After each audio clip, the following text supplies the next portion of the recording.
the premier online speed chess tournament. A knockout filled with tension, drama, quick tactics, and shocking moments. Oh my gosh! For the last 7 years and counting, the best blitz and bullet players in the world have flocked to Chess.com to prove their worth at this format. Excitement reigns every year, with major upsets and intense battles. This year, 12 invitees and 4 qualifiers face off for the title. Dozens have tried, but only 2 have ever worn this crown. Magnus makes it look easy. Hikaru made over! He wins the Speed Chess Championship his 5th in a row. Who will be this year's Blitz King? It's time to find out. Welcome to the 2023 Speed Chess Championship, presented by Coinbase.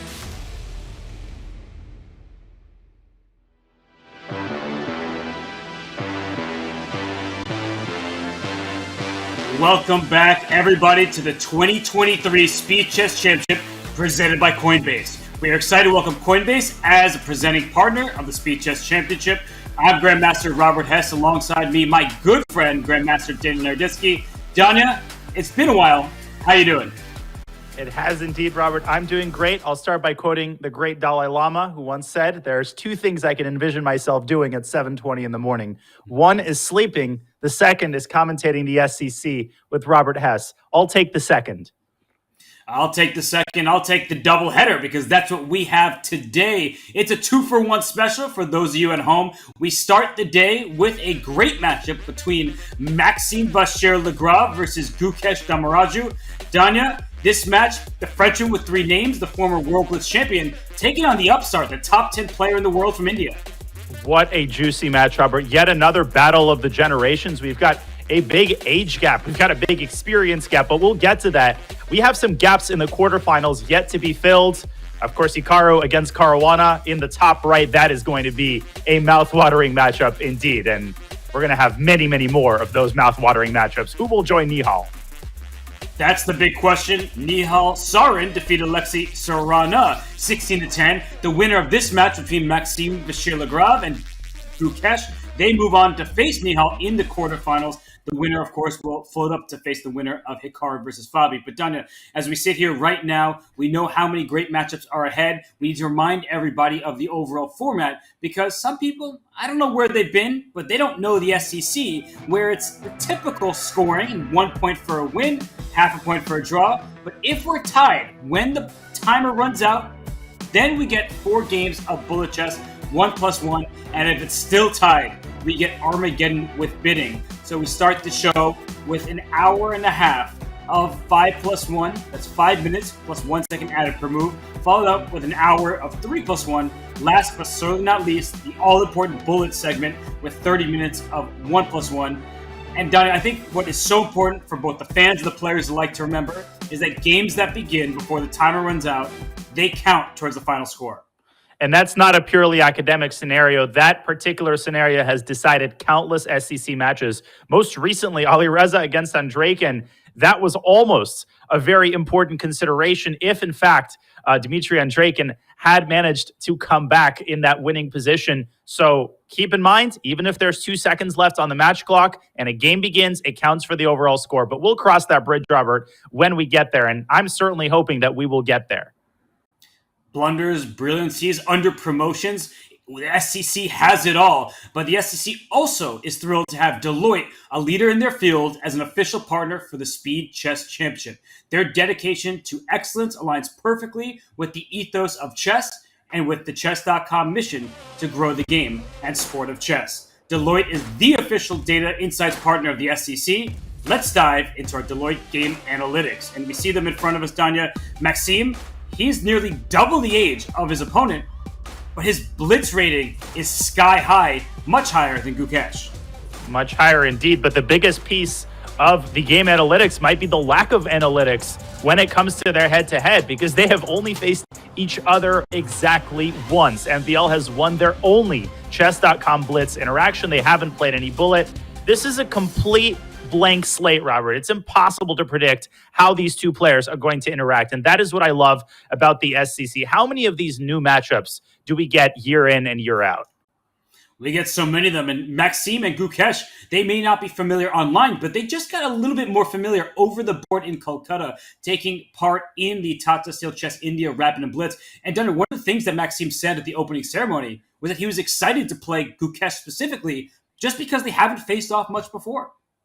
And I mean, the older guard of Super Grandmasters really wants to face and wants to experience this new crop of talent, in particular this new crop of Indian players, which include Prague and Aragaisi and Nihal Sarin. And last but certainly not least, the player who we will be observing today, Gukesh D. Let me tell you, MVL is not going to go gentle into that good night. He might be over 30 years old, but he isn't just going to let the new guard run circles over him as we look at the second page of our Deloitte Game Analytics.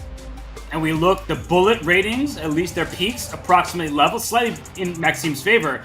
But what's definitely in Maxime's favor is those total SCC games and also their game win rate. That means the percentage of games they specifically win. So Maxime, when he shows up to a match, he wins a specific game 37% of the time. That is quite a lot. That is a lot. And you know what else is a lot? His total SCC games, 461. That is pretty hard to fathom until you take into account the number of years that MVL has participated in the SCC and how far he's gone. His highest place was second. He's defeated Magnus Carlsen. So Gukesh has that lack of experience in the SCC. He's going to have to put those butterflies in his stomach behind him, because we know that particularly players who are newer to the SCC, they do feel really, really nervous at the start of matches. But Gukesh has already played Magnus Carlsen in the SCC. I think he'll be just fine. And Gukesh has a little bit more experience that would meet the eye based on the graphic. He's won the Junior Speed Chess Championship. He's played in it twice, just won it earlier this year. So he is gaining that experience as all young players do. But Smarter Chess doesn't care about growth. He cares about the here and now. And Smarter Chess's predictions suggest that Maxime Vachier-Lagrave is a 6-point favorite, 79% win probability. Danya, as you look at each time control, do you think this makes sense? Listen, Smarter Chess, their public image needs a little bit of saving, because I saw a very similar prediction in the Alireza Andreikin match, the last match that I commentated. And we know that match came right down to the wire. In fact, Dmitry Andreikin held a lead for over half of that match. And Gukesh will have to follow in Andreikin's footsteps. He's going to have to reverse the prediction in the 5+1. I think that's one of the most important keys to an upset victory for Gukesh. Go 5.5, 3.5 in his favor rather than MVL's favor to set the tone. Yeah, because Maxime Vachier-Lagrave is the favorite in this match. He's the 5 seed. Gukesh is the 12. Maxime has made it to the semifinals numerous times and a finals appearance back in 2020 after beating Magnus Carlsen. So for Gukesh, you can't let Maxime feel like he's in firm control. And the community does not believe that Maxime is in control. We, I believe, think that Maxime is the favorite. That shouldn't be up for debate, except when you ask the community to make their predictions, and they say 64% of them that Gukesh should win this match. Wow. Number of squares on a chessboard, 64. Percentage of the community who chose Gukesh to win, also 64. We know that he has a lot of fans, but man, that is a serious vote of confidence for the Indian youngster. I do think that he's going to perform a lot better than he did against Magnus Carlsen. You called it, Robert. He's got a lot more experience under his belt. He's won the JSCC. He's on the rise over the board. He needs to bring all of that confidence to bear as early as game one, because yet again, setting the tone is going to be so important when you're facing an SCC veteran like MVL. And you see all the trophies behind Gukesh, but the only player in this match to add a trophy to their mantle is Maxime Vachier-Lagrave. He won the rapid portion with a round to spare in Kolkata. He's in great form right now. I think he sort of has been invisible in the last couple of years. His performances haven't been up to his typical standard after winning the 2021 World Blitz title. But Maxime making his 8th SCC appearance, we know what he's capable of. We absolutely do, and he's been playing quite a bit online recently. He's played a lot of the Bullet Brawl, so he hasn't been entirely AWOL when it comes to gaining experience on Chess.com. Obviously, there's a 1-second increment in the SCC, which really changes the tone of the game. But MVL might have been a little bit quieter over the board. That doesn't mean, Robert, that he's lost any form. That doesn't mean that his opening preparation, which is what he has hung his hat on for so long of his career, that doesn't mean that's going anywhere. It's not. And he's going to have to lean on it, I think, if he wants to throw the opening punch. And I don't think we should forget that recently Maxime was double trouble in Title Tuesday. He won both events, I believe, in the last week of July. So Maxime, as you said, he's made his mark on the online sphere. And right now he takes on Gukesh. And I think that Maxime looking very relaxed in that Secret Labs chair. He's just hanging out, ready to play. And games are about to begin. They are about to begin. Seatbelts fasten, folks, and MVL has the white pieces in game one. The gong has sounded. It is 7:30 a.m. here on the East Coast, and we are underway, Robert, with a Taimanov Sicilian in game one. The same opening as in game one of Firouzja and Draken, interestingly enough.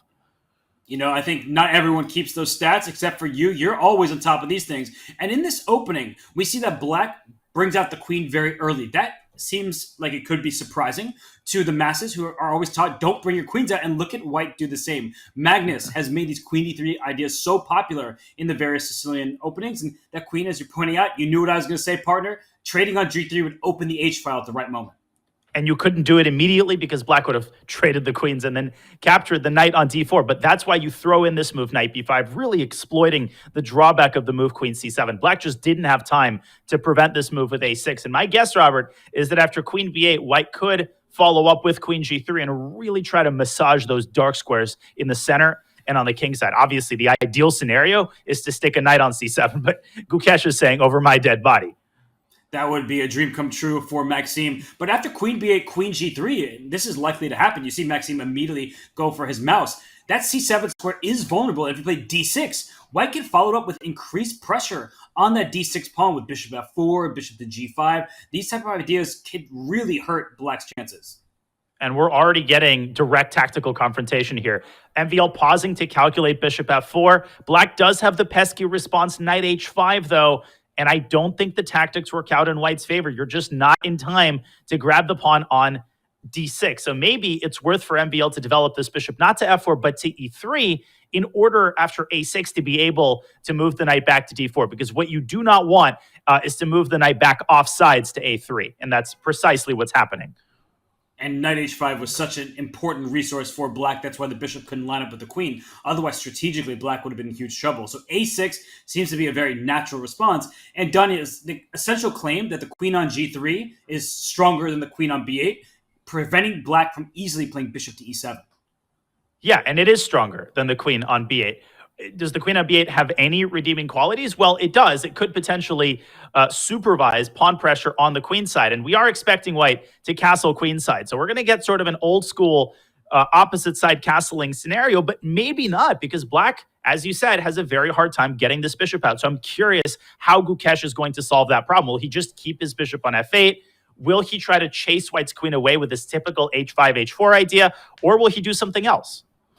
h5, h4 looks very strong to me. I would definitely go for that line. And if White does develop the light square bishop, sometimes Black can give up that g7 pawn, because when you slide the rook to g8, the g2 pawn will be loose at the end of the line. So Maxime castles queenside. I think it's a good choice. But Danya, I like your decision to play on the queenside for Black, especially now that White's king has landed there. And that's exactly what Gukesh is doing. He's making the kind of low-hanging fruit types of moves. Bishop d7, completing his queenside development. He could get his rook to c8. He could play b7, b5, which is very likely. But MVL responding very calmly. King b1, this is kind of the classic cross your T's and dot your I's type of move. And now securing the e4 pawn and trying to really render this bishop on c6 harmless. And this move b4 for Black, that's one of those moves that you play and regret immediately, because you give up so many important squares on the queen side. The knight would reroute to d4, as you mentioned, and the a6 pawn would be loose. So you have to refrain from pushing the pawn just yet. But my question, Danya, is Black going to play bishop e7 or maybe g6, bishop g7? And there could be some danger on that long diagonal that White has to deal with.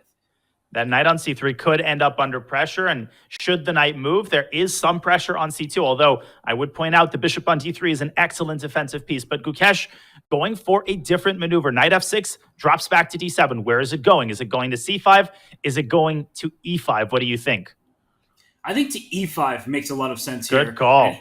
He does choose that square, but it invites an f4 push at the right moment because white typically is not afraid of knight takes d3, pawn takes d3. That opens up the c file where it looks a bit scary at first glance, but the white rook slides to c1 in many of those positions, and black is woefully underdeveloped.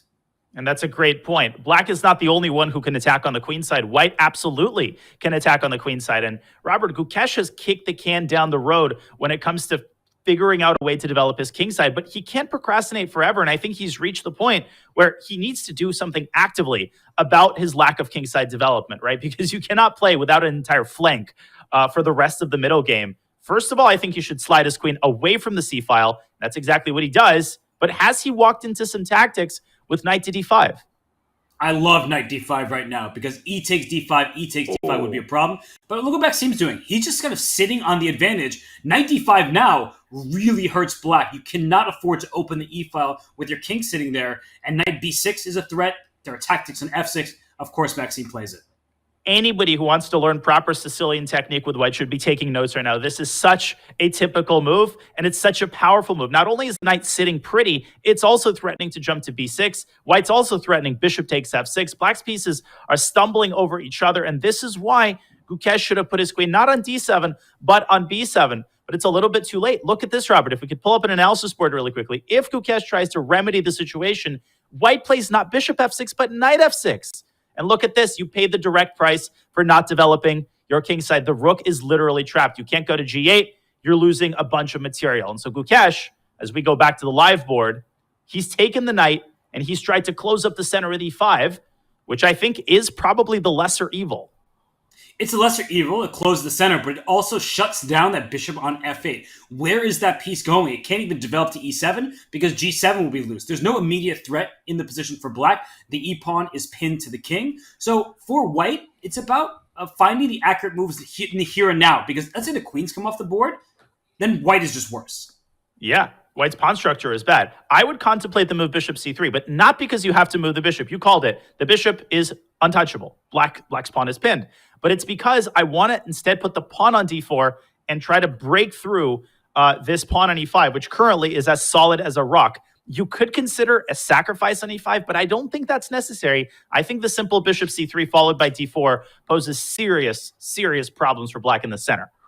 And black will probably meet bishop c3, king to f7, understanding that Danya's threat is so strong, I can't allow d4 without getting some counterplay myself. And playing d4 for white has its own set of risks. It opens up the diagonal where the king is on, so queen f5 can lend with check, and suddenly black could turn this thing around. That's a great point, and maybe that's bothering MVL because black only needs a couple of moves, right? We're singing the praises of white's play as MVL now falls to 90 seconds, but if black can get king f7 and bishop e7, and maybe even rook f8 and king g8 in, we have to come back to the fact that positionally, white is worse here, right? From a strategic standpoint, white's got these doubled pawns, and so MVL throws the kitchen sink at Gukesh. He does go for the sack on e5, much to the surprise of Grandmaster Robert Hess.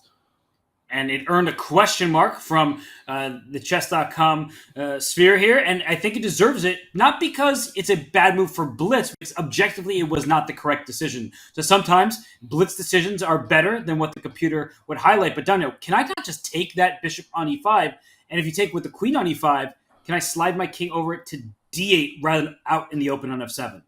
Yeah, because if you slide it the other way, well, you're giving up at least a check on f1. That seems very scary, but after king d8, that king is really slippery. Black could develop the bishop to e7 in response to a check on g5, and there just doesn't seem to be a direct follow-up. But is Gukesh trusting MVL a little bit too much? Is he actually considering declining the sacrifice with king f7? Well, that would be kind of an admission that things are going really badly. I would just grab this bishop and hope for the best. That's your best practical chance. And he does. Takes it right now, and he takes the rook. So that, I think, prevents king to d8, because then white doubles rooks on the e-file. And look at this. The engine is so harsh, giving that a question mark. And Gukesh responds correctly with king f7. But this looks like a legitimate attack. Wow, Whoa. d6. What's that? d6. What is he intending against bishop takes d6? Well, Gukesh doesn't know and doesn't want to know. He drops his king back to g8. The best move, Robert. And the king is safer than it's been the entire game. But there's more threats to deal with. Queen to d5. And now is the time to take on d6, not just to take the pawn, but to cover the d5 square. Looks like a really important move right now for Gukesh, who's dropping to about 30 seconds on the clock. 30 seconds. Queen takes d6. That does cover that important check. And at this point, White wants to throw the d-pawn off the board. That would lead to a vicious attack. And you called it. The rook does slide over to e1 rather than f1. And the advantage is now sky high for Black. Black is simply up a piece. There are no avenues toward Black's king. All Gukesh has to do, the final nail in the coffin, is to make some luft, tuck the king away, and try to prevent these freak tactics. If you're MVL, okay, I would have gone g4 and tried to open up the king side. Instead, he goes d4 and uses one of his last remaining assets. But look at how exquisitely Gukesh is dousing the flames of White's initiative. And that trades the queens, because if you don't, and it goes queen f1, that's a passive move, but queen c1 mate was the big threat on the back rank. And now the bishop could come out to b4 with great effect, forcing this rook into complete passivity. And after that, White's compensation will be whittled down to 0. Less than 0, right? It's one of those things where Black has the material and the compensation. And the compensation. as Ben Feingold likes to say. But he's chasing this queen around, although this queen can now safely drop back to g6, and I believe that White's running out of useful attacking moves. But I love what MVL is doing. He's playing really fast, not because he's... Oh, he mouse slipped! Oh my gosh! He meant to play rook f8! And Gukesh offers a draw, and Maxime declines the draw, and that's a win in game 1 for Maxime Vachier-Lagrave. No friendly sportsmanship here. This is a very intense match. Unfortunately for Gukesh, he just drags the rook one square too far. If we could briefly pull up an analysis board just for people who want a quick refresher on what just happened, I'm going to pull up the end of that last game. What he meant to do, this was not a blunder. What he meant to do was play rook hf8. This would have been the best move in the position. And after the mutual trade of queens, Black emerges up a piece. Now, MVL would have presumably moved his queen and the game would have continued, but Black's position is completely winning. Instead, this is a classic mouse slip, allowing rook takes g6. And Robert, I think, you can take a draw in a friendly game, but in a match situation, I really don't think that MVL should be taking a draw here. I think, he's not being mean, because mouse slip is just part of online chess. It's a sad part of it, but it's a part of it. Yes, and I've seen you talk about this on your streams before, where you just take them, right? As we see the chat saying, we take those, yep, and we agree that it's part of the online game. But Danya, this is not good news for Gukesh. You were very strong in your opinion that he needed to jump out to a lead. That way he could feel like he had a legitimate shot, especially going into the quicker time controls. But a loss like that from such a well-played game on the Black side, that's going to sting. It absolutely stings. And it stings a lot more than a game where you got crushed. You get crushed in game 1, you can make your adjustments, but you put so much effort into diffusing White's attack, right? It was an unsound sacrifice by MVL, beautifully refuted by Gukesh, even in time pressure. And at the last hurdle, right, he needed to make 2 or 3 more moves, and the game was essentially over. And that's when the mouse slip occurred. You have to push that away. You have to tell yourself, listen, objectively, 1 point at the start of the match is not going to make a big difference. So what do we have here? We have, of course, a Grunfeld. MVL is, along with Peter Svidler, arguably the world's leading specialist in the Grunfeld, but it's sort of a Grunfeld Slav. Yeah, it's a very close position. And I just want to give a quick note that I see you fans voting. 51% say Maxime will win today, 49% in Gukesh's corner. But the original community predictions, 64% of you had Gukesh winning. After one game, that changes, doesn't it, Danya? Oh, absolutely. Yeah, the bandwagon fans start to change their allegiances real quickly. And you asked what's happening in this position. It's very close, so why not open up the A file? We often think we need to develop our rooks towards the center, but you can develop rook in its starting place, especially when your opponent has a fianchetto structure. You open up the A file, the rook and queen are in the right line. Black has a great position here. Everything is super harmonious. That bishop on e6 may seem passive, but it's an extension of the pawn. It's exerting pressure on the c4 pawn. The c4 pawn is pinned. So if I'm Gukesh, I'm considering a move like bishop f1. I don't like unfianchettoing my bishop, but at least the queen is now defended and c takes d5 becomes an option. But I agree with you, Robert. I think Black should toss in a takes b3 and essentially then start thinking. And thinking is going to be important because it's not clear what Black's plan is. The open A file doesn't mean you win the game all of a sudden. There are no good infiltration squares. So he has taken on b3. And now the question is, which pieces do we need to improve? I don't love that the queen is leading the way on a6. And wow, he plays c5. He just wants mass liquidation. We just got some porridge in the center. It's hard to make heads or tails of this position. I guess C takes D5 is the most straightforward way to liquidate. Then MVL will trade queens and recapture on D5. And first impressions are that Black's position there is safe as houses. I would take Black in that endgame. And look at Gukesh continuing to complicate the game with E4. And it gets a question mark, but I like the move. Maybe with 5 minutes to start on the clock, it's not as strong as if they were playing a bullet game, but that's the type of move that just wins you speed chess competitions. And the idea is really scary. I'm with you. After D takes E4, D5, bishop F5, there's the move G4.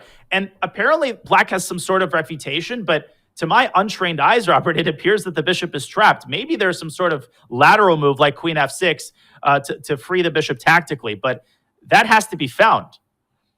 I like the look of that, though. Queen F6 at the end there, hits the knight on H4. It's still a wild position where white gets the pair of bishops in an open board. So he does MVL on E4. D5 should be the automatic reply. But I think the line that you mentioned is indeed going to happen, and I'm not sure Gukesh will be thrilled about it.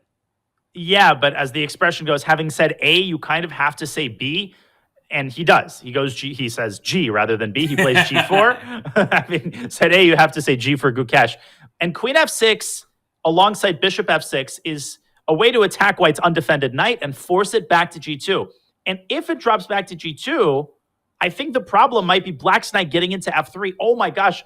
And Robert, there is a situation there where mate becomes unstoppable on H2. This is a big problem because I'll play the moves on the board. Knight G2, knight E5.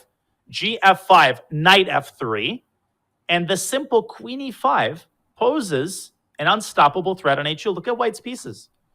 That's why you never fiend Keto a knight. You don't do it. Your king is left out to dry. And so, Danya, I think what Gukesh has to do instead of this line, which you have to get your queen to stop the checkmate, is I believe he has to take on f5 with his knight. And after G takes F5, G takes F5, Queen takes F5, he's temporarily down a pawn. But this is an open board. And whose king will be safer? Not immediately clear. The knight can go out to F6 for Black in that position. But White can play, as you're showing, Rook C3, Rook G3, or pawn to B4. Bishops thrive when they're pawns on both sides. Knights struggle a bit because they're slower moving pieces. But that line, I think it takes a lot of maturity. First of all, it takes admitting, yeah, I missed Queen F6, so I have to change my whole agenda in this position. He was hoping to trap the bishop. His mouth was watering. Now you have to transition to essentially seeking an initiative down a pawn. Knight takes F5 is the only move which doesn't lose. Great job by Gukesh, slowing it down, kind of admitting to himself, yeah, I missed the move. Let's reshuffle my priorities, and let's play for compensation in the bishop pair. There's something I just noticed about the variation you mentioned, by the way. So bishop, queen takes F5, bishop G2, knight F6. Like it looks like Black has stabilized. That rook on B1 is loose in some positions. So if you do play rook C3 very quickly, there could be an E3 shot all of a sudden, and that makes it a little risky for White. Okay, and that really raises the appeal of the move B4. I think we're going to see that position on the board. There we go. And your point is well taken. Rook C3, E3. Looks like something I wouldn't touch with a 10-foot pole. You could also play a sort of semi-prophylactic move like King H1, anticipating a future scenario where perhaps your rook moves on to G1. But, of course, two can play at that game, and Black will likely follow in White's footsteps with the same type of idea. I just like B4. Open this thing up. I don't know if Black is ready to meet the storm of pieces that are heading in his direction. So what would your response be to B4? I feel like it's just the quickest and most aggressive plan, and he says, let me go bishop C3. Maybe he wants opposite colored bishops. Yeah, bishop takes F6 and bishop takes E4, the most straightforward idea, although that doesn't necessarily solve all of White's problems because Black's bishop would be a monster sitting on a square like D4, and I love MVL's response. So instructive. Forget about the pawn. He wants to ensure the safety of his king and open up the possibility of rook C8 to G8. My response, by the way, would have probably been to play B6. Okay, so question asked, question answered. We have a queen trade on tap. Will MVL move his queen to the G file now that he's moved his king off of that line? A rook would follow on G8, but he says, let's get into the endgame. This still doesn't mean a draw done. I think everyone should take notice because White has weaker squares, especially on the king side. White has weaker squares, and it doesn't mean like Black has abandoned his hopes of an attack against White's king. As absurd as that sounds, two rooks and a bishop are material enough to create serious threats against the king. Let's see where MVL puts his rook. There we go, Robert. Bishop E5, case in point. Gukesh has to defend passively. Rook C2 is a nice prophylactic move to make sure that h2 is secured, but MVL still deploys his bishop to e5 and ties white down to the defense of his weakest pawn. There is one huge issue for black. If white plays rook g2 now, there is no rook a3 or something like that, because the second rook will hit the g file and black's king is caught in the corner. So black cannot go all on the offensive. You have to watch out for that back rank. And that might mean trading one pair of rooks. So rook g2 could be met with rook g8. And with only one rook, white might have insufficient resources to defend all of the weaknesses in his position. So Gukesh, he instead plays a flexible move, chases black's bishop back to d6, and there we go. Rook g2 is now on the board. This should be a draw objectively, but I'm starting to worry about Gukesh's clock. MVL is so good, like all other top GMs, of continuing and prolonging the game and posing problems even in drawish positions. Start walking your king. There's a primrose path here down the dark squares in the center. King f6, king e5, king f or d4. That king is going all in, and this looks terrible for white. I don't see an active plan. Donna, this is one of those positions where at some point white might have to jettison a pawn or two just to get some activity. Jettison. That's one of my favorite words, actually. And he's not jettisoning it. He might be jettisoning the game pretty soon, because that king, with its bloodthirsty eyes and its fangs, is heading for c3. And white is overextended, Robert. There's too many weaknesses, too many pawns that are all collapsing, and Gukesh throws all caution to the wind. This is what you have to do, seeking active counterplay. But is it going to be enough? I don't think so. The white king might get checkmated. Rook lands on h2. The black king goes into e3. Of course, the king could go towards c3. But look at Gukesh. He gets active for a move, immediately retreats, and that b3 pawn is as good as gone. And even a rook trade at this point probably serves black, because that bishop is so dominated. I would consider rook takes h2. That's got to be a winning endgame, because black just wins all of white's pawns on the queen side as well. Look at Gukesh's clock, too. 10 seconds remaining. So rook takes h2. There will be a time where there might just be a forcing move that survives. It's going to be hard to find. I don't even think so. I think rook h2 is objectively the best move, because as you're pointing out, once the bishop slides back to d1, the black king goes to d2, and then over to c2, and down goes b3. Now, you could have played bishop takes h2, but MVL is a very principled player. That's what I love about him. He's always going to pause and calculate and try to find the most accurate path. That's exactly what he did here. Gukesh down to a second. He's got to make a move, and he's completely lost here. MVL, perfect technique here, as he's going to advance that h-pawn and combine it with a direct assault against white's queenside pawns. And this is objectively winning even in classical chess, it would seem. But I like that move f4. If you're talking pure chess details, that is a move that opens up your bishop, and opposite colored bishops can give drawing chances even down 3 pawns.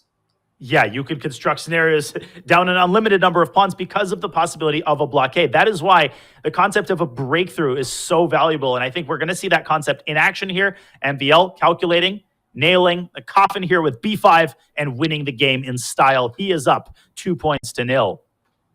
Huge win there for Maxime Vachier-Lagrave. It is completely opposite of the game 1 victory, where he received fortune when Gukesh mouse slipped. But that was a dominant show of strength from MVL. Now into game 3.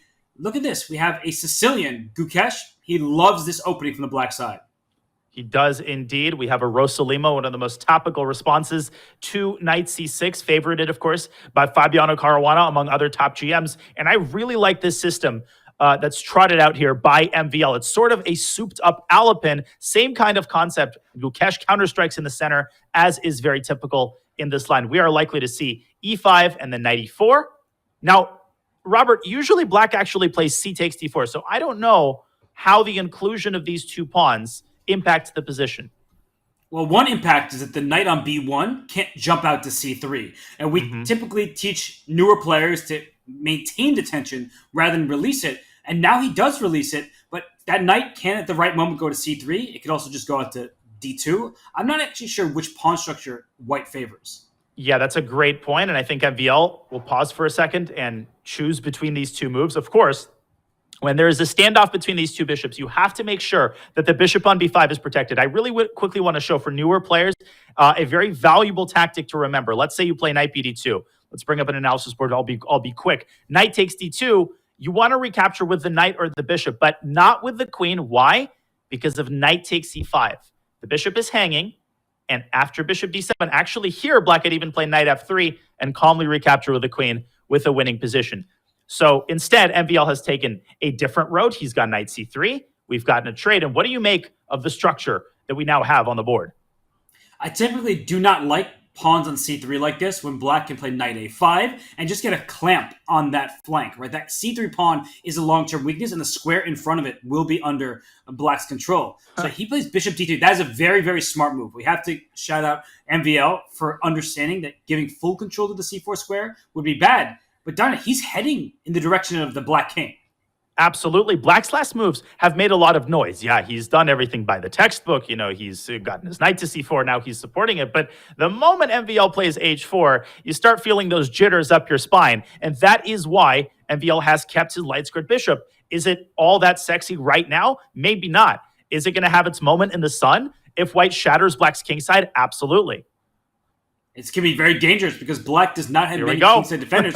e6 is a big threat. In some positions, you can look out for knight takes h7, and h4 is, of course, on the agenda. So I think for black, you might want to play the move e6, but then your bishop on d7 is just a massive pawn. Yeah, and it's not like white's in a big hurry. White hasn't sacrificed anything, and e6 could be met with queen g4.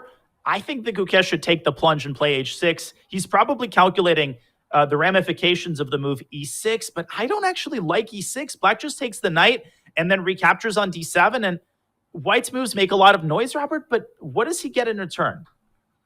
He gets a worse position. The question mark was earned by that move e6, and Gukesh smartly takes on g5, takes on d7. Now, we always talk about how top players love the bishop pair, but in this position, there are weaknesses in white's camp, and you're pointing out a way to exploit that. Rook e8, e5, and that c3 pawn that I didn't like since it landed there is going to be very vulnerable.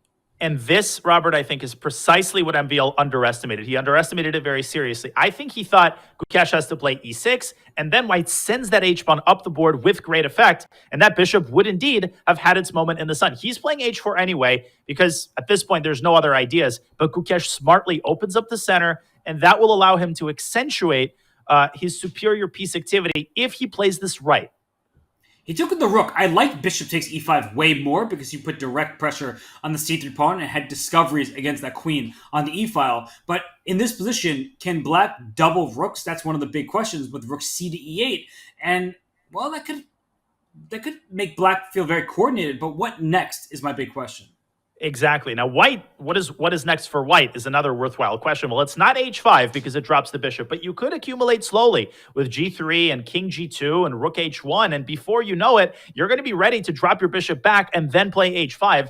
As pretty as black's position looks, it's really tilting that this knight doesn't really have further prospect because d2 is defended and e5 is occupied by the rook, which is precisely why I would drop the rook back to e6, open up the bishop, and prepare a potential knight e5 to diffuse white's initiative by trading the knight for that bishop.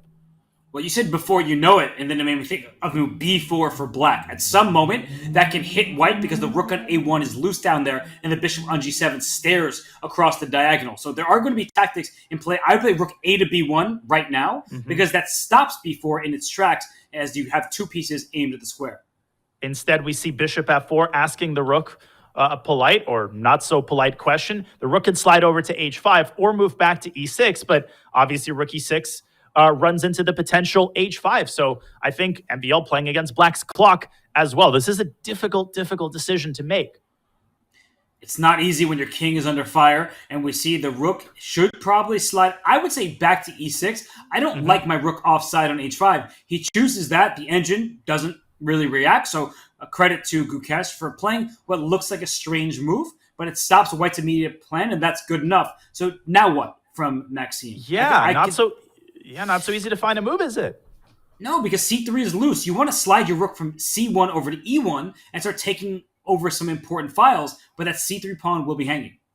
And I like your earlier move, rook a b1, because b4 is now a very direct threat. I mean, b4 is going to win the c3 pawn, and that is no laughing matter. And MVL doing a good job taking his foot off the gas pedal, but in a good way, right? Just making a prophylactic move and also applying pressure on b5, which could be very valuable because the queen is now somewhat tied down, and you don't have the move knight e5 any longer. Right, because the b5 pawn is hanging at the end of that line. So what does black do here? I don't see many obvious moves. b4 out of the equation, as you just mentioned. Knight a3, that feels like a one-move threat because the rook slides up to b3. And then you question, what is my knight doing on the rim?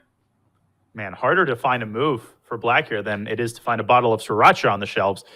But Gukesh now down to 90 seconds. This is what MVL is so good at. And I don't like that rook on h5. I'm with you, Robert. It looked good when he played it, stopping h5. But that rook is completely out of society, doesn't have a job. And MVL has many moves to kind of slightly improve his position, right? King g2, and maybe at some point rook e1. For black, it's much harder to make those equivalent types of moves. Another move that comes to mind for white is like bishop f1, rook d1. Just go after that d5 pawn without hanging c3 at any moment. And also you avoid knight e5, which was a big idea. So he plays rook e1. Ooh.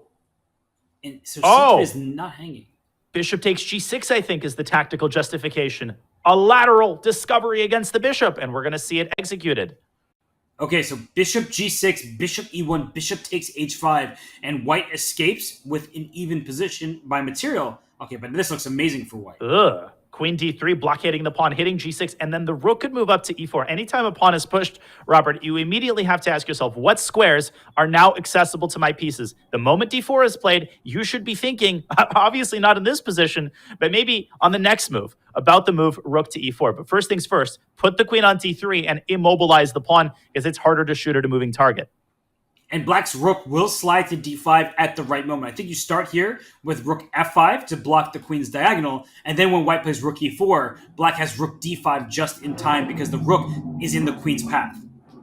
And I'm looking for tactics in that position. Sacking the rook, probably not an option. Maybe at some point you could consider the move a2, a4, whole board awareness, right? The knight on c4 is flimsily defended by the... Oh, but he's walked right into a potential fork on the 7th. What a terrible MVL move. Does not need much time to find that. He plays bishop g5. And look at Gukesh. He got wide-eyed there for a second. He's like, uh-oh, here comes trouble. Rook e7, queen takes g6. That's just going to lead to mate.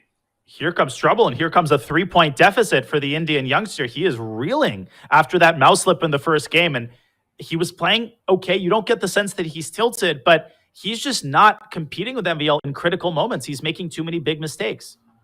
And we had the legendary Vishwanathan Anand on commentary in Calcutta. Look what Maxime played in this game, by the way. He played the Karo Khan. He noted that Maxime has been changing up his openings in recent times. So he was always known as playing the Najdorf, the Grunfeld, the Berlin. You knew Maxime was going to play that no matter who his opponent was, but he's decided to deviate in his more recent years, and I think that's a very good thing for him because it expands his repertoire, makes him harder to predict.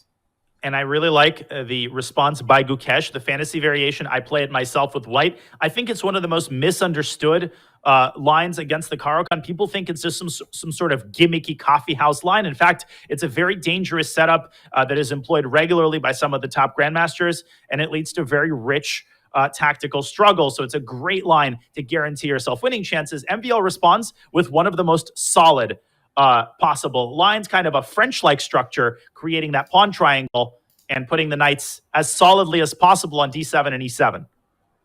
This looks very cramped for black, but at the same time, white will need to do something to open up the position. The bishop on d3, staring at your own pawn. And if you're going to play e5 as white, you have to immediately look out for c5 from black to just chisel at white center. These decisions are not very easy, and that's why the players have taken their time. What do you make of e5 exploding the center?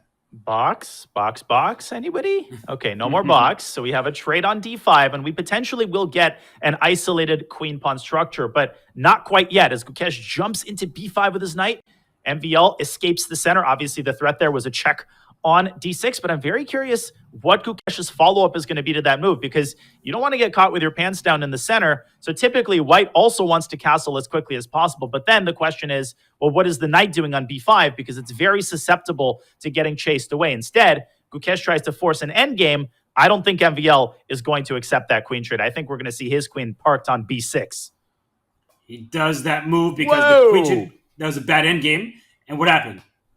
Castles, queens. I don't know why I'm so surprised at that choice, but for some reason I thought e4 wins a piece, but it actually doesn't, because white does garner the c4 square for his bishop. We're going to see that on the board. And Maxime, I mean, he goes right for this. So maybe your shout out was correct that this was very risky for White, but we see Maxime knight f6. Looks like a very reasonable move to my eyes. Was there something more forceful that he missed there, like a queen c6 first? Exactly. And I think we should briefly pull up an analysis board to show that it's an instructive idea. Queen b6 to c6, hitting both pieces at the same time. White must defend the bishop because otherwise you drop the knight. But if you defend it with queen b4, the follow-up knight to b6, right? The queen has vacated that square. Now the knight moves in. And if you move back to a2, your position starts to crumble. Now the queen is hanging. The other knight can jump into c4. So this would have maximized White's advantage. There's also this beautiful-looking check on h6, and the initiative rages on. But that ship has sailed. Instead, knight f6 is a very reasonable alternative. And this allows Gukesh to drop his knight back to c3 and stabilize his position. It's one of those moves, knight f6, where people are like, why does that have a question mark? I would play that, and it's a decent move. It's not a blunder, but it did allow White just enough time to regroup. And you see the eval bar, it's going slightly up and up in White's favor. And I think it's because look at White's foundation now. The knight on c3, knight on e2 defend one another. d4 pawn, that can go up the board, d5 to d6. The f-file is open in front of the black king. So watch out for a rook sliding to f1. There could even be exchange sacrifice on f6 if you're really not looking out for it. But it doesn't seem easy to go after the white king, and the black king also looks very safe. So with the kings on the opposite sides of the board, Danya, we know we're going to get a true fight. We absolutely do. And Gukesh going old school. This is the typical idea, h3 and g4, attacking with his pawns. But he should also consider attacking with his pieces. But he insists on his pawn campaign. MVL drops it back calmly and asks Gukesh, what are you going to do with these pawns? Yeah, g5 looks all pretty, but the knight does have this nice blockading post on d5. And black's rooks, Robert, are now very menacingly aiming at the queen and the other rooks aiming at the king. I'm not so sure that from a practical perspective, this is better for Gukesh any longer. This h3, g4 idea, maybe it was a better idea to attack with pieces. He's going to attack the e4 pawn with his pieces. So strategically, black is in trouble. But dynamically, black is doing well. So this move, queen c4, it threatens knight d5. And why is that a threat? The knight on c3 needs to cover a2. If that queen gets into a2, you might just find your king checkmate. So I would slide my king to safety with king b1. My follow-up would be rook h1 to e1. How do you actually keep that e4 pawn for black? Great point, and a great job by Gukesh slowing down and sensing the importance of playing accurately. You're right, the threat is rook e1 and knight takes e4. As pretty as black's pieces look, you have a concrete problem to solve, and you're probably not in time to start advancing your pawns. I mean, my bullet instinct would be to play b7 and b5, but apart from rook e1, white could also consider responding with a direct g5. G5 is a big threat right now because white doesn't mind swapping off one pair of knights if it means that the e4 pawn, is picked up. But I like b5 because then you're playing b4 very quickly. You see an initiative happen in a moment's notice on the queen side. So I would be scared for Gukesh if black does play b5. What do you think white's response would be? Yeah, I'm trying to tease out exactly why losing the e4 pawn is such a disaster for black. Like I'm looking at b5, g5, you stick the knight on d5, and okay, forget about the computer evaluation. We always have to consider things practically. Is it scary to play? And the answer is yes. I'm going to put this on the board really quickly. b5, apparently g5 is a mistake, and after knight fd5, again, the evaluation is going to swing. I don't care, because look at this position with your own eyes. It's scary. And I'll tell you something else. It's on the board. I was going to say that what we're talking about has happened. No, it's all good, done it. We started with the fantasy variation, but this is our reality. And this looks very scary for white because black's king, that's tucked away. Whoa. It's got some covers over it. But after b4, if you take knight takes b4, how are you stopping the huge checkmating threats on the queen side? I just wanted to say chat might have missed that riff, but I didn't. The fantasy reality thing. I missed commentating with you.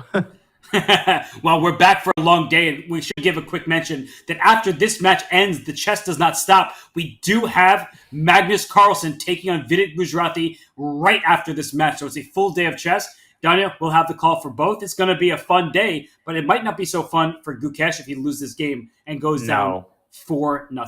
And it's not fun for his king right now as he advances his pawn to b3 and kicks the queen back. Back it goes to c6, x-raying the knight on e4, preparing to meet a takes b4 with the tactical knight takes b4. And even with the knights off the board, this is where the optimal placement of black's rooks really comes in handy. And the king on b1, it's getting stared at by those rooks. The one piece of good news, I should say, for Gukesh is his clock. He's doing quite decently in this game. In previous ones, he's been down about a minute. Now he was level, but suddenly he's down 5. Make it 10 seconds soon because his king is feeling the intensity of black's pieces.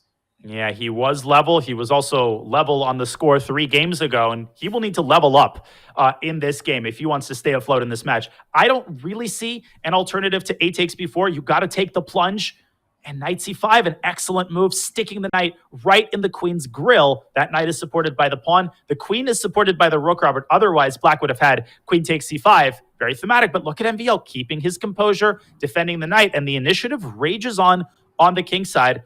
I would almost take black here in the context of a bullet game.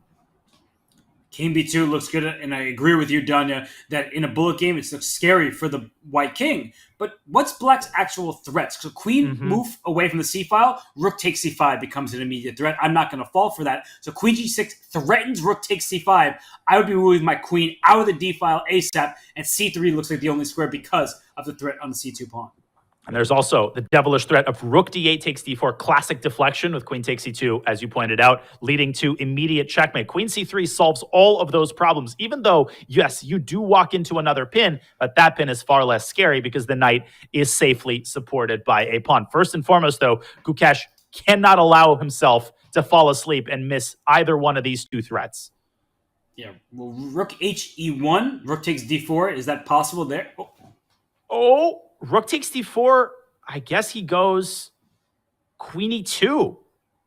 Oh my gosh, that's a beautiful, quiet move, and black would not have been able to stop a back rank threat on e8. That is amazing because But I look thought at that MVL's move.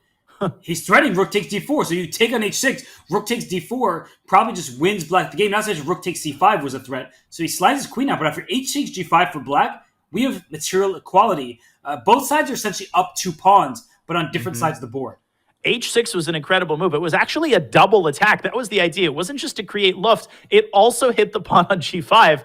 And Gukesh doing a great job of prioritizing which threat he has to defend against. And rook e2, great prophylactic move, overprotecting c2 so that the queen is more or less free to roam about the cabin. Although not exactly, because if you move it too far close to the sun, you're still walking into rook takes c5. Don't fall asleep on the rook on d1, which is now undefended. Super important. And the knight on b4, it's done its job. I would like to reroute it to f4 at the right moment, but that a5 pawn is loose, and he doesn't want to give up a 3rd pawn on the queen side. And instead, rook e to d2, doubling rooks. This is such a tense position. Gukesh cannot afford to drop another game here. Can he stay afloat? Can he stay afloat on the clock, first and foremost? He's doing a good job. 15 seconds remain for him. And now his rook on d1, I think it's time to run over to g or a1, depending on where the black queen goes. Go after black's pawn. They're loose. Great call. And if you're MVL, go after white's king. Throw that pawn up to a4, caution to the wind, open up white's king. And instead, he takes the passive approach and defends g5. Still a4, I think, is on deck. But Gukesh doesn't give black a second chance. Here we go. I was going to say, watch out for rook takes c5, but the queen on c4 is in perfect position. Actually, something I like white's chances with black's king feeling in more danger. And the rook was hanging. He moves it up to e3, but walks right into knight d5. Oh! And what's going on here? Okay, so there must be some threats in the position. a4, can I just chop that? Knight f4, hitting the queen, but Gukesh staying composed.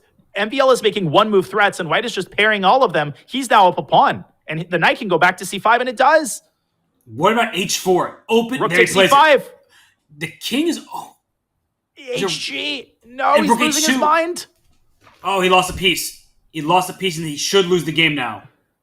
But still, rook c4, you've got practical chances. But now black can just take that pawn. There's no discovery. MVL does.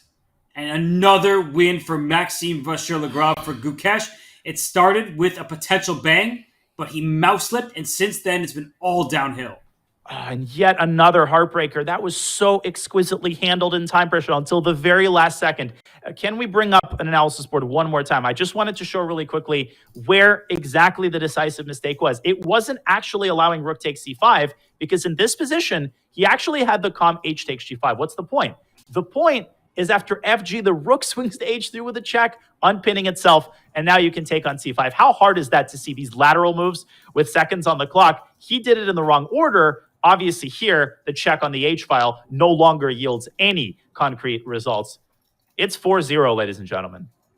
It's really bad news for all the Gukesh fans, and 64% of the community predicted that Gukesh would win before the match began. But Maxime wanted none of that, and it's a Caro-Kann, but Gukesh is black now. So maybe this will be our opening of the day in this match, is the Caro-Kann, and knight takes e5, knight takes d4 suddenly become available now that there's no longer a pin. And as soon as I say that, Maxime puts a pin back in the knight on c6. Well, Caro-Kann or not, Caro can't get on the board right now, and he has to get on the board.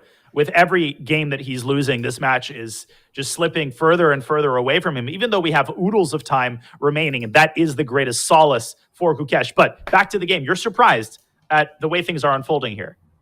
Well, the rook on a8 is undefended, which allowed Gukesh to play the a6 move and not be a threat. So we see he's our trade on c6, but knight f5 ef. Daniel, I feel like I've seen a game of yours against Gadakomsky in a position just like this. Oh, yeah. And that was, I think, 2011 U.S. Championship. It was a great learning experience. And you know what I learned? Just because the queens are off the board doesn't mean that the game is guaranteed to end in a draw. No, certainly not. The d5 pawn is loose. That is an extra pawn for black, but f5 and d5, those are problems. And if you can get rid of the knight on f6, suddenly white crashes through. And there's a beautiful geometric idea there that involved putting the bishop on d4 and then swinging the knight over to h4.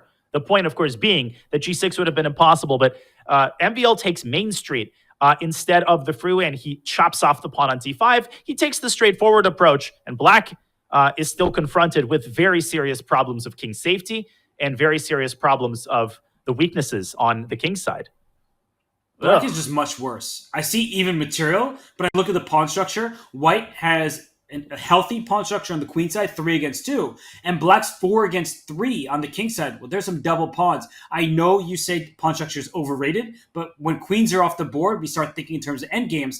Those double pawns are bad for black. It's so debilitating when you get a situation like this. Any pawn endgame at all, much like in the Berlin, for example, is going to be likely winning for white, but that's a moot point right now because MVL is most certainly not just trying to blindly trade all the pieces off. He is trying to deliver checkmate. He's going for the endgame attack. That knight is jumping into e6, Robert. And the other benefit of his last move, you can now play f3 and force black's only active piece back to a passive existence.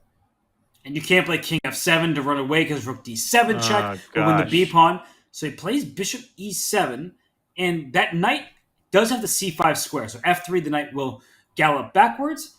Is there a move that you should play before playing the move f3? Like knight b3, just to take away that. And the knight from b3 goes to a5. What an incredible move. And he plays it just as you announce it. Knight to b3 on the board. I love these multi-purpose moves. Now f3, the knight can go back to d6. Gukesh is collapsing once again. Oh, goodness. f3, the knight has to go to g5, and then rook d7. This is so unpleasant. The bishop is pinned. b7 is falling. This looks game over. Completely lost. I mean, white is just going to victimize black's queenside pawns, which are left totally unattended because of black's need to supervise and babysit his pieces on the king side. Gukesh is just going to end up losing a bunch of pawns, like b5. White could even play the straightforward knight c5 and go after the a pawn. And there's a direct variation, if we can bring up the analysis board, that b5, I think white has bishop c5 because in the position with rook to e8, I play rook to e1. And if you try to block the file with knight e6, I swap everything on e7 and play knight d4 at the end. Amazing calculation, Robert. Look at this, knight d4, and there's no rook c6. That knight dominates that square as well. And guess what? We're very likely to see this on the board. MVL is a calculating machine. I think he's going to start by looking at bishop c5. He's going to see this line, and I think he's going to play it in about 5 seconds from now. Okay, I'm counting in my head. I won't do it out loud. I'll do you that favor. But bishop c5 looks... And that was a great call by you. I think that was more like 6 or 7, but I'll take it. Yeah, can we get the official counter to see if that was in time? Like, this is just over now. It's a free piece for Maxime. It's a free piece for Maxime. It's another point for Maxime. It's half a century for Maxime. It's mini adoption for Maxime. And Gukesh just resigns. He calculated that line too. He cannot get on his feet in this match. Wow, 5-0 in Maxime Vachier-Lagrav's favor. He came out with a bang. He did win game 1 by fortune, but that's like how he won in the Tata Steel Rapid, Donna. He was fortunate to win against Vidit down a full rook. He doesn't mind how he gets it done as long as the job is done. Listen, Gukesh is in grave danger here. He's down 5 points. His biggest consolation, the fact that he now has a break and the fact that he still has over half of the time remaining in the 5+1 portion. But first and foremost, Robert, he needs to improve his level of play. He needs to improve his opening performance, and he has to get on the board now. He certainly does. It's all Maxime Vachier-Lagrave. We are going to head to a halftime break, but when we return, it's more from the Speed Chess Championship presented by Coinbase. It's Maxime Vachier-Lagrave versus Gukesh. So stay tuned, everybody. We'll be right back.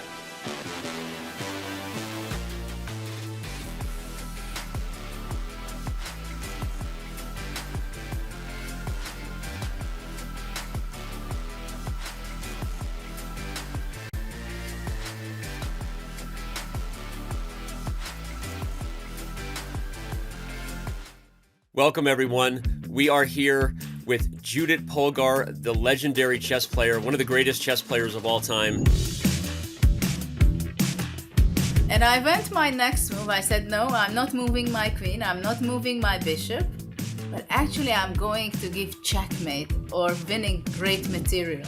And I went knight e3.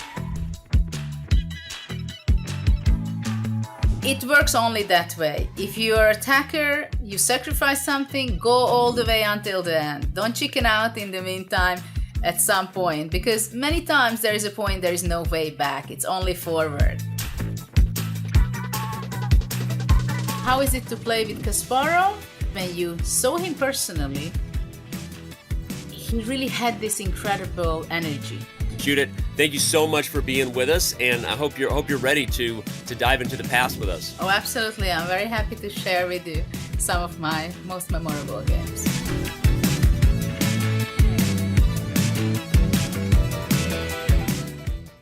I'm Andrea. And I'm Alex. And we've been playing competitive chess since we were 6 years old. We started by focusing on classical chess, but later we fell in love with playing Blitz and Bullet online. Chess has been around for more than 1,000 years, but that doesn't mean that we can't modernize it. Financial systems have been around for even longer. Sounds like it's time for an update. And Coinbase is doing just that, re-envisioning an entirely new financial system that is decentralized and fully transparent. Also, huge thank you to Coinbase for sponsoring competitive chess and making events like the SCC happen. Go to coinbase.com/update the system to learn more.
welcome back to the 2023 Speed Chess Championship presented by Coinbase.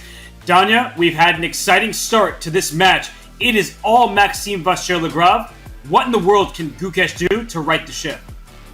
Man, I'm at a loss for words. I cannot believe we just started commentating. It's already 5-0.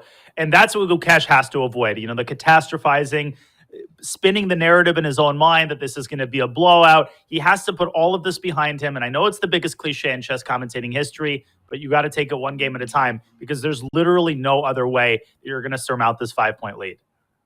Well, Maxime is a star student. He has perfect attendance here in the Speed Chess Championship. This is his 8th edition. He has played in every single one. Wow. And as you look at his performances, semis, quarters, final. Only round 1. He lost in the opening round in 2021, but made to the semis last year. Whereas for Gukesh, last year was his first. He faced off against Magnus Carlsen, and Gukesh is one of the 2 youngest players in the SEC behind Abdusattorov. Man, that graphic right there epitomizes just the extent of MVL's experience. And a lot of the players, Robert, in most of the interviews, they talk about the anxiety that players feel when they play these online events. They know thousands of people are watching. You know, they know all of the eyes are on them. The nervousness that you feel before an SEC match is quite different, I think, from the feeling you get before an OTB tournament. You might feel some butterflies in your stomach, but man, when you start these SEC matches, sometimes you don't know where the pieces belong. And MVL harnessing his experience, relying on his experience, and striking with a 5-0 win, 5-0 lead in the first 45 minutes. Maxime has been on fire. He received a bit of luck. Gukesh slipped in that first game when he had a winning position. His rook went to the wrong square. He dragged it a little bit too far. But Maxime, once he gets that luck, he does not stop winning, just like he did in the Tata Steel Chess India Rapid. So now we see this game with Maxime having the black pieces. It's a Sicilian. We should have a fight. A reprisal of the opening in game 1, but not the opening variation, because first of all, MVL played d6, and then Gukesh playing the check over. At least that's how I've heard it referred to with queen takes d4. That has been a very popular anti-Sicilian sideline, and it transitions the game into kind of a very placid positional territory. You get this kind of Maroczy bind setup, and maybe that's what Gukesh has to do. Get something calm, get something on the positional side so that you can take a deep breath and try to squeeze MVL rather than checkmate him, which has not worked thus far. Well, going into a positional battle against Maxime sounds good in theory, but then we remember how experienced he is. He was the world number 2 a bunch of years ago, so he just can do it all. And as we always talk about, the players, they're universal in style. And in this particular game, we see that Black has the pair of bishops. I don't think Maxime is upset about the dynamic in this one. Not at all. He's got kind of a standard position. One could even say an improved version of what you get in an accelerated dragon Maroczy bind variation. And a6 clearly indicates that he wants to advance with b5. He put his head down there as he was calculating the ramifications of this move. An instant response by Gukesh. Of course, he couldn't have taken the pawn because you would have dropped d4. And we're getting a lot of transformations here. Queen b5, anybody? Queen b5, nice move to throw in there because the rook on c6 is hanging, as is the pawn on b4. But after queen b5, will we see an exchange sacrifice where Black takes the knight on c3, White grabs that rook on c6, and then we get a pass pawn all the way down on b2? It's a really interesting concept. It has to be carefully examined by both players, but I don't think so. I think MVL is going to protect that rook. And the reason why, if we can put this on the analysis board, first of all, very instructive idea. BC, queen takes c6, cb, rook b1, and maybe this does deserve attention, practically speaking, because the b2 pawn is very hard to win back. But we need to go back to the live board because Gukesh did not play queen b5. Instead, he played knight d5, allowing the trade, and queen a5. Looks like Black has more than solved all of his problems. And he just grabs a pawn. He says, why not? But there is an issue. If you play bishop c3 here, then White might have this a3 pawn push to dislodge the bishop. But if you play bishop a3 to stop that exact push, then you've left your king out in the open, and those dark squares are going to be a problem. Great point. It would be very in MVL style to say, you know what, forget the pawn. I want to bring my bishop back to f6 or g7 and then deploy my queen to a5. That is quite a drawish position, especially if the queens go off the board. But I have a hard time imagining that black can possibly be worse because white's got this long-term weakness on d5. And if black can get this rook involved as well, at that point, I think black's position will be preferable. And here we see it. Queen a5, queen b3. Looks like the move that should be played here. It keeps d5 defended. It protects the rook on b4 and the pawn on a2 all at once. It also helps escort the a-pawn up the board with a4 next. And done it. a4, bishop b6, a5. Suddenly we might be talking about a passed pawn that's running up the board. No, you're totally right. I've sung the praises of black's position from a piece activity standpoint. From a pawn perspective, white holds all of the assets on the queen side, and I would consider playing a4 here. MVL's last move, h5, so accurate. Robert, it's such an easy move to gloss over. He's just playing a random GM move. No, this move has a clear idea, and that is to open up an escape square for his king so that in the event that white tries to orchestrate threats against the king, they will just glance off like a rubber bullet. And there could have been h4 for black, which is why Gukesh plays g3. He wants to push through those pawns, not have his pawns stopped in their initial track. So I like that move g3 a lot. What is the follow-up here for Maxime? Rook c8 looks very natural to me. But is there an argument to be made for rook b8 after rook c8? It's a moot point now, but trading off those rooks, does that help white, who has an outside pass pawn? You took the words right out of my mouth. I was going to say crucial to understanding this position is the question who benefits in the event of a rook trade and who benefits in the event of a queen trade. Right now, both points are moot because rook b8 no longer works. Black takes on b8 and then queen takes b8 is no longer a check. So black can choose his pick between the two pawns. Queen a4, similarly impossible because you drop d5. That's ultimately why I would play a4 and try to keep the queen stationed on b3 so that it can supervise all of these weak points in white's position. And black wants to play rook c8 and keep the rooks on the board, bring the rook down to c3, just go after white's setup, which looks very solid at this stage. So Maxime, he's making it clear that he wants to get aggressive, and Gukesh, who's doing well on the clock in this one, he needs to get that a-pawn rolling. Yeah, this rook c3 idea is so unpleasant because it hits the queen. It separates the coordination of white's pieces, and Gukesh taking the bull by the horns here with bishop b6. And I think he does want to shove this pawn through to a5 where it's going to be safely defended. But Robert, rook c8, rook c1, queen f1. I mean, that comes really fast. They're great. That's why the bishop was so important on e3, is it covered the c1 square. But queen c4, a queen trade I think would be a disaster for black at this stage, with a4, a5 happening so quickly that I think Maxime is much more likely to move his queen away. a3 looks like a great square, but queen b3 back, there's queen c1, so black can keep the piece on the board. Yeah, that queen is such a cagey, sneaky piece, operating on the fringes of society, but still very, very effective. Queen a3, blockading the pawn, aiming at c1, aiming at f3 potentially. So white can't just randomly try to attack the queen. That queen has way too many escape squares. And I mean, maybe bishop d4, just get the bishops off the board and start playing for a bailout, because it almost feels like black is on the cusp of taking over the initiative in a big way. And rook a8 here is going to pick up the a2 pawn. And this is really bad for Gukesh, because rook a8, if you swap queens in a3, as you're noting, the a2 pawn is loose. And trading off the bishops doesn't ensure a draw. Some positions where there are 5 pawns versus 4 pawns on the same flank, that could be a draw. But that isolated pawn that you're highlighting on d5, such an eyesore.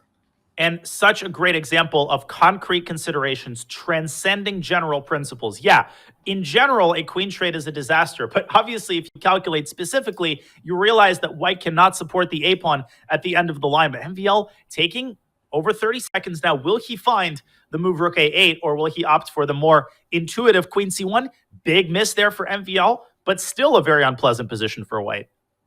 And Maxime just did what all Blitz players should do, is he knew he wanted to play queen c1, but he wasn't entirely sure what his follow-up would be. So he did that 1-2 punch. Very rapid succession here. But this is getting bad for Maxime. That outside pass pawn is worth its weight in gold, and that could become a queen.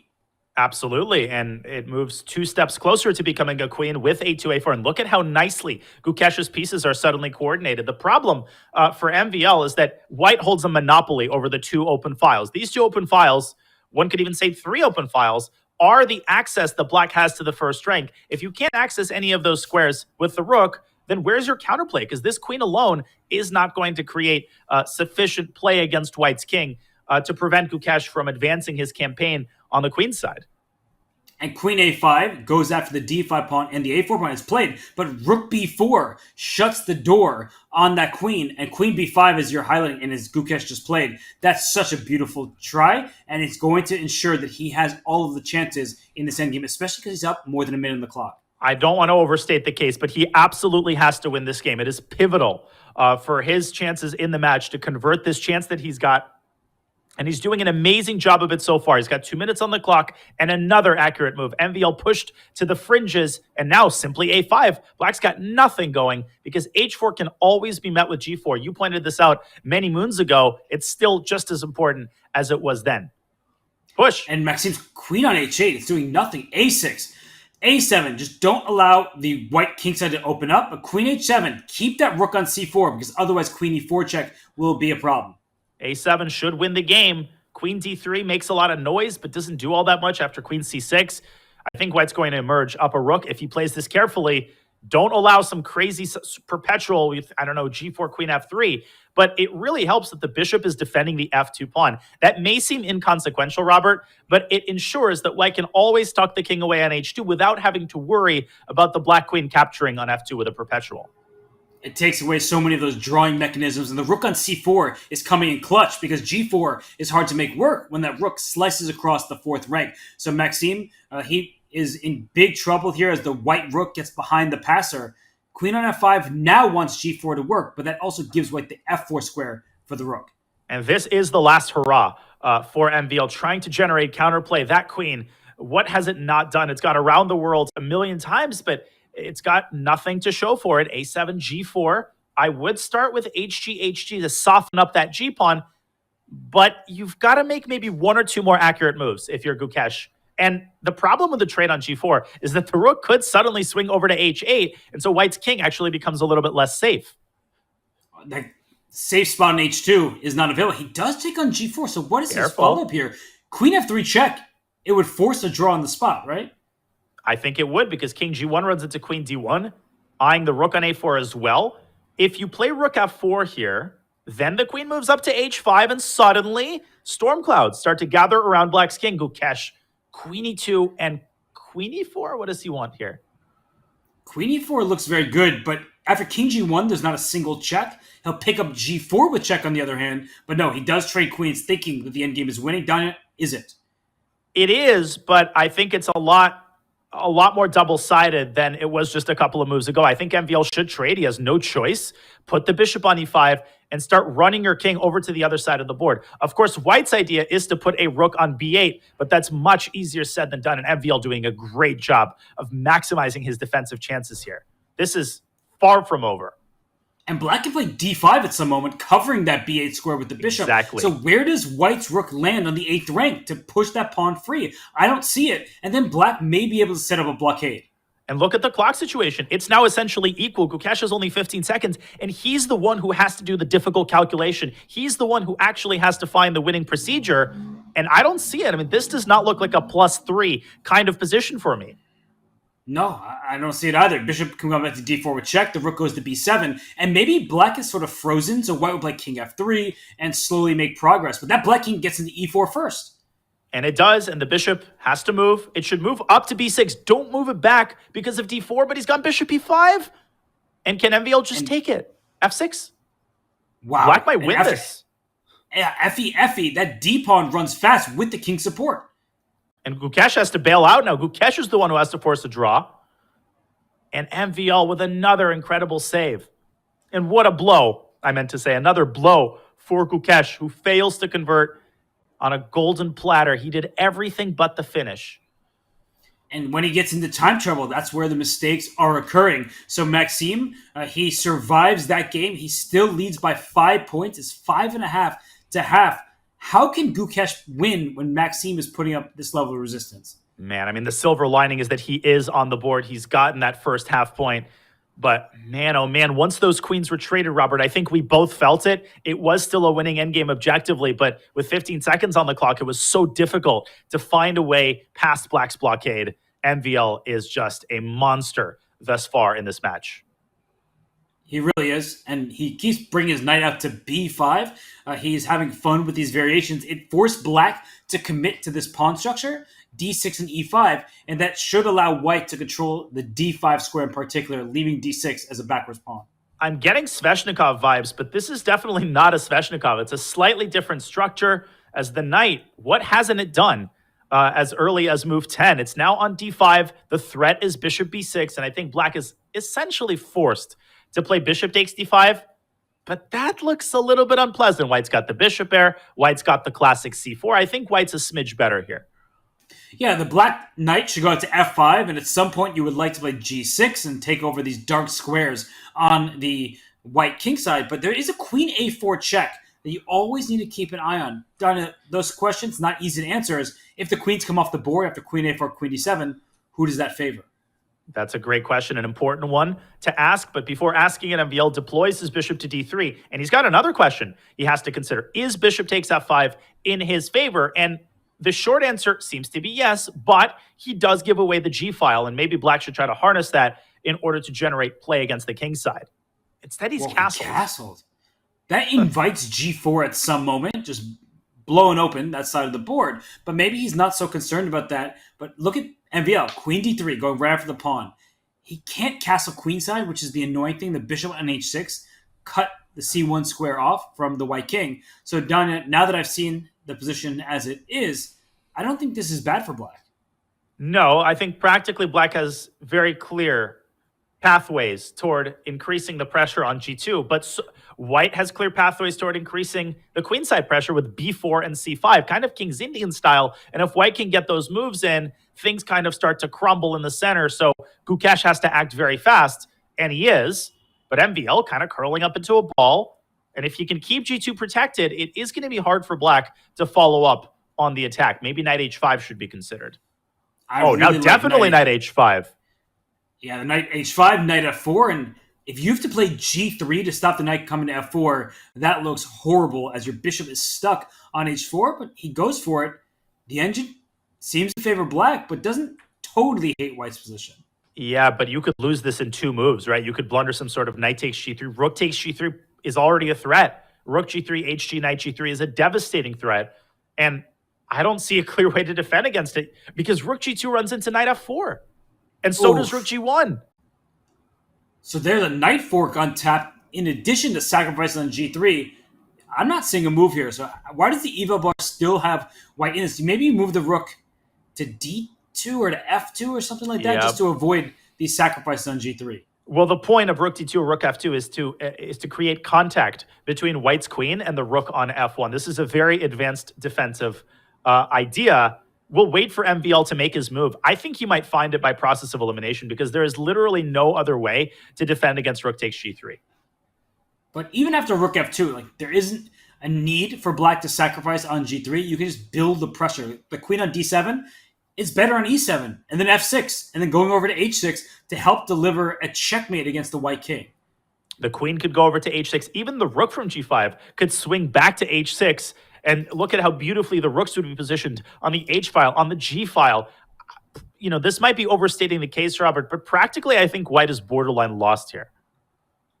I don't think it's overstating it because if we could get an expected win percentage of this position, black wins this such a healthy percentage of the time. And look at Maxime. He's struggling to find an individual move here.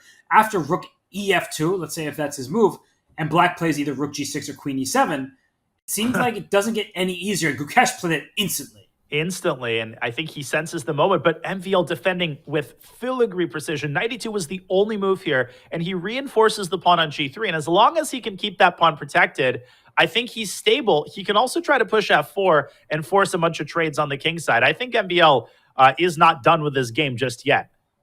f4 is a huge move because strategically, if we think if the queens are off the board, black's pretty much lost with those double f pawns if white can strike with f4. So that's a big opportunity for white. Can black play f4 first? That move looks quite double-edged. I'm not sure if white takes it or plays g4, but I'm liking the dynamics in this game. I think black has to try f4 because allowing f4, as you said, is a potential disaster. The line that I think Gukesh has to stay away from, if we could pull up an analysis board, you want to go queen f6, but you're walking into f4. And after ef4, knight f4, Robert, there is the tempting knight takes g3. But look at this. Takes, drop it back. Very instructive moment for newer players who might be very worried about a check on h4, but simply rook h2. You always have to look concretely. You cannot trust appearances. And the appearances seem to indicate that black is winning. The reality is that it's white who is winning by swinging the rook to h2. And that is the reason why I think Gukesh has to play f4 himself and beat white to the punch. And he doesn't. Brings his knight back to f6. Maybe he wants f4, e4, just to keep the center of the board closed. That rook on g5 can slide to h5, and black gets access to the g4 square for his knight. So we are seeing this, in fact, the black king on h8. I think that's going to be the one problematic piece. Done. If that king were on b8, black's probably just winning. Absolutely. And a great call by you. I think e4 is going to happen. Of course, through clenched teeth, it's going to happen because white's knight now has this beautiful outpost on d4, hitting f5. MVL has to decide where to put his queen. He pins the knight, and I think he's following up, maybe by trying to get the knight all the way around to e3, which I think is the optimal blockading post. It covers that g4 push. Is black going to play king g7, king f8? I don't know if there's time for that, but that king really needs to be on the queen side for black to have huge attacking chances. Absolutely. I mean, that king right now is stumbling under black's own feet. It's not allowing black to operate in as free of a fashion as he would like. And now MVL is the one, I think, playing for an advantage. Look at how deftly he's maneuvering both his only remaining minor piece, but also beautifully using his rooks and positioning them to maximally disarm all of black's remaining ideas on the king side. And now Gukesh still trying, but MVL could also slide his king over to g1 just to make sure that there's no freak tactics down the h-file. What's the threat? If you gave black a free turn, what is black going to do? I think queen f6 would be my next move. Okay, not anymore. What was that down here? You were going to play queen f6? Let's trade. But I see your point that the queen would slide over to g6 and h6 and E3. cause some problems. Oh, you want queen e4 and rook takes h2. Let's go. That's partially, yeah, I totally saw that when I was proposing king g1, Robert, of course. You were sliding out of a potential pin. That's how much of a prophet you really are. Well, sliding out of a pin, sliding into a check on f2. Instead, Gukesh keeps the tension with king g8. He had a perpetual check, but when you're down 5 points in the match, you're not looking for perpetual here. You want to win, but I think MVL can just continue playing slowly with something like b4. But at least Gukesh is doing his best impression of Maxime. He's playing quickly, making good moves quickly, rather than the perfect moves slowly. So right here, you want to play rook g6 and rook h6, and done it. How is actually white going to deal with these huge threats down that line? I'm asking myself the same question, and I actually think the idea might be to meet fire with fire, and it might be black's king that gets checkmated down the back rank. This queen on d4 is covering the escape square on g7. So I think after rook g6, c5, rook h6, you actually can take on d6. Oh my gosh, and we might have to pull up an analysis board here, but I think we should wait for Gukesh's response here. I love the look of rook g6, rook h6. I see what you're saying, that c5, cd looks scary for the black king, but for Gukesh, it's not late enough in the match to say a draw is equivalent to a loss, but he needs to get on the scoreboard with a victory. And I think that bringing your rook forward like that, it is likely to secure him a huge attack. And there's a crucial detail. Let's make the moves really quickly while he's thinking. Rook g6, c5, rook h6, cd. The queen can just drop back to d8 apparently. It's a calm move, and it's a move that keeps all of the attacking chances alive. This is the only move which preserves a decisive attack for black. And that is why, after rook g6, MVL has decided to move his king over to g1. And I think it's a reasonable move. He wants to meet rook h6 with c5, and by switching the move order, he would have enabled his idea to work. Wow, that is very interesting. Also, white can play h4 at some point after rook to h6. A rook sacrifice may still lead to checkmate for black on the h4 square, but Gukesh is trying to distract white's forces. Please take me on b6. Get your queen away to the queen side, away from your own king. But b4, both sides, they're playing nervy chess right now. Rook h3, speaking of nervy chess. What is happening here? c5? So b takes, b takes. If d takes, queen takes, I guess. Oh, no, it's just the rook. Took with the rook. Queen b7, great move, defending c8, attacking b1, stabilizing the situation. 20 seconds for Gukesh.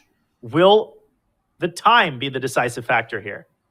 I love that move, Queen B7. It's a dual-purpose move, both defending and attacking. And is Queen B1 a threat, or does White have Rook C1 in return? Yeah, White has Rook C1, but it's hard for MVL to find a productive move. Maybe you push D6, but it feels like opening up the long diagonal is almost suicidal, although I can't put my finger on exactly why that is. Oh, I thought Queen Knight G2 would be H2. to mate, but free pawn? Oh, Rook H2, Rook G3. That's a mating attack. And then Knight was overloaded defending the C1 square. And he's gone Rook E6. Crazy position. Apparently, Rook C7 saves the game. But he goes Queen C3, threatening Rook C8.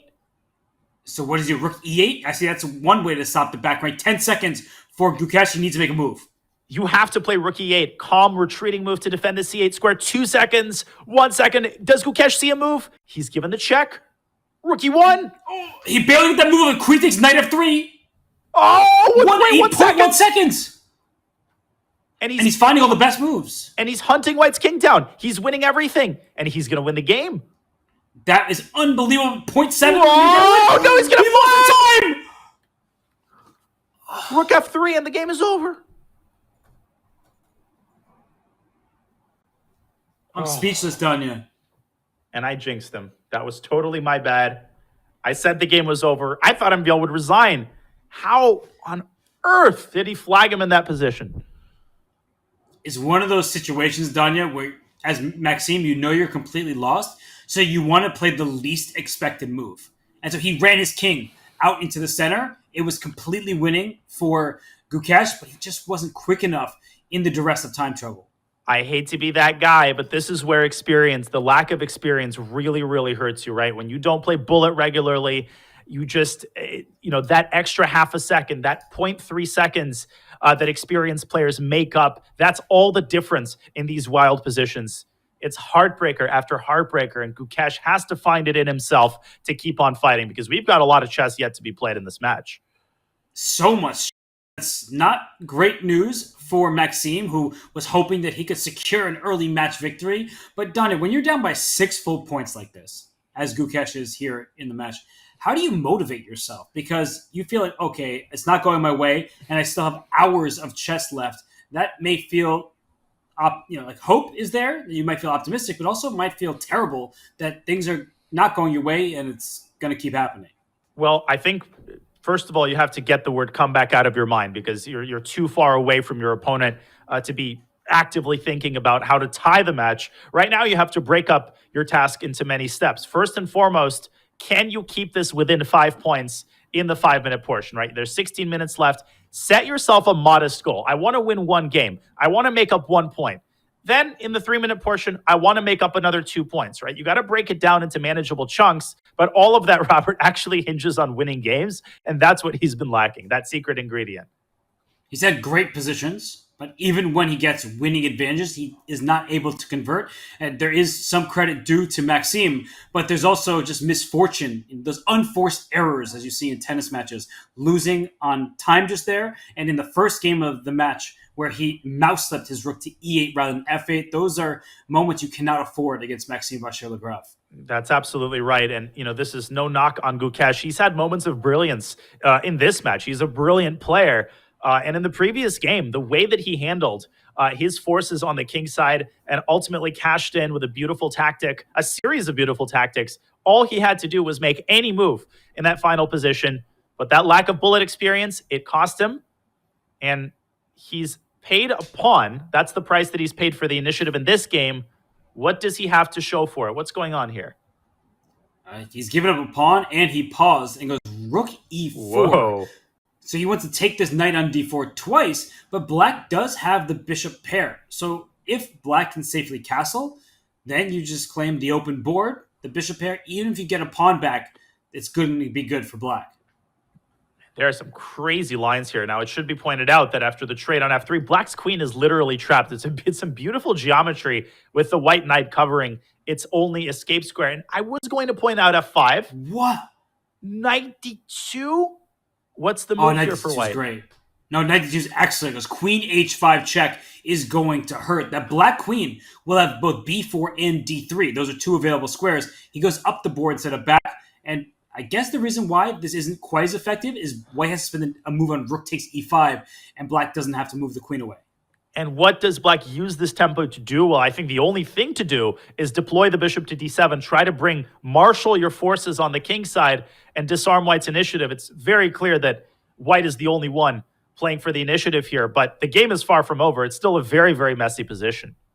Maxime completely missed it, though. You saw the look on his face after queen h5 check. He was like, oh, didn't see that coming. Now my king is in grave danger. And Donna, this is a tough decision. King d8 or king f8? I think king f8 does make more sense because, as you're mentioning, bishop d7, rook e8. But it takes a while to figure that out. It did, and I think he figured it out and resolved the problem correctly. And now it's up to Gukesh to find a way to keep the fire of the initiative burning. And to do that, Robert, you have to complete your development. You cannot play without your rook, without your bishop. And that's exactly what he does. Bishop e3, exerting pressure on the knight and preparing to deploy his other rook to e1 or maybe even to d1. And e6 or to is c1. loose. All of those are good options. So bishop takes d4 followed by d takes e6 is a huge threat. Rook e8 looks like a very natural reply. And he instead plays bishop e8. So he goes after the white queen. Can that queen? And there it goes, back to h3. I was wondering, what happens once you slink back? Isn't e6 and f5? Those are huge issues. Black's position is on the verge of collapse. D takes e6 is a huge threat. I mean, a move like g6 is probably worse than the disease. He plays e takes d5, but man, after knight takes d5, that's got to be completely winning for Gukesh. Sure, and he goes for it, and bishop takes d4 next. f5 is hanging. Isn't knight b6 a fork for good measure? It absolutely is, and it's on the board. You saw Maxime, he shook his head. He did not see that fork either. He's been missing a lot in this game, and that should give Gukesh some confidence. You said 5-point deficit. Done it. If he wins this game, he'll get at least one more going. If he can win 2 games in a row, suddenly he will start to believe in his chances. That's the great thing about the SCC, right? Even quote-unquote blowouts are never really blowouts because of the sheer volume of games that you play and how quickly the momentum can turn. You never know. All it could take for Gukesh is one victory like this, one crushing game. And of course, he still has to complete the circle here, but knight takes a8, I think, will lead to prompt resignation. Knight e2 and queen takes b2, though, that is the final enemy at white's door. How does Gukesh resolve the fork against his own 2 rooks? Really good call by you because it just looks so easy. And something that Maxime and I talked about is he knows better than to resign. He is so experienced that he'll waste match clock. It's still early, so it's hard to think, oh, well, you're wasting important time just yet. But Maxime knows this format very well, so he understands that there will always be chances in each game, especially as Gukesh is down under 2 minutes down yet. We have not seen the best from him when he is in time trouble. No, and this is a very difficult problem to resolve all of a sudden. I'm going to put this on the board here. Knight takes a8, knight e2 check, and king h1 relinquishes the entire advantage because after queen takes b2, white could even take on c5 with check, and still there is no way to save both of your rooks. So instead, white has to find the fearless, the intrepid king f1, and now queen takes f5. Is this elementary? Absolutely not. Queen takes a1, king takes e2, and finally, Black's initiative fizzles away, and Gukesh didn't see it. He's played bishop takes d4, and that has given Black a new lease on life, even if white is still much, much better. And he went rook takes f5 and earned a question mark. So queen takes Gukesh's b2. advantage is gone. The a1 rook being loose has been a problem for him. And look at Maxime doing rook d8. Apparently that's losing because of queen f3, and you win f7.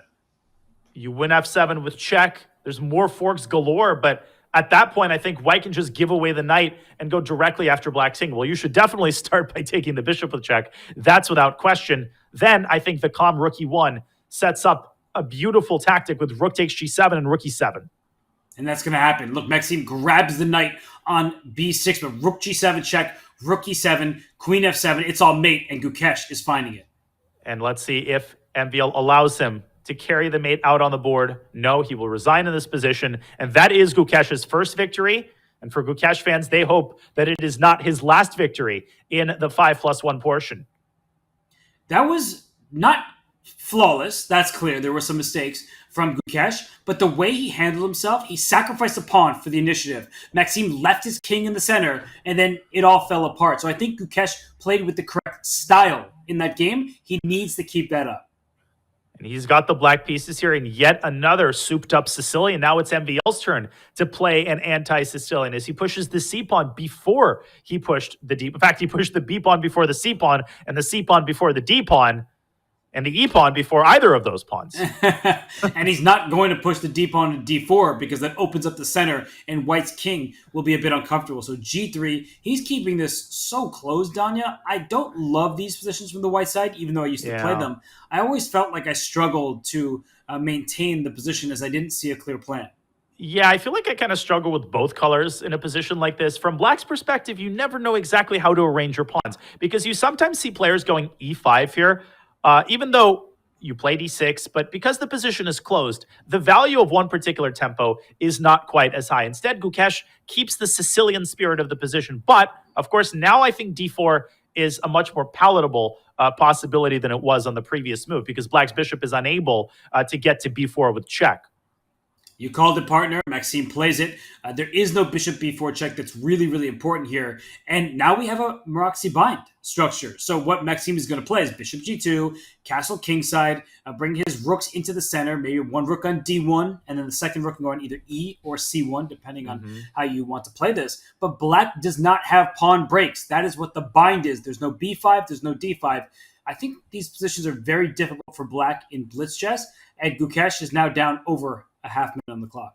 And it feels like Gukesh has to find some way to exploit the temporary lack of White's kingside development. He has to play aggressively, and that's exactly what he's doing. B7, B5, striking away at the queenside. C takes B5, runs into a potential check on C1, although that is still not the end of the story. That has to be calculated, but I don't see MVL chancing that line. Maybe a calm move like knight D2 to reinforce the pawn is what the doctor ordered. I like knight d2 a lot, and you have a queenside majority for White, especially if you're bc4, and maybe queen takes c4. And I've seen some nice wins by players like Jordan van Forest on the white side of these positions, where you just force the queens off, go to an endgame, and say, my outside pass pawn potential is there. And MVL ignoring everything with bishop g2. Now he goes knight d2. I'm surprised that Gukesh didn't seize the opportunity to play e5 with tempo and then play b takes c4. He's taking on c4 one move too late, Robert. That allows the knight to jump into the action.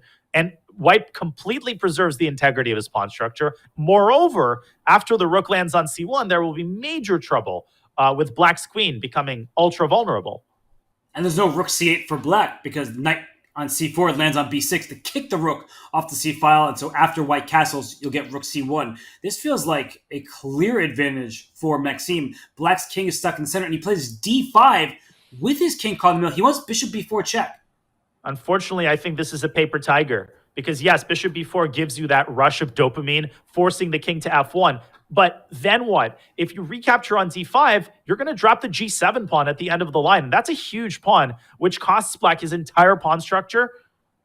Yeah, this is all pawns and no hope. Or no pawns and no hope. That's what that's looking like. Exactly. You just drop one on g7, and look at that bishop sliding back to e5.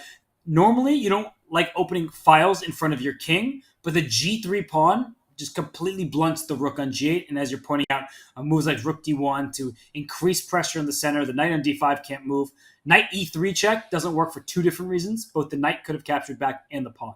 And unfortunately, Black's tactical supply is running dry here because knight e3 is never a threat. Look at the placement of White's knight. It can always recapture on e3, simultaneously defending the bishop on g2.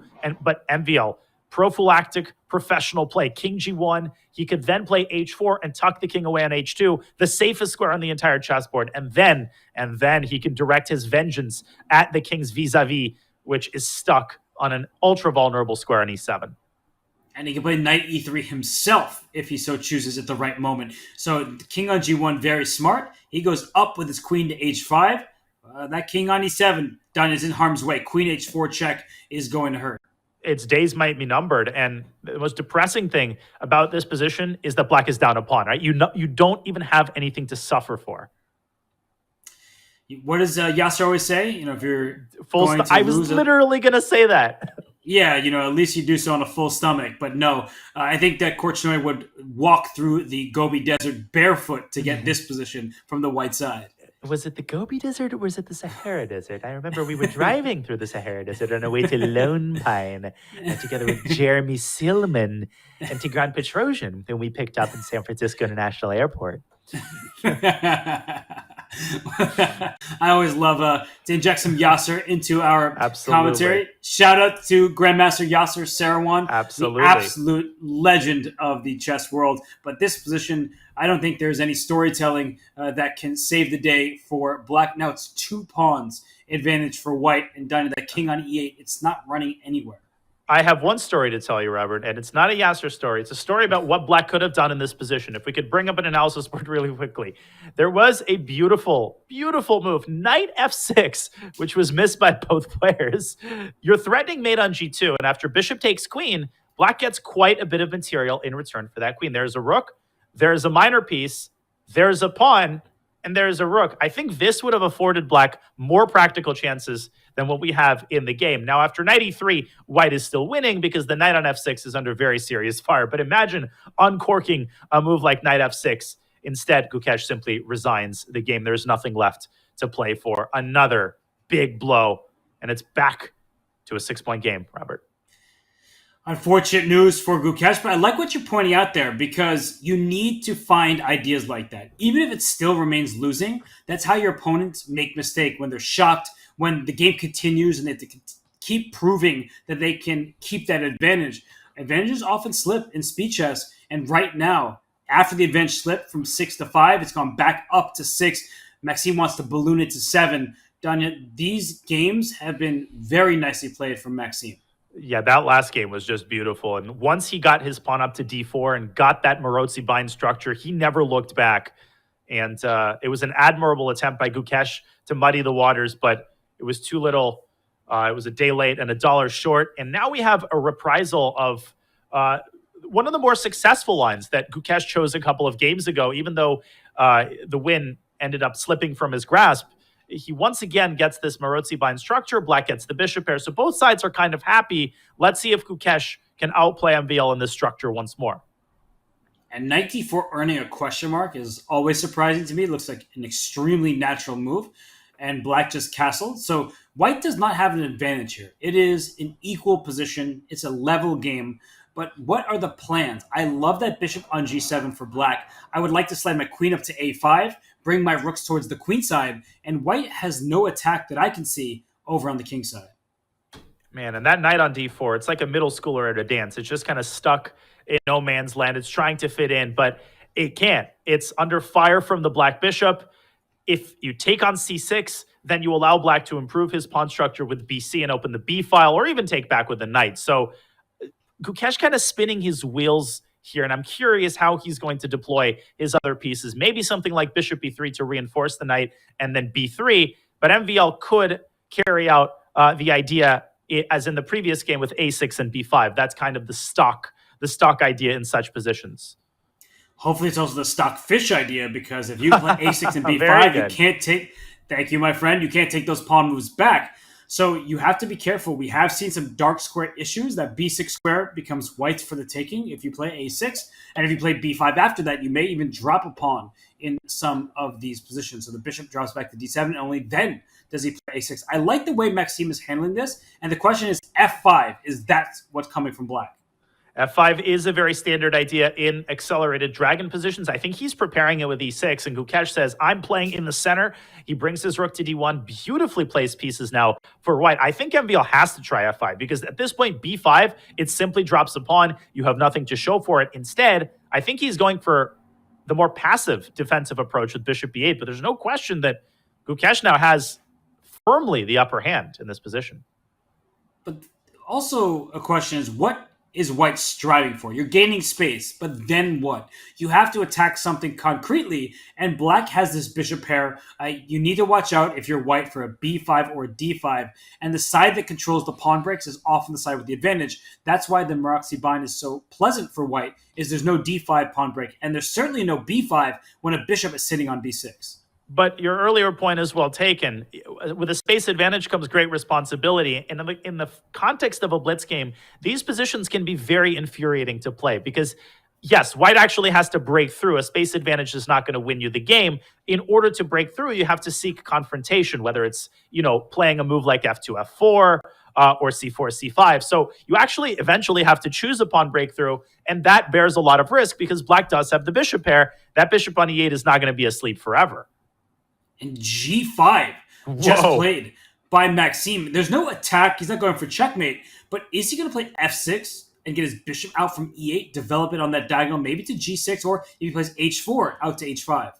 And he's also trying to discourage white from playing f2, f4. Now, he might play it anyway, but at the very least, you stir up some tactical complications on the king side. And f4 is a very committal move because you're also allowing black the e5 square, which can be used maybe as an outpost for the knight. Still, my instinct was that Gukesh goes the other way with knight to d4. Very positional. Yeah, this move offers a trade of knights, and the white bishop can go back to d4 eventually. You want to start trading off those pieces in front of the black king. But if I'm MVL, and I'm not, but I was about to make the move that he did, knight e5, keeping piece on the board, and g4, as you're highlighting, looks very strong. He plays f6 first. Danya, the bishop on e8 finally sees some life. Yeah, you called it. f6 was, in fact, the original idea. And I love the way that MVL is defending. He is making the most out of a very difficult position. Once the bishop gets to g6, the knight could also drop back to f7. And then he's achieved relative harmony when it comes to his minor piece coordination. The d6 pawn is going to be well defended.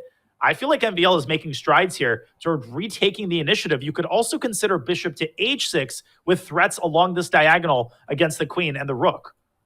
Bishop h6 looks like a fun move. Bishop g6 looks reasonable. Pawn h4. Also, knight g6 at some moment. I think that's why Gukesh brought his knight to e2, was to take away the f4 square in advance. But Maxime quickly plays bishop g6.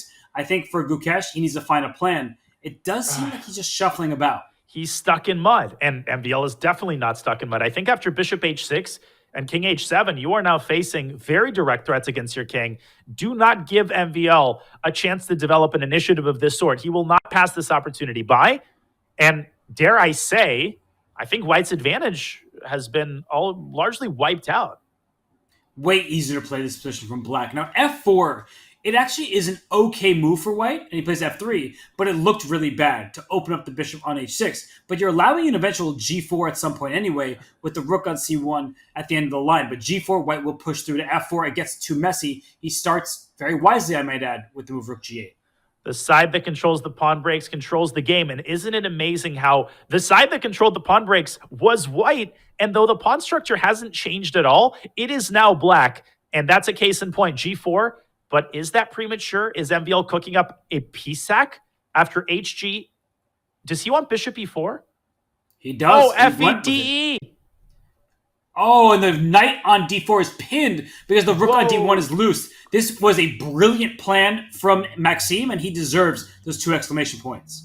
And apparently white had to throw in h takes g4 first. That open h file would have given white tactical threats against black's king, but that's neither here nor there. Gukesh completely forgot that rook on d1 is undefended, and he is now borderline lost. The knight can also jump into f3 with tactics down the g file.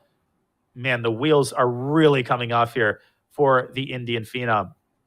And so what does white do? You have 2 pawns for a piece. If you're Maxime, you could take this knight back at any moment. Oh, no. Oh, goodness. No. This is just brutal. Oh, my gosh. Knight e4, bang on g2 and bang on d4, and you're losing all of your pieces there. It's not like you can give away your queen, Robert, for a bunch of pieces, because like I said, at the end of the line, you're also going to lose the d4 knight. You can resign here if you're Gukesh. This is resignable. I'm trying to come with some line that keeps the game going, but if you have to take on e4 and the rook slams down on g2, it's going to be too much extra material, not enough for the queen that black will have. And now start collecting the harvest with e takes d4. Gukesh, I think king h2 is probably the lesser evil. He wants to recapture on d4 with the bishop, but then MVL could make the simple move f5, supporting the bishop, opening up a pathway for his queen, and white's just not going to collect his bones, as they say in Russian. Isn't there also bishop f4 for black right now? So h4 to follow. I just feel like white is pinned all across the board. Maybe after bishop f4, this queen takes f4 that I overlooked.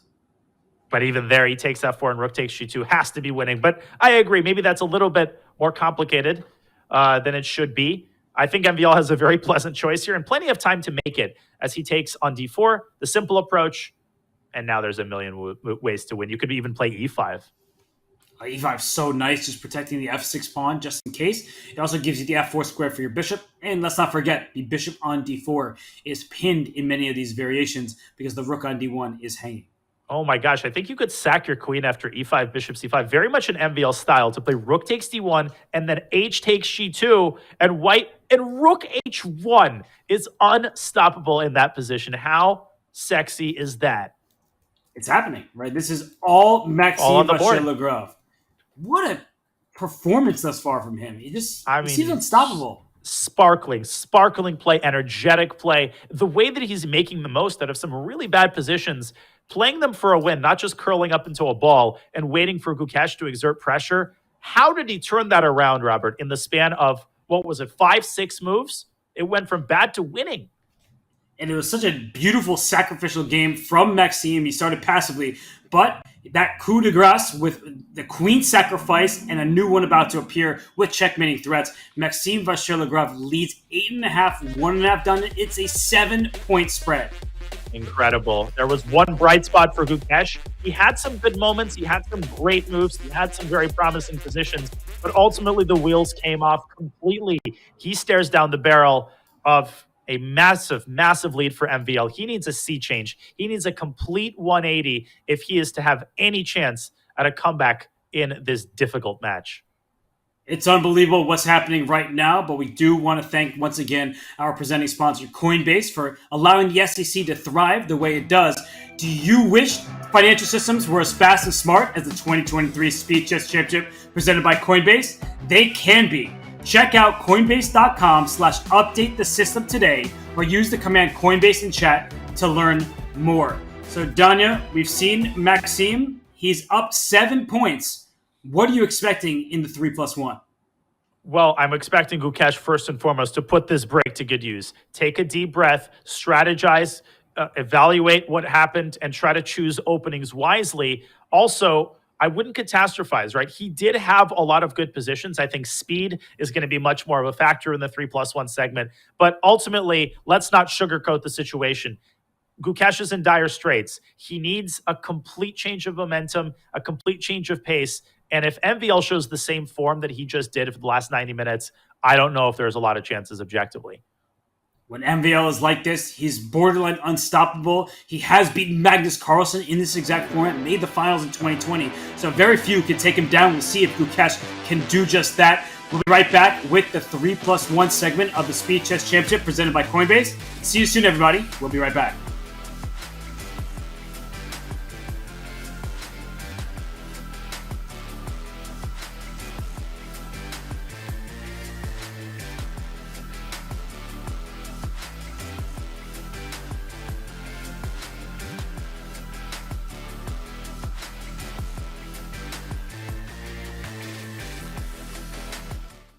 God, it's the same thing every time. Why did you en passant, bro? I swear to God, en passant should be forced. All my friends watching, and this day is taking forever. Play faster. If I could move this pawn backwards, it would basically be checkmate. Oh, and draws are dumb. I should be able to flag him no matter how many times I repeat moves. 1400 years, and it's the same game every time. You know what? It's time for some updates. I'm tired of this. I'm doing it. Stalemate is now a win for the player who gets stalemated. You're welcome, Eric Rosen. Hey, it's the Rosen trap.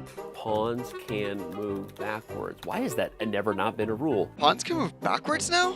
Every piece should be allowed to en passant. What? That's not even possible. How? Ship it. Dunzo. Update. Enter. Why isn't it ending? There's just 2 kings on the board. What is this purgatory? This is so awesome what we're doing here. Guys, we're changing chess. Why can't people just move however they want, whenever they want? Wait, what? Checkmate? Do I not get to move? From now on, C4 actually explodes. Pawns are weak no more. Pawns can promote on the first move. Update! Take that, fool! Woo! I'm I'm not sure I made the users as happy as I thought I would. Maybe chess doesn't need an update. Financial systems do need an update, though. Coinbase is working on just that, re-envisioning an entirely new financial system that is decentralized and fully transparent. Thank you, Coinbase, for sponsoring competitive chess and making events like the Speed Chess Championship possible. Go to coinbase.com/update the system today to learn more. September bots are here, and it's time for a monumental clash. This barbarian might not crush you on the board, but he certainly can crush you with the board. Speaking of crushing, this giant is a living siege tower. Usually found in groups, goblins are fond of sharp, pointy objects and other people's pieces. The battle-hardened Valkyrie might give you a game once she's done arm wrestling a golem. This hog rider and his noble steed might give you a headache or two. Skeletons adore her, foes fear her. You'll need to bring your A game if you want to beat this witch. Yes, that probably is a rabbit up his sleeve, or a huge fireball with your name on it. We hear wizards are pretty good at chess. Not just a killing machine, Heka loves tiny butterflies. But you're probably not a butterfly, so watch out. The Archer Queen thinks highly of herself, and for good reason. She is a skilled tactician, deadly opponent, and your worst nightmare. Play them all on Chess.com.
The premier online speed chess tournament.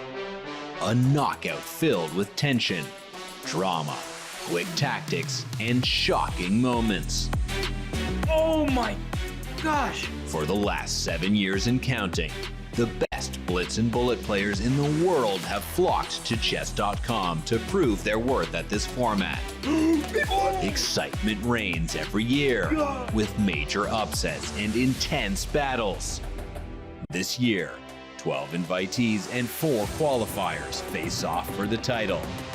Dozens have tried, but only 2 have ever worn this crown. Magnus makes it look easy. He got me over! He wins the Speed Chess Championship his 5th in a row.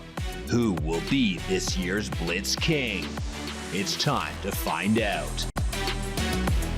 Welcome to the 2023 Speed Chess Championship, presented by Coinbase.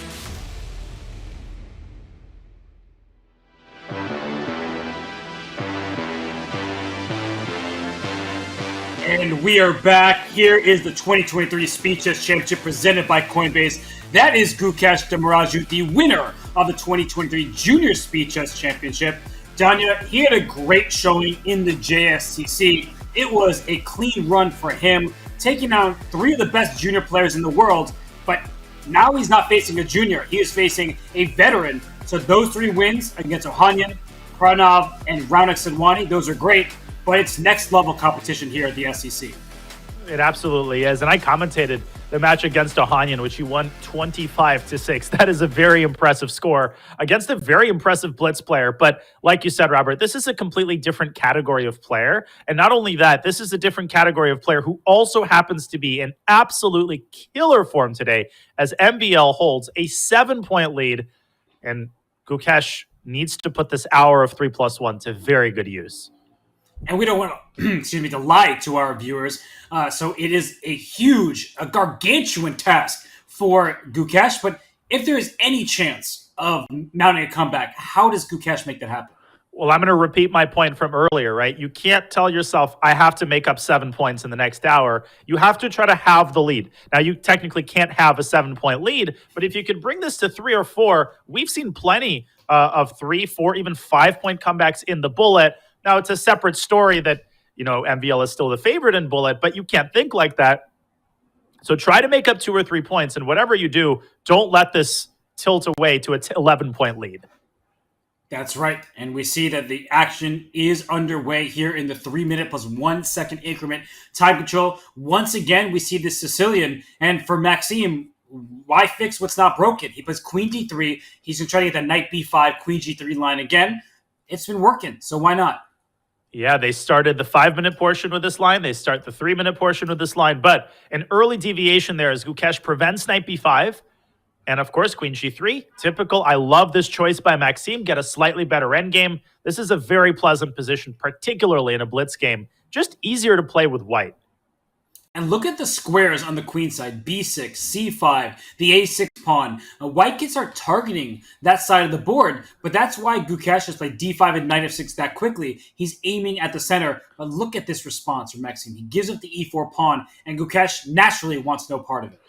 That's a sloppy move by Maxime, I think, to castle queenside. He was probably focused, on calculating knight takes e4, but Gukesh goes the other way, and now he's going to pursue this bishop with rook to b8, and MVL might have to give up the bishop pair. Is there rook takes b6?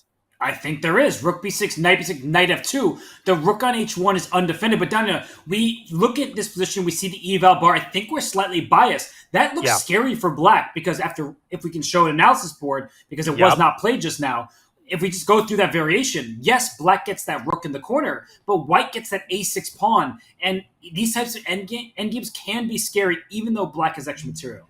And a case in point, Robert, Gukesh would have had to see the move knight to f2. Far from obvious from a distance when you might think that knight takes g3 is forced. It's because of this subsequent fork, the black is actually much better. But look at this with your own eyes. It's a wild position. There's also e takes d5 that you have to calculate. Here again, you have to find the crazy knight f2. So a great example of what happens when you look only at the eval bar and you don't look at the position at hand. We can totally understand why Gukesh refrained from that line and instead chose to deploy his bishop to d7, maybe setting up some tactical ideas related to c5. I actually think that is a concrete threat, and I think MVL needs to get this knight off of g4 ASAP.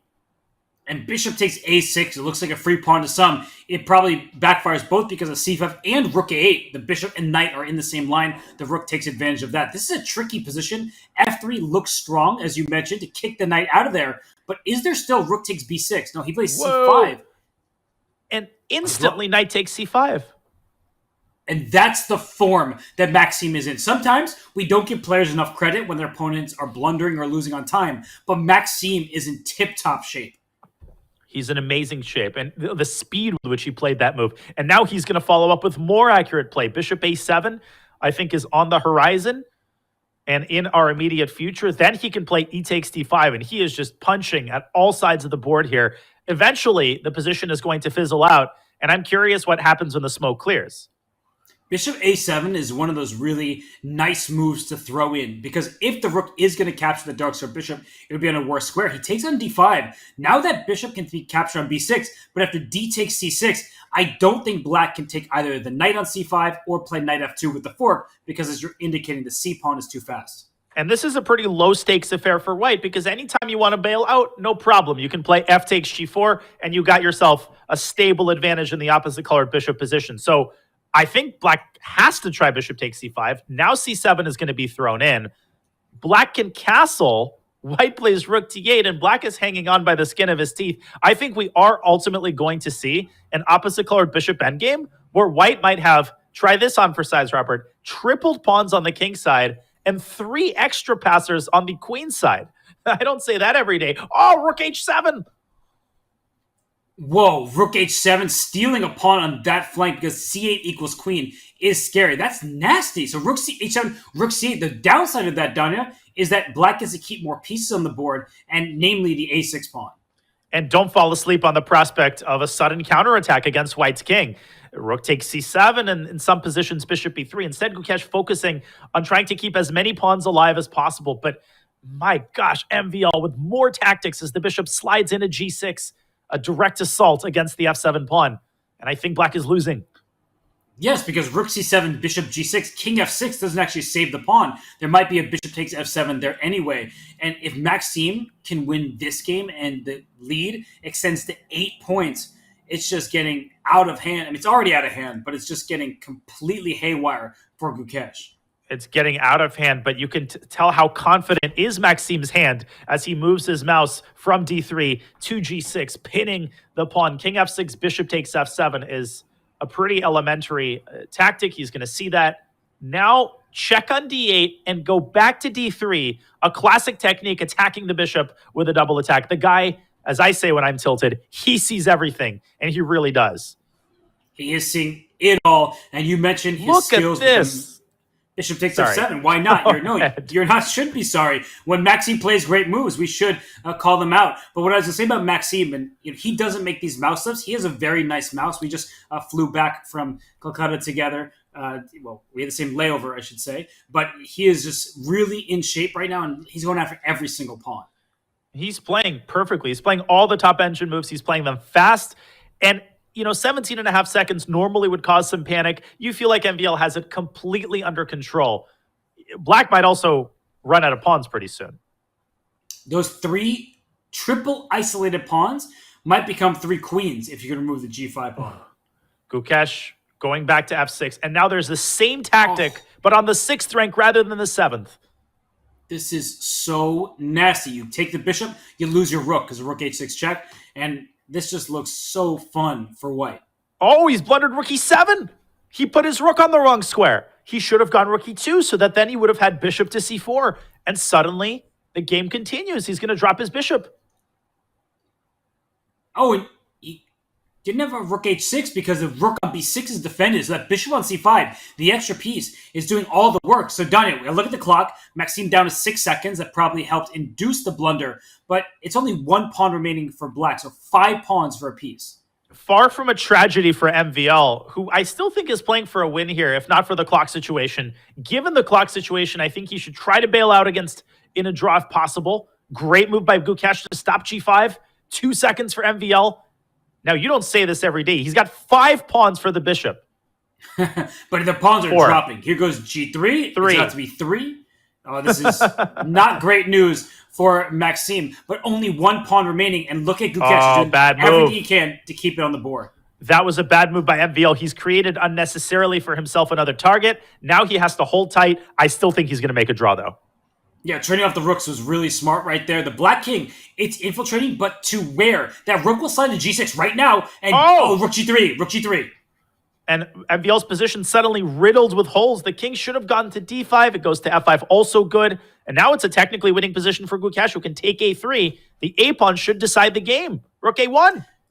Oh my gosh. Look at this. A win for Gukesh. Now it's a 6-point spread, so still a huge lead for Maxime. But Gukesh, he was the recipient of some fortune there. Now he may believe a little more.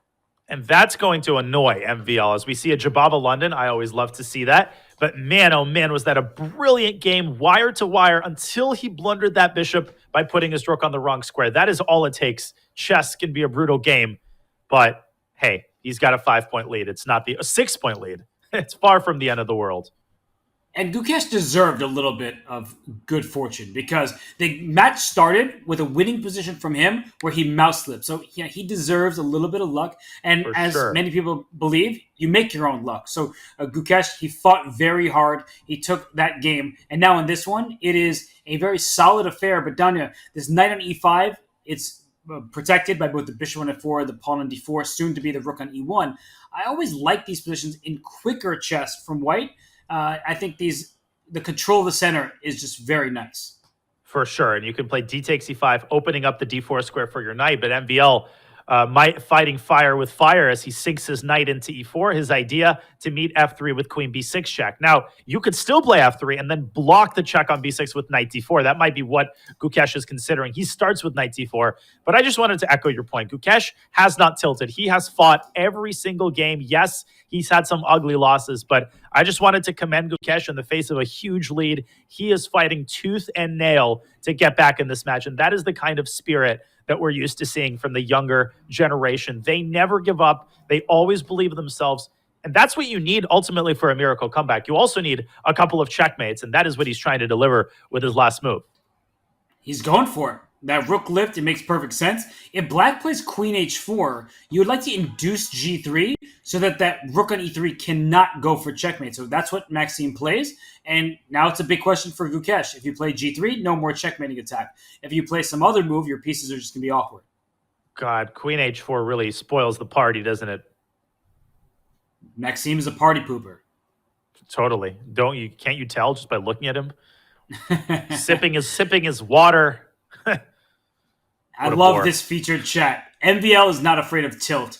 Tilt is afraid of MVL. He is the most interesting man in the world.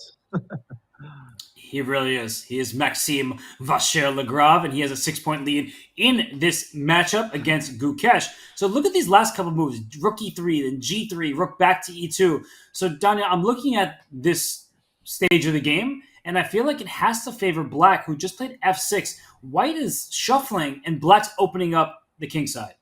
The Frenchman playing in the style of a French defense with f6. That's a classic idea to set up e5, open up the f-file. And I think Gukesh's hand is ultimately forced. He has to chase this knight away with f3. But the point isn't just to chase the knight away. It's also to discourage black from playing e5, which is a huge positional threat. And if you ever play e5 from black, the d5 pawn is loose. So it may be a threat that black is trying to use to his advantage, but there are some weaknesses that you have to deal with in the meantime. So right now, Gukesh is on the clock. Knight takes c6. Black should probably take with the b pawn. And after that, will white play queen d4 done? It's a big decision, but in some of these queenless positions with that great dark square bishop, black can struggle to get counterplay. I think you're right. I think queen d4 is his original intention, but he pauses probably to consider f3 and queen g6. That's a nasty little move. Threatening rook takes f4, and white's queen, it's kind of left in the dust, right? Now it's very vulnerable to moves like c5. MVL could double on the f-file. Feels like black's position practically much easier to play. And he do not play queen e5. Rook f5, I believe, traps the queen in the center. Oh, God. And he's got to go all the way to the queen side. Now the queen, Robert, is not participating in the defense. And I think MVL should throw all caution to the wind and throw the kitchen sink at white's king. I love moves like h5, h4, but same as e5. He's defending the a6 pawn along the 6th rank, but he gave himself a weakness on the d5 square and also the e5 pawn, because if you ever push d4, when the white bishop slides out the way, there are going to be issues in the center for black. It still feels like it's very hard for white to find a move. Rook d1 is the most straightforward option, but MVL, he continues to push, but you called it, Robert. Bishop c1, just a cold-blooded retreating move. The knight on e4 is under fire. The pawn on e5 is under fire. The knight can't really drop back to g5 because it will be immediately eliminated by the bishop. MVL, a little bit overzealous there. I wonder if he forgot that the queen on a4 actually attacks the knight on e4, that if black was going to try to take on c3, which looks like a free pawn, you lose that knight on e4 and thus the game. So these things are often overlooked in blitz chess, but look at Maxime's clock. He's down to about 40 seconds. Gukesh is aiming to take another game and cut this deficit down to 5. How huge would it be to win 2 games in a row to start the 3-minute segment? Queen c4 check. MVL's position on the verge of collapse. Queen d5, and he's going to pick up a minor piece.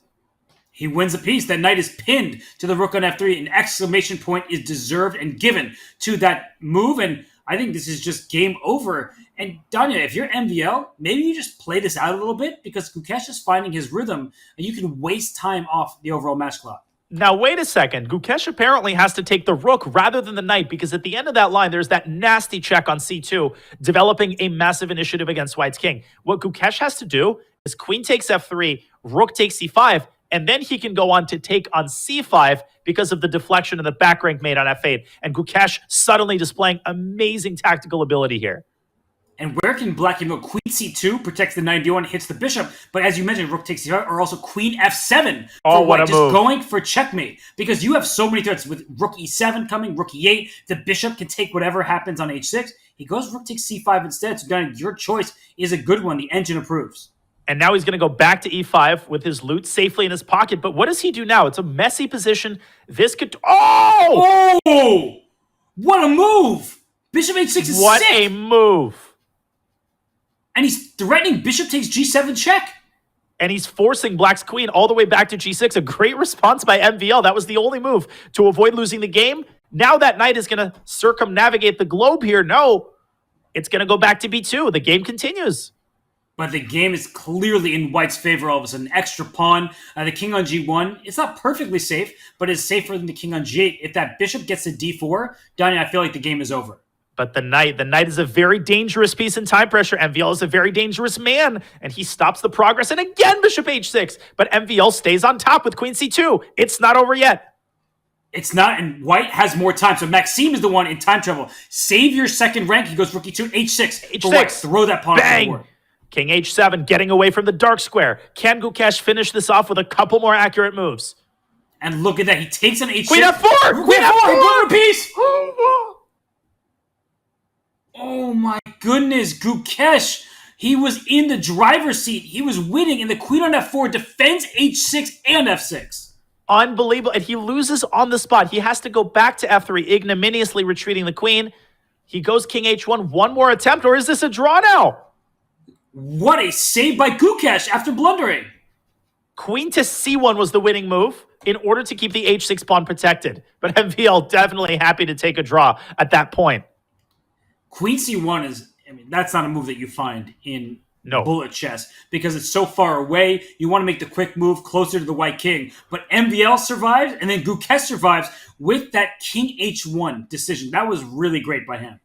But such a backbreaker. Once again, Gukesh has had these stretches where he starts finding one brilliant move after another, Robert. Rook e5 and rook c5 and bishop h6 there. When he just put that bishop on h6 was the only way to keep a decisive advantage. But ultimately, MVL, such credit for staying afloat with 1 second on his clock over the span of 15 difficult moves.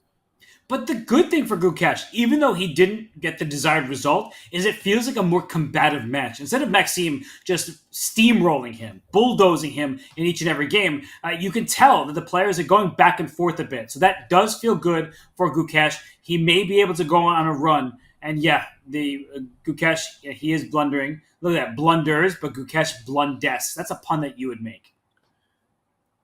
Wait, he blunders... But he blundes. Yeah, you'll have to explain for the slow-minded of us. All right, so someone is fast, then someone else is faster, and then someone is the fastest. Oh, so blundest! Yeah.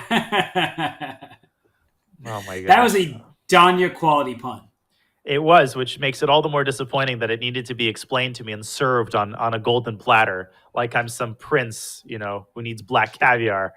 But aren't you touched that I understand your puns so well that I can even explain now other people's ridiculous puns? Don't you see me choking up? I'm reaching for the Kleenex, which I don't even have. I might not be able to commentate. You might have to find an alternate commentator for our second match. Well, it's a good reminder to everybody that there will be a second match between Vidit Gujrathi and Magnus Carlsen. I don't think anyone wants to miss that. But Donna, as we look at this game and this match, Gukesh now has given up a pawn for activity against the white king. Knight f4 is coming your way. There could be a rook lift at some point. So don't you just sense that Gukesh, he is playing better. He feels like he's playing more ambitiously. And it manifests itself also in his time management. This is not just tilt. He's playing really quickly to start the 3-minute portion. And I actually really like that. A change of pace, put pressure on MVL's clock, because MVL is the one who's usually used to putting pressure on his opponent's clock. When you can reverse your fortune like that, you put your opponent in an uncomfortable spot. But Gukesh has to keep his initiative going. He can try to do that with knight e5. MVL's last move was an excellent one just to stabilize the situation on the king's side. And knight f4, I think, fails to g3, so that's why he slid his queen back to g5. Now there's knight h4 that you might have to worry about, but that white queen, it can trade on g4, but that's not the end of the story because the black rook lands on e2 in many of these variations. You need to be very careful if you're Maxime. And that's perhaps why Maxime should bring his rook to e1 in order to prevent the potential rook to e2 and therefore take the sting out of knight h4. First and foremost, you have to realize that knight h4 is not a devastating threat. Under no circumstances may you play queen g3 because if queen takes g3, and obviously the f-pawn is pinned. Big decision by MVL as he trades the bishop for black's knight. And now he threatens mate in 1 and the bishop on c5. Thankfully for Gukesh, I was saying queen e7, but he goes queen f6, and he trades into a pawn down queen. It's queen and 2 rooks, but 6 pawns for white, 5 for black. This seems like a huge plus for Maxime. Oh, and Gukesh panicked there. There was no need to panic. If we could rewind for just a second, what I think he missed, Robert, after queen e7, I'll hazard a guess and say perhaps he thought rook e1 overextends black's pieces. But no, there's bishop takes f2 check, counter-striking. And then rook f2, queen e1 wins all of white's pieces. So queen e7 would have kept excellent practical chances against white's king. Instead, we now have a largely one-sided position as MVL's pawn advances all the way to d7, I think. It's just too easy. These types of positions, even d7 threatens queen takes f8 to get a new queen over there. But these types of positions, they're one-sided in nature. He needed more material on the board. Donna, that was a position that was slightly better for white, perhaps, but it was unclear. This is way too clear.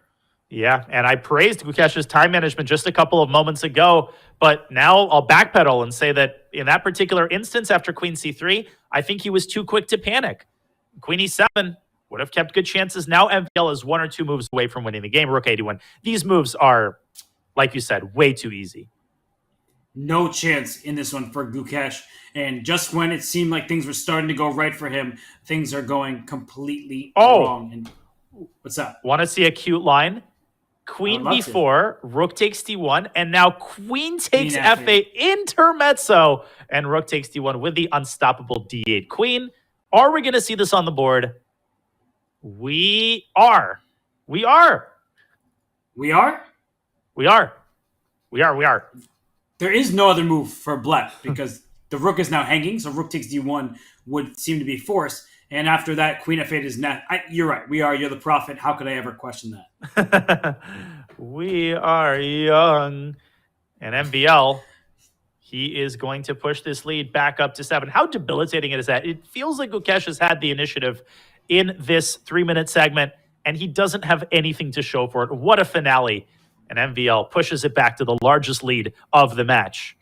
But I give you a clap and Maxime the same round of applause because you called it and Maxime did the honors. Now we get back to a Jabal London, which that's an opening of your own heart. But is this going to work out for Gukesh? Maxime is very well prepared. So these kind of less typical, offbeat openings, they don't really work against this super GM foe. No, and it's surprising me that Gukesh is playing move 4 e3.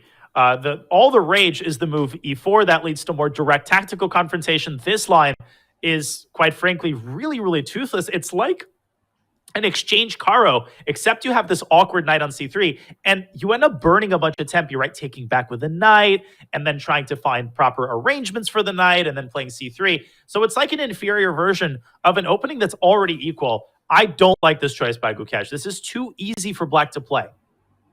Maybe Gukesh is playing this a little bit too solidly. He is repeating certain openings. They don't have much tactical flair. And he has had some good positions, so it's not like he has been completely helpless in terms of his winning chances. But it does seem like Maxime has found his comfort zones, and Gukesh is not mixing it up enough to create chaos and thus have some chances to win games.